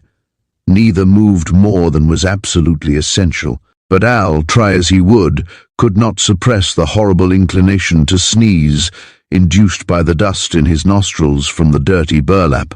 Hush, hush. He tried to hold back, but nature got the better of his will. Hush, hush. Now you've done it. Couldn't help it. Look, the window will open. You could drop. The sound of the man ascending the ladder came clearly. Like two swift gazelles, the youths dashed across to the window, wide and old. It was part of the door through which hay was drawn up, they discovered. They tugged at it. On rollers, but stiff from disuse, it stuck. Panting, they struggled. Closer came the ascending steps, a call to know who was up there. The window slid open a foot, another foot. I'll have to drop, said Bob. You get back and hide again. Too late, I'll drop the books to you. Go on quick. Bob hung by his hands, gave a swift glance down. Let go. No sooner did he land, with loosened muscles to avoid the shock as much as he could, than the package of heavy books landed beside him. Swiftly he grasped the package and ran. Al, almost caught, doubled with a swift, bending squirm as the angry man reached to grapple with him in the moonlit doorway. By his quickness, Al was able to get away for an instant. He tried the same ruse he had used so well before, but in another form. Every ounce of weight he could put into it he gave to a run away from the ladder. Then, doubling on himself but tiptoeing and bending as low as he could, avoiding the moonray, Al crept softly along. The man, following the direction of the footfalls, and thus trying to locate his quarry in the dark, did not see the silent, gloom-hidden form slip along the wall. Al was down the ladder before his ruse was detected, but the man ran to the doorway, shouting through its opening. Bob, racing toward the bicycles, realized that the other two men, catching the warning shout, were bearing down on him. Like a rabbit, he reversed his route, slipping in among the trees behind the barn. But Mr. Parsons and the other mysterious stranger were determined men. Bob could not run and be silent. He dared not creep. They were too close behind him. Al, seeing that this pursuit was close, tried to divert attention by shouting as he ran openly across toward the bicycles. But this did not draw the others away. They felt that Bob had a parcel for which they meant to catch him. On and on, through the grove, dodging, squirming past trees, through briars, Bob went. Curt, at the field, with the engine idling on the airplane, did not hear the pursuit until Bob, almost worn out, nearly done, came racing along. Then, seeing him, Curt ran to meet him. From the grove behind came the crash and shout of pursuers. The books hide! Bob could say no more. Curt caught the package as Bob hurled it. Then, with an instinct that amounted to genius, Bob noted a flattish stone, and as he ran he bent, pausing an instant, and came up tugging along the small, flattish boulder that, in the dark, could be mistaken for the package of books. Unconcernedly, as though watching in the role of a spectator, standing on the parcel of books, Curt remained quiet, and the men raced past him. From the road, where he flung his bicycle, knowing well where Bob would head for, Al arrived. He raced toward the airplane just as Bob ran in the same direction with his boulder. Al, not unnerved by his excitement, realized that if the propeller was turning, some chocks or other means of holding back the ship were in place. He bent under the wheels as Bob arrived. "Get in," he cried. Bob, pretending to drop the books in, let the boulder fall beside the turf. While he was climbing in, the men paused for an instant by Curt, who said sharply, "There he goes." They turned, saw Bob was making for the airplane, and ran toward him. Al tumbled into the rear cockpit, determined not to be caught after the enmity he had awakened. "Take me," he cried, but the roar of the engine drowned his voice as Bob, risking everything in the dark, opened the throttle. Up went the elevators, enough to lift the tail as the propeller stream swept against them. Along the turf the ship began to move. The men, aware of the sinister menace of the whirling blades, fell aside. Bob, sensing the near approach of the end of his runway, lifted the elevators again, felt the ship going light, gave her the gun, holding her just long enough on the level after the takeoff to get his speed. Then up he roared, and a boulder beside the turf remained, while Curt, with the books under his arm among the trees, went to Al's bicycle and delivered the books to his uncle's study. But he didn't stay at home. Mr. Wright was not there. Bob and Al would fly to the plant. Thence on tired feet Curt pedaled. Chapter 27, Driven Down. Almost as soon as he lifted the airplane above the grove beyond that cornfield, Bob recovered his wind and his confidence. Al, of a more nervous type, was still trembling in his after-cockpit seat, but his excitement was changing from that of the recent adventures to the thrill of sky riding at night with his brother. There was not only the elation of the climb to keep his nerves quivering, also there was the uncertainty of what might happen because of Bob's lack of skill and experience. Climbing steadily until he was over 500 feet above the earth, Bob felt none of his brother's uneasiness or excitement. He was confident that he could control the airplane as far as straight flying was concerned. His only difficulty would be the landing. Not the easiest thing for a skillful pilot, unless a signal could be given that would make the plant watchman illuminate the small field. Bob, making a long swing, banked gently to head back for the plant, calmly considered the elements of the situation and tried to plan, as well as he could, how to meet whatever came up. Al, giving more attention to sky and earth as they straightened their course, correctly pointed for the field at the plant, saw a tiny set of glinting lights far away in the sky. Impulsively, he caught the stick of the dual control to waggle it. That was the only way to attract Bob's attention. But Al, in his quick way, shook the stick and then held it pretty far to one side, and Bob, not expecting the move and unaware at first that Al did it, felt his heart sink for an instant, fearing that something had gone wrong with the controls. Al, horrified at the effect of his move, sat tensely still, waiting for a crash. Bob, alert, decided in a flash that he would do all he could to avert the smash before he gave up hope. He made the necessary moves to correct the slip. To his delight, the craft obeyed promptly, coming back into its proper position quickly. Turning to reassure Al, Bob saw his brother violently gesturing toward the sky to one side. As he looked, Bob saw tiny lights and knew them for the flying lights of a craft. The explanation came at once. Al had attracted his attention to the airplane, knowing it must be the brown plane. Probably the two men who had chased Bob had contrived to tell the pilot, before he took off, that, as they supposed, the company books were in Bob's possession. With a wave of his hand toward Al, reassuring him, Bob set his course for the flying place belonging to the Treadway plant. He was being pursued by the ship he had recently followed. It suited him. He would lead the ship back there, contrive some way to attract attention, get Al to drop flares, and then, landing, telephone all the airports nearby to identify and stop the pilot who must eventually alight for fuel. The pursuer, however, had no intention of being lured. Bob realized it, at the same time that he recalled how swiftly the other pilot had climbed to escape identification earlier at the plant. Instead, the brown ship had some sinister intent toward himself, Bob guessed, for it was climbing rapidly, and Bob, unaware of the safe climbing angle or stalling angle of his own craft, dared not risk so steep a tilt. Higher, always higher above him, went the other man's lights. The wing over him obscured Bob's view. He turned to Al. The younger brother leaned out and stared. "Going up yet," he cried and gestured. "Climbing! Climbing faster!" Bob opened his throttle steadily to the full capacity of the engine. He proposed to gain all he could in speed, and that meant distance ahead of the other, while that other airplane climbed. He knew he could fly faster, on the level, than a climbing ship could, and he saw the other lights slowly becoming somewhat fainter, smaller, but that did not last long. In a few seconds the other ship leveled off and began to approach.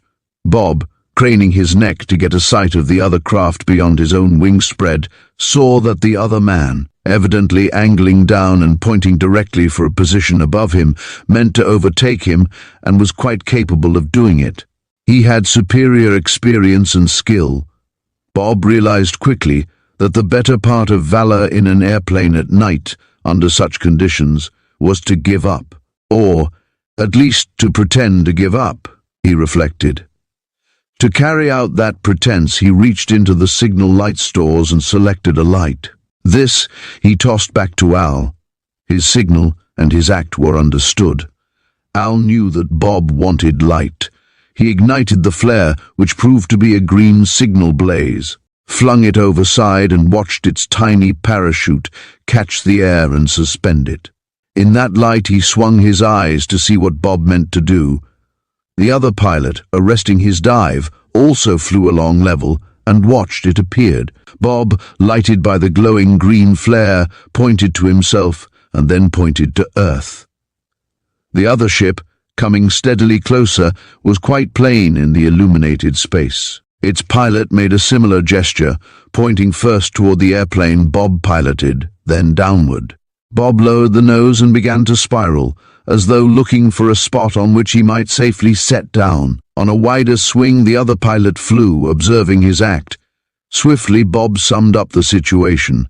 Beneath him, easily reached, was the wide ribbon of the asphalt highway. By heading almost directly into the wind he could shoot the road, and by keeping his engine running at partial speed he could make a power stall, letting the craft settle very gradually instead of trying to glide down, guess at the correct height, and then stall and drop. To do the latter in the comparative darkness of the highway might result in smashed landing gear, or worse if he stalled too high and dropped. Or it might happen that he would put her on hot, or at too great speed and without stalling, come against the ground. In one case out of 10 that might enable him to roll along, but if he struck the slightest uneven bit of road, or a bulge of the tar at the intersections of the asphalt roadblocks, up would bound the ship, perhaps to stall herself and crash. By using power, he could keep flying speed while gradually settling until his wheels contacted the road. He could also rise more readily if he discovered that he had gone too far to either side of the narrow road, wide enough in fact, but narrow from the standpoint of its use as a landing place. He gave up the half-formed notion of trying to outwit the pilot. The man meant business, and that might spell trouble for an amateur. Better far would it be to set down and see what came of it. As he saw the roadway ribboned out straight ahead, with no headlights observable in either direction, Bob lifted the nose a trifle, adjusted the throttle until, with the road streaming backward under him, he saw it very gradually growing wider and clearer. Almost perfectly he landed.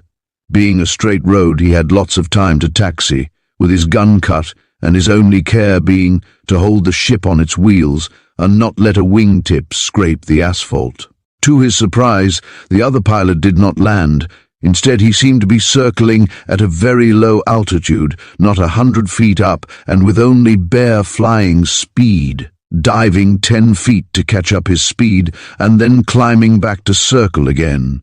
"We can't leave this crate standing on the highway," Al called, as soon as Bob had the engine running at idling speed. "Suppose a Sunday driver comes along at 60 miles an hour. What else can we do?" Bob swung in his seat. "That's so. If we go up, he'll ride us down, and we might not make as good a landing. You might not, I mean. Yonder comes a car." As Bob pointed, Al leaned out and stared. "The headlights blind me," he declared, shading his eyes with his cap brim and hand. It's the ones who are after us," called Bob. "See, one of them is stopping the car, and the other one is jumping out." He turned to Al. "They think we have the books. The man in the brown ship drove us down. Mr. Parsons in his car with the other man is coming to get us." "Well, they won't," exclaimed Al, scrambling out of the airplane. "No, you run into the woods to the right of the road." Al, as soon as he was on the ground, used his heels to good purpose. Bob, pausing only to bundle up some folds of his coat to make it look from a distance as though he carried a package under it, slipped to the road and ran the other way. Driven down, they nevertheless left the pursuers outwitted. Chapter 28, Curt's Discovery. "Those books are off my mind," Curt reflected as he pedaled slowly toward the aircraft plant, "but my legs aren't. I'd go to bed and rest for a week if it wasn't for seeing what Griff is up to." He had ridden only a block or two away from his uncle's residence, where he had deposited the books, when a thought occurred to him. "I know how to get a tow to the plant," Curt whispered to himself, swinging his handlebars to turn into the next cross street. "They usually get shipments of fabric on the 11 o'clock freight, and our truck is there to load it in." He glanced at his wristwatch.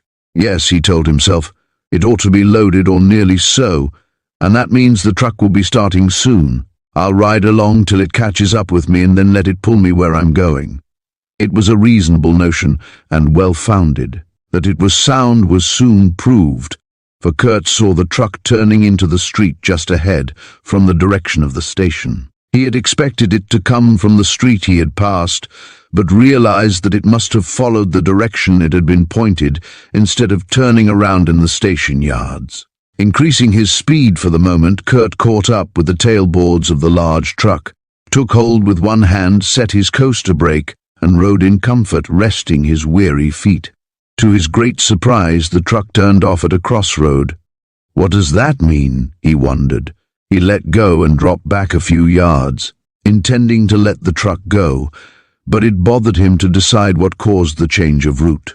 Curt, resuming his pedaling, following at a little distance, determined that for all his weariness he ought to find out why a truck, openly laden with cases and parcels, boxes and canvas sacks, should not go directly to its destination to be ready for unloading when the plant opened in the morning. The ride was not more than a half-mile. Curt, keeping at good distance, let the truck get around a bend. He could follow by the sound of the motor. He did not wish to be seen. There was in him the thrill of the discoverer of a new clue. When the motor ceased to send its roar across the distance to him, Curt laid Al's bicycle, which he had ridden from the cornfield, beside the rutted country road and walked, screening himself carefully, to the bend. No truck should stop in this out-of-the-way place, he decided. I'd better be careful. They might have a guard set at the turn. There was no guard, however. Evidently the truck driver and his assistant had no suspicion that they were observed. Openly the truck stood in the road to one side. Curt, able to distinguish its bulk, was too far away to see through the darkness what was going on. Maybe a broken drive chain, he thought. Still, I'd better be certain. He made a slight detour through the pines along the byroad, being careful to make as little sound as possible, working around toward the position of the truck. Whatever sound he made was soon drowned by the roar of a motor. Just a repair, he decided. They're going. Instead of getting further away, the motor pulsation became louder. That's another car coming, Curt told himself, and it's a heavy-duty motor too. He made fast progress toward the edge of the trees. There, hidden behind a large trunk of pine, he could see the dim road, the dull outline of the truck, and the moving forms of men lifting things out and piling them by the road. They're unloading the truck. Curt was amazed. Was this some bold banditry, some open theft? To his further astonishment and mystification, the other truck came along and stopped. There was an exchange of low but jovial banter between the rough drivers and their helpers, but no allusion was made to their task. Instead, The men on the truck just arrived began also to unload bolts, cases, boxes, sacks from their vehicle. Curt could not figure the problem to a satisfactory decision. Were they substituting one load for the other? Why? At any rate, they would be occupied for several hours, Curt thought. He made his way quietly back into the wood and hurried toward his bicycle. I'll ride to the plant, get the watchman to telephone for the police, and round up those fellows. Every ounce of his reserve energy Curt put into his pedals as he bumped along the byroad and then raced down the main highway. When he came within sight of the aircraft plant, he was surprised at the activity displayed. The floodlights were on. Far up overhead he heard the sound of an airplane engine. Oh, Curt was reassured. It must be Bob and Al coming in. They will be glad to hear I put the books away safely, and then we can all ride back to the truck. No, we can't. He recalled that his own wheel was parked at the windsock if no one had taken it. There was no one in the watchman's place by the main gate, which was open. Curt decided that the man was at the flying field to give assistance to the airplane as it landed. Hello! Al, turning at the door of the administration offices, hailed Curt. Come on. Curt raced across the yard, joined Al and Bob at the office building doorway. He gasped. I thought you flew, rapidly, Bob explained. We hoofed it back, Al added. Then who is landing or shooting the field to land? Must be Mr. Parsons bringing in the ship we deserted on the road. Did you leave that parcel of books at Dad's? Good, but why did you come back here, Curt? A quick explanation set everything clearly before his friends. We ought to go and round up the 2 trucks, he finished. No, we must get to Griff. He must be wild, waiting without any word. I know the trucks won't wait forever, but you can identify them in the morning. Come on. Curt followed Bob's lead, with Al at his heels as they entered the office corridor. Griff's voice came to them as they reached the upper landing. He was telephoning. Oh, Langley, you got there.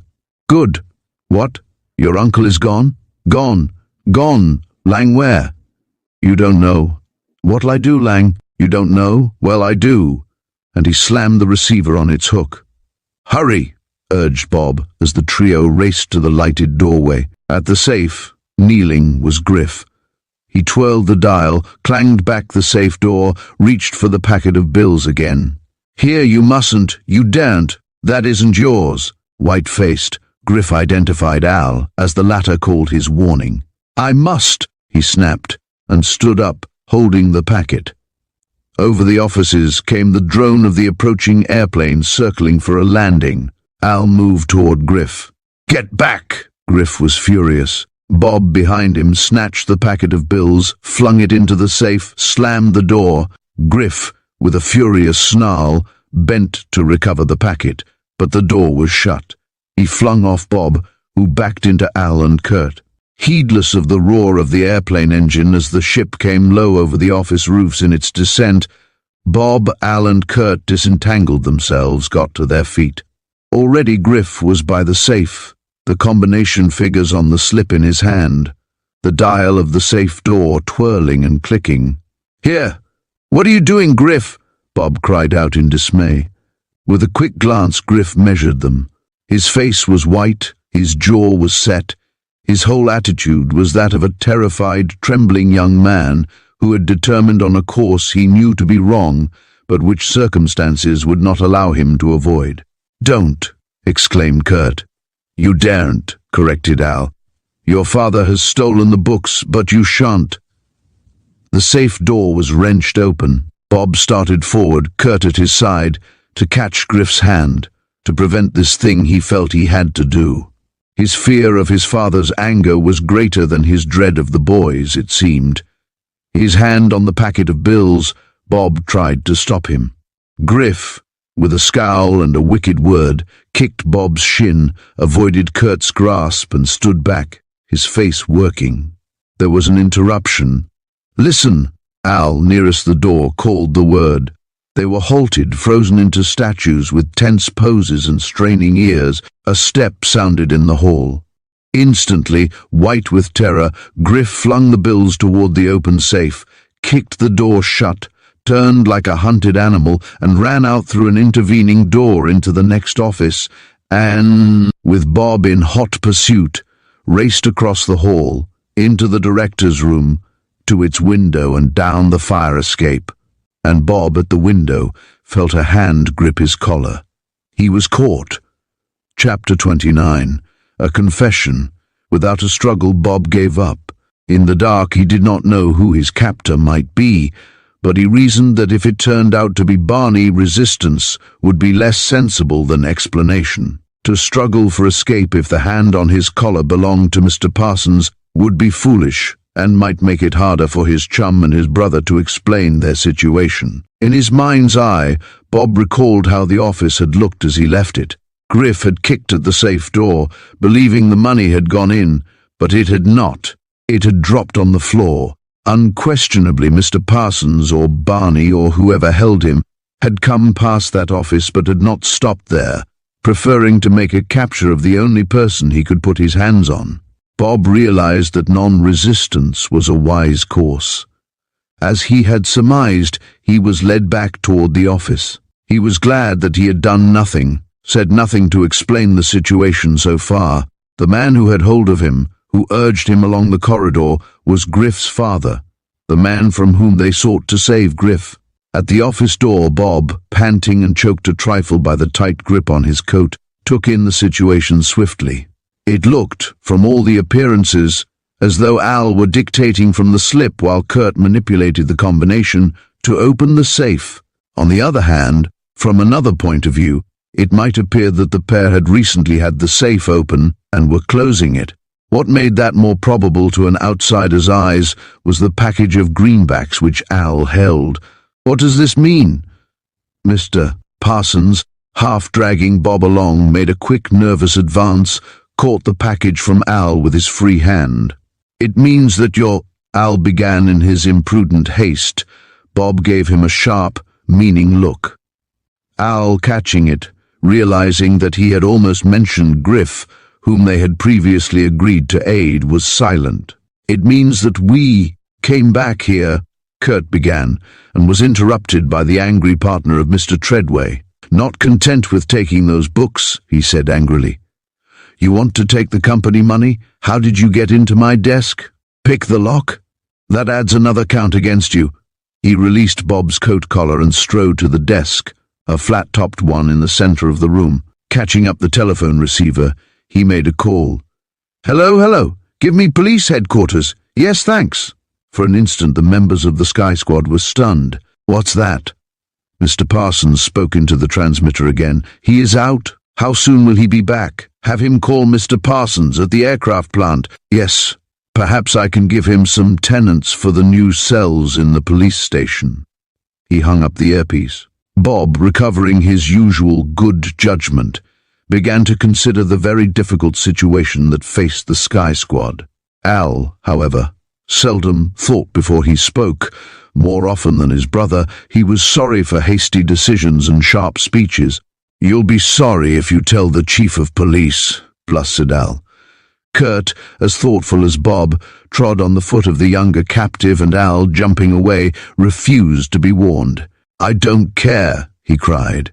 "If he thinks two sons of a detective and their friend will be put in cells for trying to save—" "Oh, all right.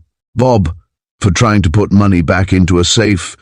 He whirled on Mr. Parsons at the sound of the latter's sarcastic laugh.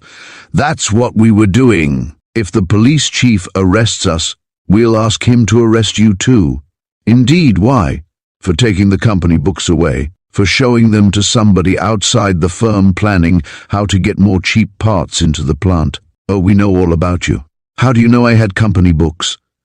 "I saw the pages open on the table at the windsock."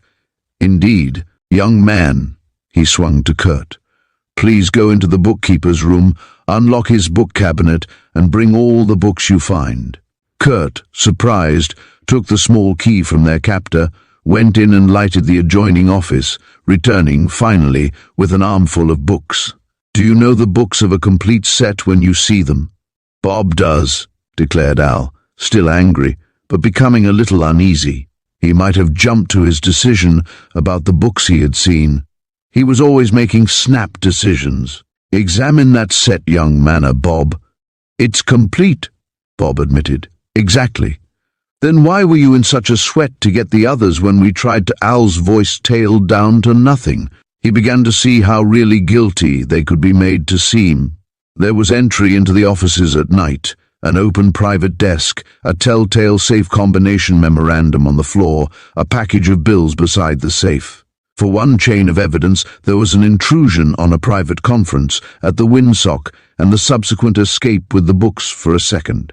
Not to think of Bob's use of the airplane with no permission from a higher authority than a watchman, and the infraction of state law by landing on a highway and deserting the ship in a traffic lane. Al's bravado began to evaporate. Bob, who had remained cool, thinking, was able to see a brighter side to the situation. "Please, Mr. Parsons," he began, "don't call in the police. That would force us to defend ourselves. We could explain what we were doing and why. But we have a code of honor, and we would rather have you let things work out without the police and reporters." "You would really suffer more than we would," Curt declared. "Is that so? We shall see." The telephone bell blared. Mr. Parsons turned. "Hello." He spoke into the instrument. "Father, don't. Those fellows are protecting me. I can't let them." Griff stood in the office door, his face white, his lips quivering. Mr. Parsons, catching sight of his son, stared. "Just a minute, Griff," he said. "Hello, is the—" "Father, you shan't. You mustn't. Listen to me. I took that money." The telephone receiver dropped, hanging by its cord to swing unheeded against the man's leg. "I'll confess." Griff, for all his fear of his father, of consequences, was showing his true manliness. "I ran away, Father, because I thought I had put the money back and locked the safe. I didn't want to be caught. I thought I could go down the fire escape and get away. But when I saw you catch Bob, I came back and listened. I must not let these fine friends stand a night in a cell for something I've done." Then, haltingly, ashamed and despairing, but honestly, Griff cleared the Sky Squad and told the truth. He was trying to get out of his trouble, Curt said, to end the deep silence that followed Griff's explanation, "and he didn't want to come to you when you had so many things on your mind. Our cousin has gone to get money for him from Father," added Bob. "But Father must have started for home before Lang got there. And it was only when the man at the windsock threatened to come and tell you and make it look worse than it is that Griff lost his common sense. We came back here to meet each other and saw what he was doing and convinced him it was a mistake. The impulsiveness of Al prompted him to put in his oar, but his earlier bluster was gone and he kept still." They watched Mr. Parsons. His face was set and pale, his fingers worked nervously. He had his head bent. Bob, quietly picking up the telephone as he heard the impatient voice of someone at the other end of the connection making it squeak, spoke into the transmitter quietly. "We'll call you back. Something has come up to make things different." He hung up the earpiece. Apparently Mr. Parsons did not notice him at all. Added to the blow given by his son's confession that he had broken promises and gotten into deep trouble was the knowledge that 3 loyal companions, with full knowledge of his guilt, had not only protected him from himself, but had shielded him at the expense of being themselves suspected and unfairly accused. Mr. Parsons looked up. He held out a hand to Bob. "I beg your pardon," he said. "I am sorry." Bob, smiling with some relief, eagerly gripped the extended hand to be followed by Curt and Al. Then the father turned to his son. 3 members of the Sky Squad held their breath. "Son," the voice seemed cool and sharp, but it changed suddenly. "Son, I guess I'd have done better to make a comrade of you than to try to rule you with fear and threats. Come here, Griffith." The young man advanced, hopeful but also shamefaced. "Son, we all make mistakes. If we learn not to make them again, that is life's lesson. I am not a judge. I am your father." Griff's hand reached out impulsively. "I had to tell you, but I guess if it hadn't been to save these friends, I might have gone on. I guess I'm a coward." "I should say not," cried Al. "Not you." Bob was equally emphatic. It took more bravery to walk in under the circumstances than to tell your father any other time, I say, Curt exclaimed. I will settle with that fellow at the roadhouse, Mr. Parsons stated, when forgiveness was assured to Griff, and the 5 occupants of the office were determined to work together for a change. If he has been paid, why not meet the police chief somewhere and have Griff tell him the things that are done against the law at the windsock, suggested Al. Then we could all go there and give evidence of how Jenks tried to collect twice from Griff, and maybe we would find out something about our own mystery. I think he is in it some way. Mr. Parsons decided that he owed the chief some explanation of his call, and somewhat overexcited, and not his usual sensible self. He failed to realize just what Al's suggestion implied, that they make Griff incriminate himself, since he had played at the tables without informing against the hotel. The police chief agreed to meet them near the roadhouse, and when Mr. Parsons hung up and turned back to them, he was much more calm than they had ever seen him. If I explain my own purposes, he said, it will be easier for us all to understand and get together. I have been trying to protect my absent partner. Absent? Bob repeated the word. Your absent partner? Yes, Arthur Treadway. He went into hiding. I know, cried Al. I know now. I thought the face of the man in that brown airplane, the one who flew it, was familiar. That's Mr. Treadway. Yes, my boy, you are right. But, Curt was rather stunned. I don't understand. Mr. Treadway alive, cried Griff. Yes, alive. This has been a very mixed affair, the partner declared. I knew that Arthur Treadway was alive, but I could not speak of it or explain, because we did not know whom we could trust, and so told no one. Then he wasn't in the crash? Mr. Parsons turned to answer Bob. No, but why did he do it? Why did he hide and let everybody think he had gone west? Bob demanded. Don't you remember crossed wires? Curt reminded him. That had to be explained. So someone crossed wires that were scraped nearly bare in Arthur's own ship. Mr. Parsons was dismayed. That proves his suspicion that somebody meant harm to him. And that is what we hid him away to discover. If the accident ceased with his disappearance, he was in danger. If not, the damage was aimed at the aircraft company. But you haven't found out why he was in danger, or from whom, declared Curt. No, admitted the partner. Al, fired with enthusiasm, added, but we will. Mr. Parsons was not so sure. Chapter 30. Barney gives a hint. While the quintet waited for the taxicab which Mr. Parsons summoned from town, Griff put the money back in the safe, thankful for his escape. Bob, Curt, and Al expressed their elation that he was freed from suspicion, and Barney arrived. The watchman called me, the manager explained. Things got a bit too exciting out here, and he thought I ought to know. What is there to tell me? The explanations took up the time of waiting. Barney was pleased but thoughtful. Glad to learn my best friend's partner is cleared. He nodded at Mr. Parsons. Certainly I'm delighted that his son is all straight. And Treadway is alive. Glory be. I'm gladdest about that. I knew you would be, agreed Mr. Parsons. The man who gave me everything I have made me the manager of his plant. I'll say I'm glad he's all right. Well, let's go see that ex-pilot and his wicked 2-autograph ally. He grinned at Al. I think we ought to try to catch those truckmen first, suggested Curt. Oh, let them alone, argued Barney, and Mr. Parsons agreed. You know what they were doing, he told Curt. All you have to do now is check the stuff that is unloaded from our truck in the morning.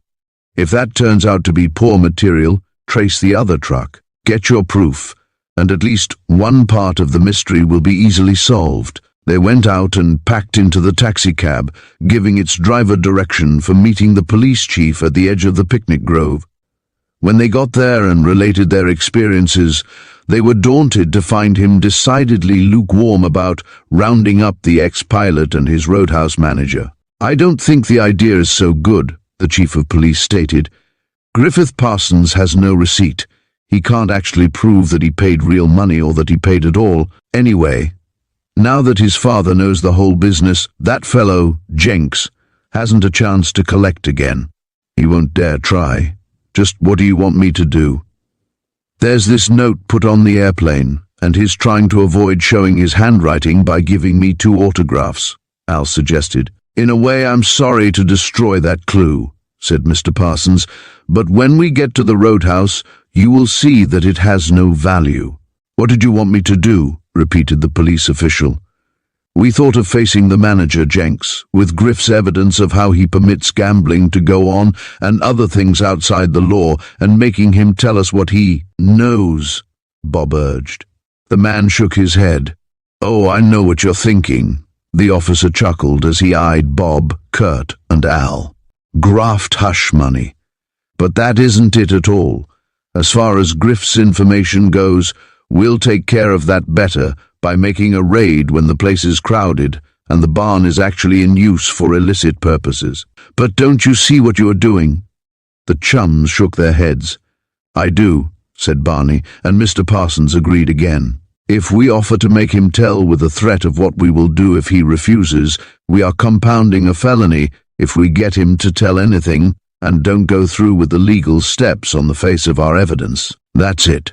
Oh, well, Barney saw how disappointed the 3 chums were, although they admitted the justice of the official's attitude. Let's go out and see my old patron and comrade. The chief of police agreed to look into the charges Griff had made and turned his car to return to his home, while Barney, in one cab with Bob and Al, and Mr. Parsons in the one they had called, with Curt and his own son, went on. There was a vociferous greeting between Mr. Treadway and his plant manager. Why didn't you tell me you were all right, he cried, pumping the plant owner's hand, slapping his back, and as Al said later, almost kissing him, while the mysterious stranger and the others watched with various feelings. I had to make my plans in secret, Mr. Treadway retorted. Not even my partner knew until tonight, but let us get acquainted all the way round. He turned to the mystery man behind him. This is my brother, he presented the man, and so these are the 3 young men who have worked so hard to solve the mystery of my crash into the lake. He shook hands and they selected a private dining room on the 2nd floor for a midnight repast. Well, he said, smiling pleasantly at the 3 rather silent youths as the first course, a hot, nourishing soup was served. Have you solved the puzzle of the mystery crash? I think we have, but not all, sir, replied Bob. I think I can put together what happened, but not why it had to happen. Go ahead, Mr. Treadway encouraged. Yes, do, urged Barney. I admit I'm stumped. Well, sir, Bob, without trying to be vain, spoke frankly. We got mixed up and puzzled at first, because we were trying to solve a lot of things by connecting them with your disappearance. And we made the mistake of suspecting everybody, interrupted Al. That mixed Griff's case in and his father's, agreed Curt, and he turned back to give Bob the center of the stage. You didn't know whether the damage to airplanes was aimed at the plant or at you direct, Bob told Mr. Treadway, who nodded. You had 2 airplanes, both alike, except one was the Golden Dart and the other was the Silver Flash. Exactly. And I thought, Mr. Treadway interrupted, if the guilty person knew which airplane I meant to deliver, he would damage that one, and so at the last minute I changed my ship. After saying I was going to deliver the Golden Dart, I took off in the Silver Flash. And you were right, gasped Al. When we flew the Golden one, her rudder cable was frayed and broke. Right, my young friend. And nothing was wrong with the other. Then how did you crash it? Why did it crack up? Mr. Treadway looked to Bob for an explanation, desiring to test the youth's skill at deduction. I haven't much to work on, Bob said modestly, but this is how I think you did it. Your brother flew here in the brown ship and hid it in the field, leaving the note to show you it was ready. And then you took off early, and then set down the big cabin ship on the turf that accounts for the deep ruts, and the ship was in the way, so you dragged it into the stubble until the brown ship got up, then took the cabin craft into the air. I fail to see what the brown airplane and Arthur's brother have to do with it, Barney broke in. Mr. Treadway's brother had to be there to bring down the cabin plane, Bob explained. At least that's the only way I can see for the tracks in the field and the crack up to fit the conditions, he paused. You mean they exchanged ships? Arthur landed the cabin crate and then flew away in the brown one while his brother crashed the silver Flash, Barney demanded. Treadway nodded, as did his brother. The young man is correct in his deduction, the latter said. I had to come and exchange ships with my brother and then crack up the silver Flash to give the idea that its pilot and my brother had taken off in it, had gone into a mud hole or under rocks in the lake. What did you expect to gain by that? Asked Barney. Removing one partner, Mr. Treadway smiled, gave the other one a free hand if he was in any way guilty, or you, Barney. Barney turned red. Do you mean to say? No, I did not suspect you. I only wanted to get away and see what happened, and who did it. These young men have cleared most of us, stated Mr. Parsons. They have done more. They know how the good parts are taken and cheap ones are substituted. He explained about the trucks. But we can't solve the mystery of why you brought books here and then said the company books were all at the plant, argued Al. I found a small set of duplicate books, that is, what we would call fake books, private books, in the cabinet, began Mr. Parsons. Barney bent forward. Where did you find those? I had them in my own desk. That's where I took them from. You see, Barney, as long as we all suspected each other, it was wisest for me to check them. Not that I accuse you, because they were in your desk. You were checking up also, of course. I'm not finished either, declared Barney, but as long as Arthur wanted a look at them, it's all right with me. We have them safe, said Curt. And the brother is the mysterious man with the dark beard whose motorcycle Griff used, and it was he who was in the supply room the other night. I was, said Mr. Treadway's brother. I came with his key, got in the private gate, went up the fire escape and down to check up in the supply room until Griff, running off with my motorcycle, made me suspicious, scared and anxious. So I left. And I came here to see Arthur's brother, said Mr. Parsons, and Griff, looking ashamed, added, and I ran away. But we don't know who damaged the crates, or if it was against Mr. Treadway or just spite work against the company, Al said. The mystery crash has failed to bring that to light. Yes, Barney suddenly leaned forward. I've got to go, out and dismiss my taxicab. It's eating its head off, but first I'll give you a hint to chew over while I'm away. What? Several spoke the question in unison. Suppose the motive was revenge. Barney spoke very low, and Bob, watching some curtains at a locked side door, thought the breeze must be stirring them. Suppose there was once a pilot at the plant and that Arthur had to fire him and— You don't mean to say— Mr. Treadway bent close, excited. The pilot I once discharged? Why, he's the owner of this place. I'd never dream. All the same, chew it over, Barney rose. I suppose you'll be flying back. You won't stay here tonight. Treadway shook his head. Be right back, Barney said. Bob, as the others chatted softly and excitedly, followed the departing manager with his eyes. He had thrown suspicion on several, had Barney. Also, he had been the only one who inspected and then reported on the Silver Flash that nothing had been found tampered with, and he had chased Lang and Bob to see Bob's detective father. What a lot of curious facts, Bob mused. And when Barney rejoined them a moment later, Bob was still musing. I think it would be a good idea for all of us to stay, suggested Mr. Parsons. It's after midnight and these lads must be worn out with all their peddling to and fro. We can telephone their homes. You may all stay, said Mr. Treadway. But until we prove something, I shall keep out of sight, especially if the ex-pilot is apt to be around. I'm going to warm up my brother's airplane and hop back to the airport I came from. They all parted. Curt declared he wanted to secure his forgotten bicycle. Bob and Al were sure they had better go on home if Mr. Parsons would let them take the taxicab. He decided that, after all, he and his son had better go home. The meal was finished. Mr. Treadway, going by a side hall and down back stairs, sought to avoid recognition while his brother agreed to watch the ex-pilot at every chance. Bob and Curt found the bicycle safe and trundled it to the luggage rack at the back of the taxicab. Then Bob turned suddenly. Stay here, he said. I want to say something to Mr. Treadway. He's warming up the airplane. Forget something? No, recalled something. As he reached the man so mysteriously lost and so suddenly discovered, Bob caught his arm and spoke very earnestly. "For the sake of your safety," Bob whispered, "take off just as you planned, but only go to the cornfield, set down as soon as you can, and then look for crossed wires." In a flash he was beyond questioning. Chapter 31. One more problem. Bob did not delay a moment after he delivered his solemn warning to Mr. Treadway. As quickly as he could, he located the plant manager. "Barney," he said earnestly, "don't stay here tonight. Come home with us, stay with the Sky Squad. In the name of Sam Hill, why? You forgot where you were, didn't you, when you spoke about the—" He lowered his voice, glanced around, spoke carefully. "The ex-pilot as the one who had a motive for injuring Mr. Treadway?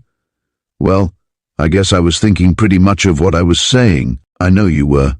Well, did you hear anything or see anything?" "I'm sure I heard something. You didn't think, but there's a curtained door in that private room we used. How do you know Jenks or the other one might not have heard you?" "Lad, you're quick. Right too. Maybe I'd better go on." "But I won't need to stay with you." "Oh, you'd better.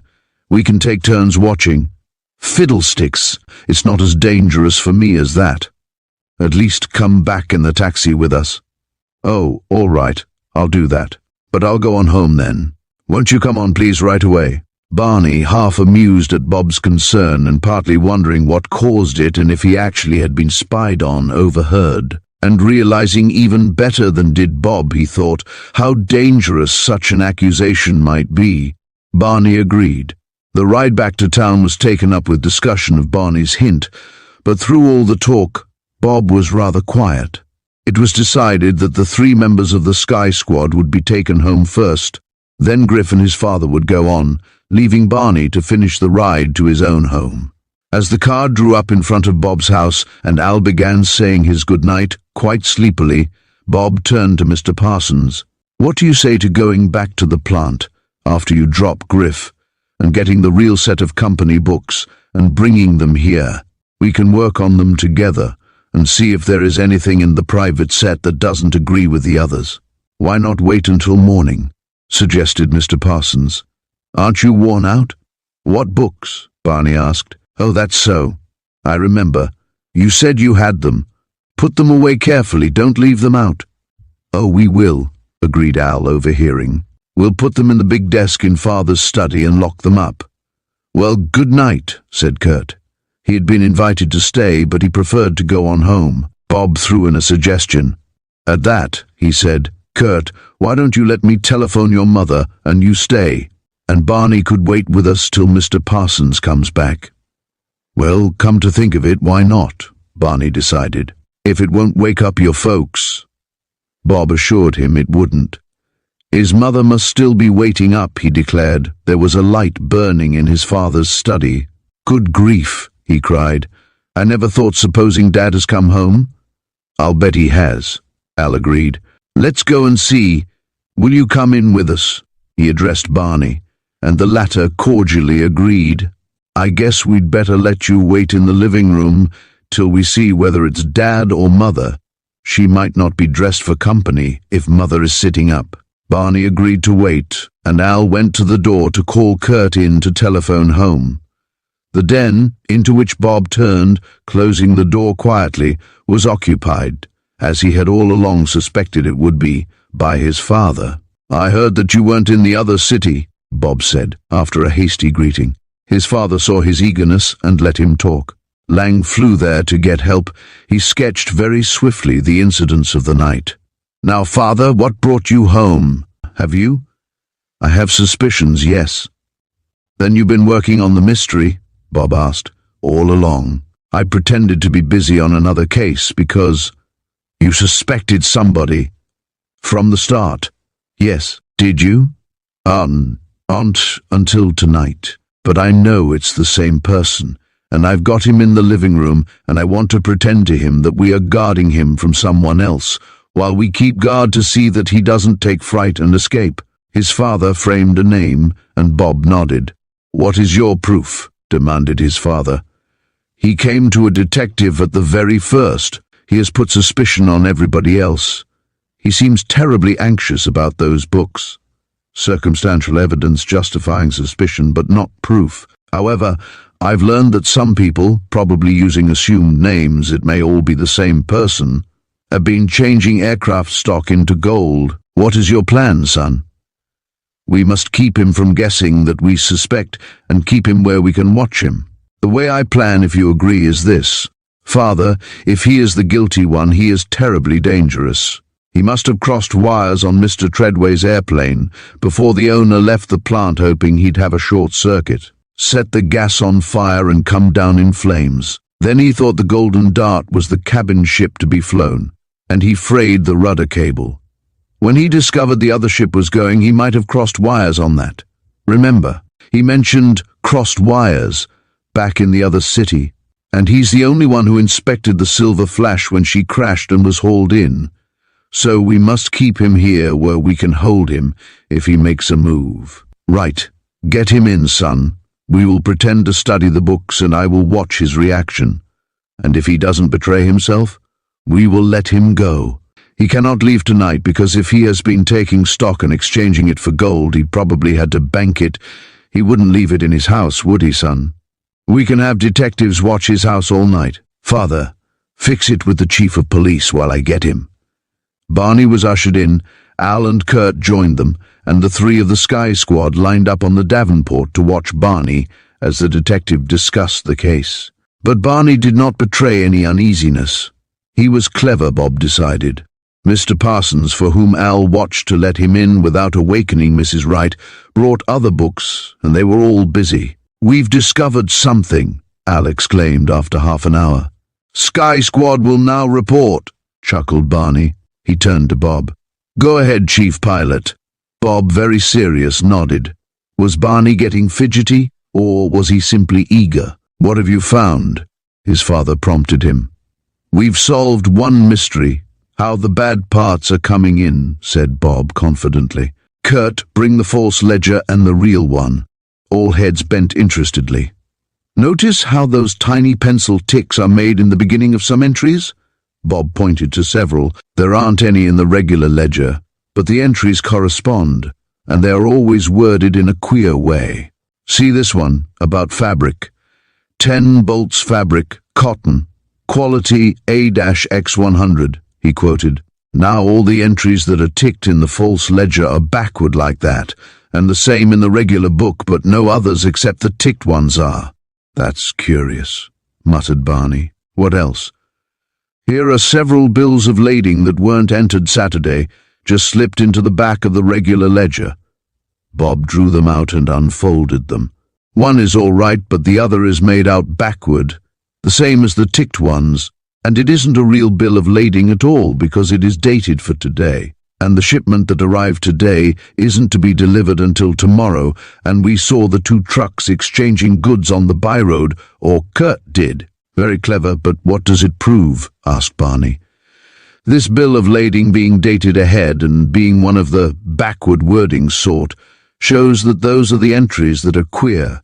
That solves the mystery, because we know how those things are being substituted tonight. But who does it incriminate? Asked Barney. Why, whoever's writing matches this. Then the bookkeeper is due for a call on the carpet, maybe worse, said Barney. That's his book. And the false set is the same handwriting. That settles that mystery and leaves only the one about Mr. Treadway's possible evil wisher, said Mr. Parsons. Why, that's attended to. All we need to do is to watch that ex-pilot, and Mr. Treadway's brother has agreed. Al paused. The den private extension telephone was ringing. It's for you, Bob, his father said. Who'd be? Oh, Mr. Treadway, how are you? Glad you're alive and kicking. Yes, this is right. My son stole a march on me, finding you. Here he is. Bob bent over the desk. Hello, he said amid a tense silence. Oh, did I guess right? You didn't go on? Set down in the cornfield. Fix it in the morning? Yes. Thank you, sir, for calling. Yes, we just got here. He replaced the receiver and turned to the interested, expectant company. Another of the puzzles solved, and I guessed rightly, he said. Barney, when you suspected the ex-pilot, I thought it might be that he'd do the same as he had done on the airplane I piloted, Mr. Treadway's own sport craft. You know why I had to set it down? No, because the other man, Arthur, chased you down. No, said Bob slowly. You mentioned the ex-pilot having access to the planes. Well, on the brown ship, the wires were crossed tonight. Oh, Barney gasped and recovered from his startled amazement. You don't say. That's bad for the ex-pilot. But it disposes of one mystery. Who? He was probably there at the windsock and heard you, don't you suppose?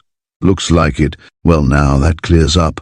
All but one more puzzle, said Curt. Who's getting away with the small parts and valuable instruments? I can settle that, said Barney. Sandy Jim? The rigger Al was put to work for. Remember him sending you to his house with a lot of parcels supposed to contain junk for his kid? Al nodded, dismayed. It hurt to hear that honest-looking Sandy was so wicked, but Barney seemed to have the correct idea, as the evidence indicated. We'll round them up tomorrow. Barney rose. Suppose I take those books along with me. I'll bring them in early in the morning. Fine.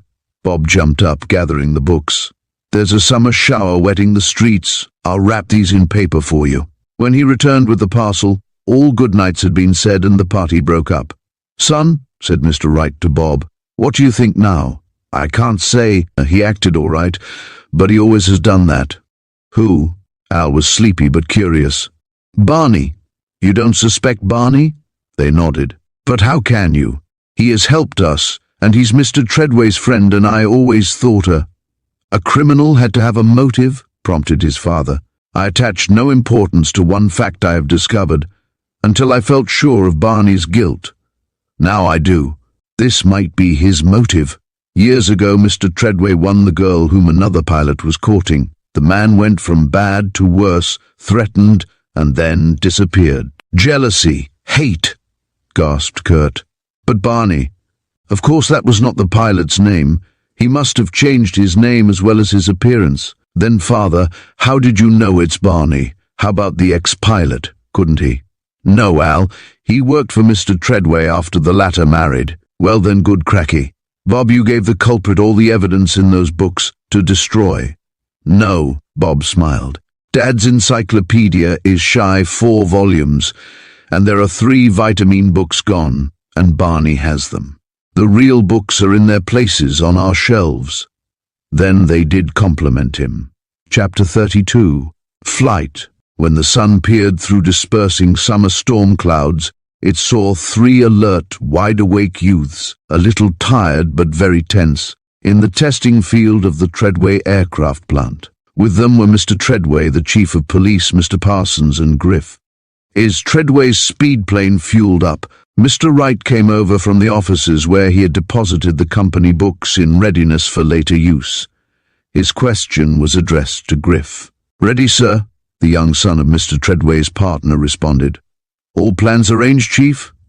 We've got a net spread that Barney Horton couldn't escape if he was an eel. One of my best detectives has been outside his house ever since he went in from the taxi at 1 a.m. Those 2 men over by the offices, getting ready to dig a trench, are 2 picked men of my headquarters staff. Every motorcycle man, every traffic man, all our roundsmen and policemen are on the alert. I simply cannot believe it of Barney. Mr. Treadway was as doleful as though they were planning to arrest him instead of his plant manager. I took him in and gave him every opportunity, taught him all he knows, pushed him to the top, to think. Hatred for a fancied wrong is a terrible force for evil, said Mr. Wright. But he doesn't look a bit like the man who was trying to win the woman who became my wife. By the way, interrupted the chief of police, she hasn't appeared at all in this. Have you separated?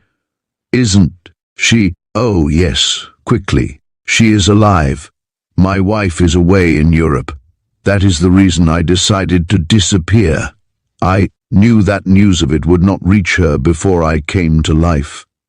But if Barney is the guilty man, Curt was still dazed. Why did he turn suspicion on that ex-pilot at the windsock? He tried to turn suspicion on everybody, retorted Mr. Wright. It is a favorite trick of a guilty person. He has practically accused the bookkeeper, the supply clerk, Sandy Jim, the rigger, and the man you mentioned. But he's free. Al spoke. "Why didn't you arrest him while you had him at the house showing him the books?" "You must remember one fact, my young sky squatter," the chief of police commented. "Circumstantial evidence and suspicion are one thing. Proof of guilt that will stand in court against a clever lawyer is something quite different." "In other words," Mr. Wright explained, "we feel with absolute conviction that Barney is our man. We haven't any actual proof. We must wait until he makes some open move." Bob, cleverly discovering Barney's supposed guilt, because he saw Barney make that excuse to get out to the airplane when he said he wanted to dismiss his taxi, did all he could to keep the man close to his Sky Squad, but Barney was clever. "I thought he would make a try for the books during the night if I got him to stay with us," Bob admitted modestly. "Then, when he refused to spend the night with us, I hoped he'd discover that we had substituted other books for the ledgers and would try to get in our place to get all the incriminating evidence. But," dejectedly, "he was too clever for that even." "How do you expect him to make an open move if he's all that wise?" asked Griff. "Well," Mr. Wright spoke up, "someone has been quietly exchanging company stock, turning some into gold here and there. I think it was Barney's work under assumed names, to get his money into shape for escape. We have made him see that we know how the cheap, shoddy supplies are coming in, and other things. He will try to get away. The paying tellers of the town banks are on the watch. The first minute he comes to close his accounts, as he will do before he takes a train, we will be informed. Before he goes, he may try to destroy the false account books and leave only conviction of his guilt, but no real legal proof." "But," Al was still somewhat puzzled, "Bob, how did you come to suspect Barney at all? Do you remember me telling what was said when I flew with Lang to see Father?" As Al and Curt nodded, Bob added, "Barney used a phrase about crossed wires. Then I found crossed wires in Mr. Treadway's ship last night, and later Mr. Treadway found wires chafed and led across each other by his brown plane carburetor. It was the quickest way to endanger a ship. The spark could set fire to free gas and might not be noticed in daylight. Barney had time to do it when he went out." "I see," Curt said. "But Bob, you thought someone was listening, watching. You told Barney so." "I still think someone was spying over our dinner, but it may have been the manager, Jenks, who may be in with Barney. Speak of the—" Mr. Treadway gave a warning glance as he began the old adage, "Speak of the devil, he's sure to appear." To their amazement, Barney came through the gates. He was calm, quiet, not at all furtive or frightened. "What was the idea of that trick you played with the books?" He patted the package he carried. Bob was confused. The arrival of the rigger, Sandy Jim, coming early to complete work on the new airplane for which the owner was in such a hurry, enabled Bob to hide his confusion as his father answered quietly, "I'll tell you that." "Barney." "All right, tell me." Bob, who turned his head to hide his crimson face, and who went to greet Sandy Jim with Al, as an excuse to avoid an explanation that might upset their plans, was surprised at the look on Sandy Jim's face. The man was staring at Mr. Treadway as though he saw a ghost. I thought that man was—" "Hello, Sandy," Al greeted, taking the amazement as natural, since everyone around the plant supposed the owner to have gone under the mud in the Silver Flash. "Ready for work early?" Yeah. How'd he get here?" He jerked a thumb toward Mr. Treadway. "In a taxi." Bob took over the explanation, giving Sandy enough of the former happenings to enable the rigger to recover from his surprise. "I'm right glad," the man stated finally. "Now, Al, you get some of your crowd together and fuel up this new crate soon as a pilot shows up. We want it tested. I may have to make some changes in the wire tension and balance. Get busy, me lads." Al eagerly agreed, seeing that their carefully planned coup had fallen through. Barney, listening to Mr. Wright, to Mr. Treadway, to the latter's partner and the chief of police, trying altogether to give him a third degree, began to laugh. "That's a good one." He threw back his head, roaring his mirth. "So I'm the culprit, eh? Ho ho! Oh my, that's rich. Clever Sky Squad you have, right? Ha ha ha ha ho ho! Here I am doing all I can to help my partner, trying to solve the puzzles he couldn't untangle, and I'm to be arrested. No one spoke of arrest. The police chief hedged. Are you sending someone else to get your banked gold? Banked gold? Barney dropped his jaw as the question was shot at him. Converting stock, snapped Mr. Parsons. Barney stared and then smiled. All the stock I ever had is in my safe deposit box. Come on, I'll show you at the bank. They were puzzled. Arthur Treadway was eager to claim that his friend and protégé was innocent. The others were compelled to admit, as Bob mentally decided, that Barney's face, manner and actions were open and honest. That's enough gas, said the rigger. Now, Al, fill her up with oil. I want to see Mr. Treadway. He descended from the aircraft, went to his employer, and with many protestations of delight gripped his hand. See here, he urged. Mr. Treadway, this crate they're fueling is in a big rush. I have to make adjustments for balance before she is delivered. Can't you take her up? Why not? Mr. Treadway was anxious to get into action since he had agreed to return to life. Hey, Bob, got her filled? Warm her up for Mr. Treadway. Bob nodded, consulted the brand new instruments, and noted that the fuel and oil registered at full. Gas on, switch off, he told Al. Whirl that prop, Al. His brother did his bidding. It took several trials to start the new engine, but Bob got it going and then drew back the throttle to idling speed and went over to rejoin the group. I don't think Arthur ought to take that crate up. Barney was half laughing.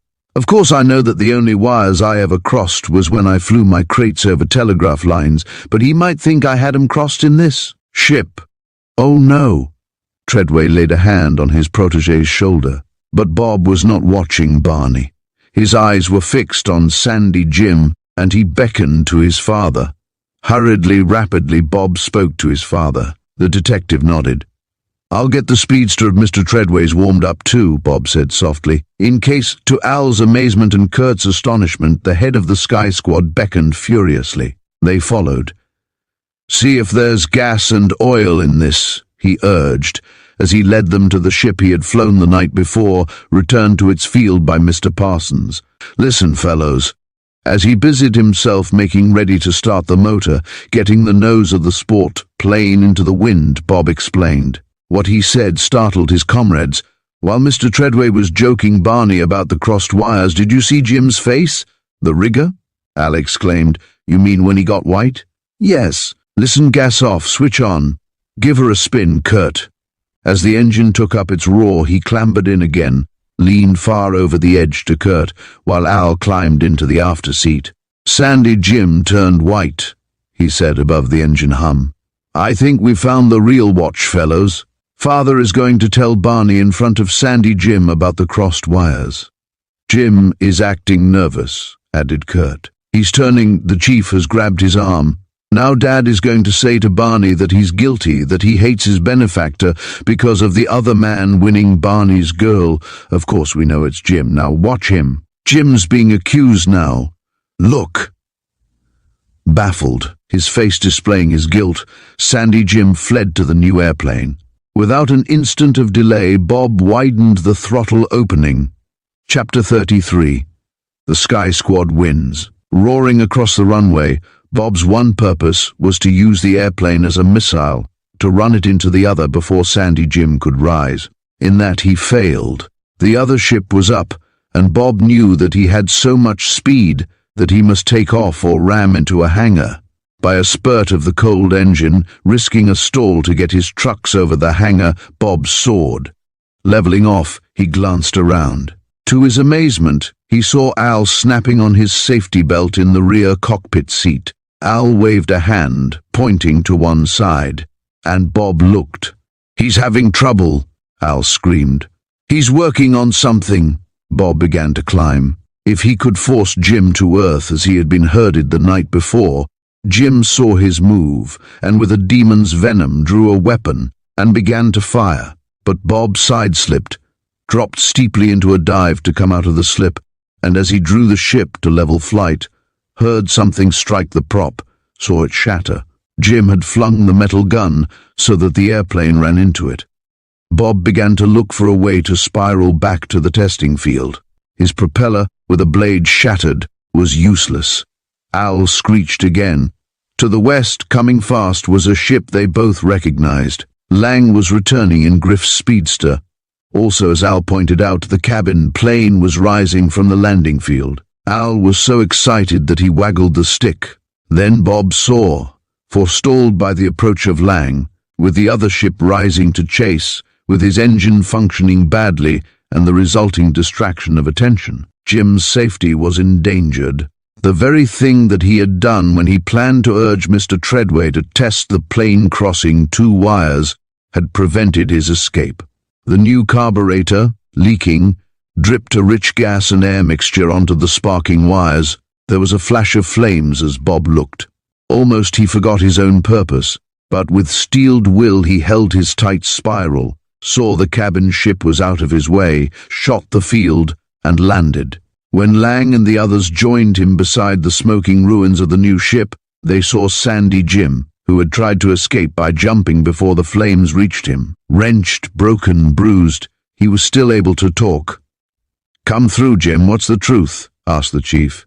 "I hated Treadway from the time he got the girl I wanted to marry," Jim panted, as they gave him water. "I went from bad to worse, went to the dogs. I got in with tough men, tried prize fighting, that's how my face got changed, so I wasn't easy to remember and recognize. Laid low for a while, then I gave up plans for revenge and decided to come to work here to be close to the woman I loved. Only last fall she went away. So I knew Treadway had drove her to separate." "You're crazy. My wife went to Europe for a long visit with relatives in France." "Honest? Then all my hate was on a wrong idea. Well, you know most of the rest. I damaged ships, worked with the bookkeeper and the supply clerk, and a manager of the windsock to substitute cheap stuff for good. Sell the good and ruin the plant, but it was all no use, and started on a wrong idea.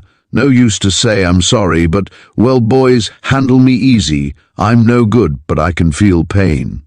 In that fashion, the culprit confessed. "I feel sorry for Jimmy Jr.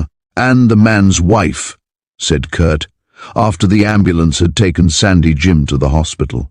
"Jimmy Jr. isn't his son," explained Mr. Parsons. "He is the son of Sandy's brother, whom Jim took to raise.